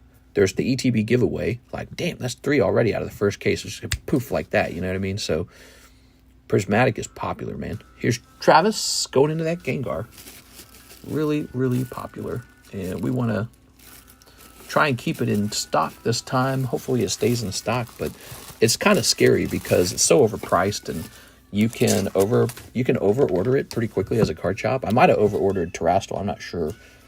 What I'm going to do with anything I over ordered, it's going to go up in a corner and just start building up a nice backlog of it, and hopefully one day goes to the moon. You can thank Mr. Shuffling Skills. Hit of the night, right? Yeah, we are. I went back and saw I missed Crownbreon by 1 spot. Pain. Well, you also have to think it's not my shuffling skills. I shuffle, but then one guy splits the deck, right? So the guy who chose the number, if he had just chosen, one number off or one number less, it would have been yours tonight. But that's how everyone feels. A lot of people got stung. That's how breaks work, by the way. They sting you. So, and then one guy experiences total euphoria as he pulls the chase card for just $40, and it's already graded, and it's a 10. It's like shockingly good. You go, damn, dude, that's the best thing I've pulled in a long time. $40. And so, yeah, that's really good. Brandon chose the number. Well, somebody else also chose number 21 for the packs, but, it's not like anyone knows what's getting pulled. Nobody knows what's what. All right.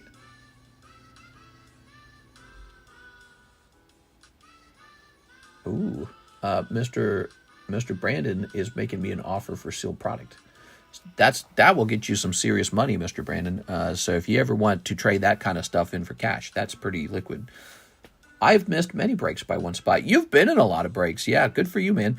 The breaks are interesting because from a mathematical point of view, they're very good, right? So we were asking ChatGPT to kind of calculate the odds of pulling this Umbreon and having it grade 10. So ChatGPT mentioned that there are 32 SARs, and so he would be 1 out of every 32 boxes, assuming that that's how they stock them. 1 out of every 32 boxes is almost it's a case and a half. So every 1.5 cases, an Umbreon is pulled. And then on top of that, it was saying that the PSA 10 rate for the Umbreon was somewhere between 60 and 80% of them will actually grade 10. And so it did the math, and it came up with this number. It was like 1 every 5,000 packs will be a PSA 10 Umbreon from Terastal. Imagine how bad it is for Prismatic. It's pretty cool, right? Similar with this guy, the math for this guy was insane too, because this guy, he's like 1 out of 51, reverse holo potential Master Balls, and the Master Ball is 1 every 20 packs. So the actual odds for Gengar are astronomical. Or you could just spend $40 and have a 1 in 15 odds to pull Gengar. So these slab breaks are mathematically superior to the regular sealed product. And this is why we offer them, and we think it's a fantastic thing. And I'm still able to make some money. We put a premium on them when we do the breaks so that I'm able to just go out and replenish them and not just break even at $0. So even with the premium on the pricing, which is decided by the number of spots, by the way, even with that cut in there, is still mathematically way, way better. Master Ball Gengar next. It's pretty easy, guys. I need to put some more VHS tapes away. Yeah, the breaks were a great idea. I'm glad you decided to bring them back. Keep pulling the Japanese. It's cool. We even got this English Mew over here, but you can see how bad it gets for the English cards, it's so bad. And this higher price is definitely reflected in the fact that Japanese cards grade 10 so often, but these, you can pull like 10 of these and all 10 of them could be 9s or worse. And that's because of the much lower print quality on the English cards. There's just always something wrong with them. Like, here, let me grab a pack of something. What should I open? Here, this will be fun. I'll open a Paldean Fates because Mew comes out of here, right? Maybe I'll pull Mew right now. Maybe I get that lucky. All right. Oh, I pull a little Tauros. That's nice.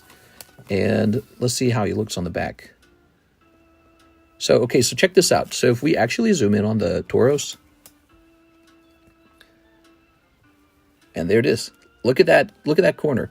So PSA, it could take this one corner with I call that a half dot. Do you see how it's almost like, it's like there's a white line in there?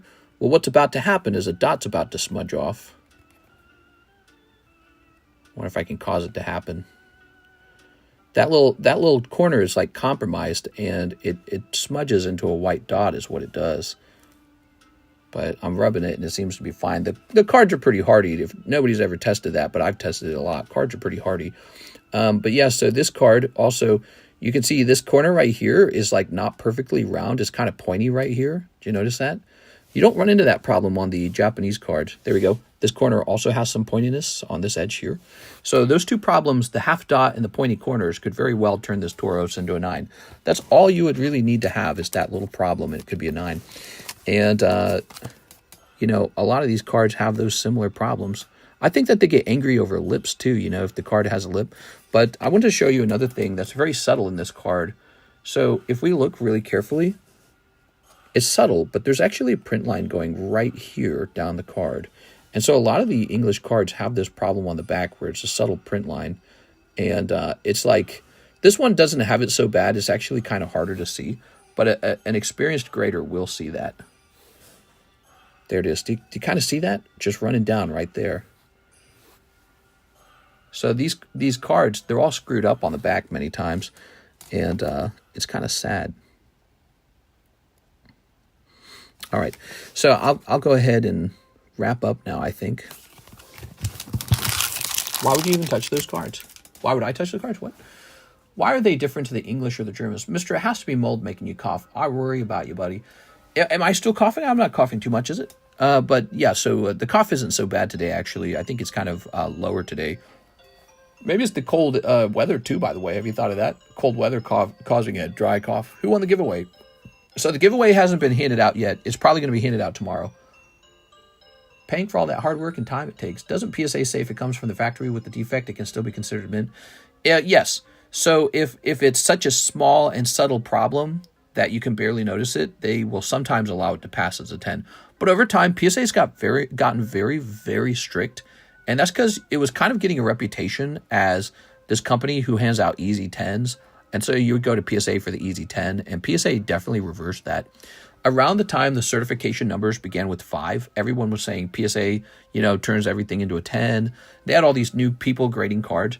And it is so obvious. PSA stepped up their grading standard so that their 10s are very similar to like pristine 10s, essentially. You know, like, so if you see a PSA 10, it's somewhere between a gem mint and a pristine. They're very high quality 10s now. And that's a very good thing. And I think PSA is in a good place right now. I think they'll continue to be sort of like a standard. The only other company that I think is really interesting right now is BGS with their black labels. Black labels are very interesting to me. So I will try for some black labels myself. Emailing you now. Hope you feel better. Thank you very much, man. I'm going to go ahead and hop off, and I'll take a look at that email and get that label made, okay? You guys have a nice night. It's 5:24 a.m. in the night, or in the morning, and so it's time for me to hop off and go relax. See you later, everybody.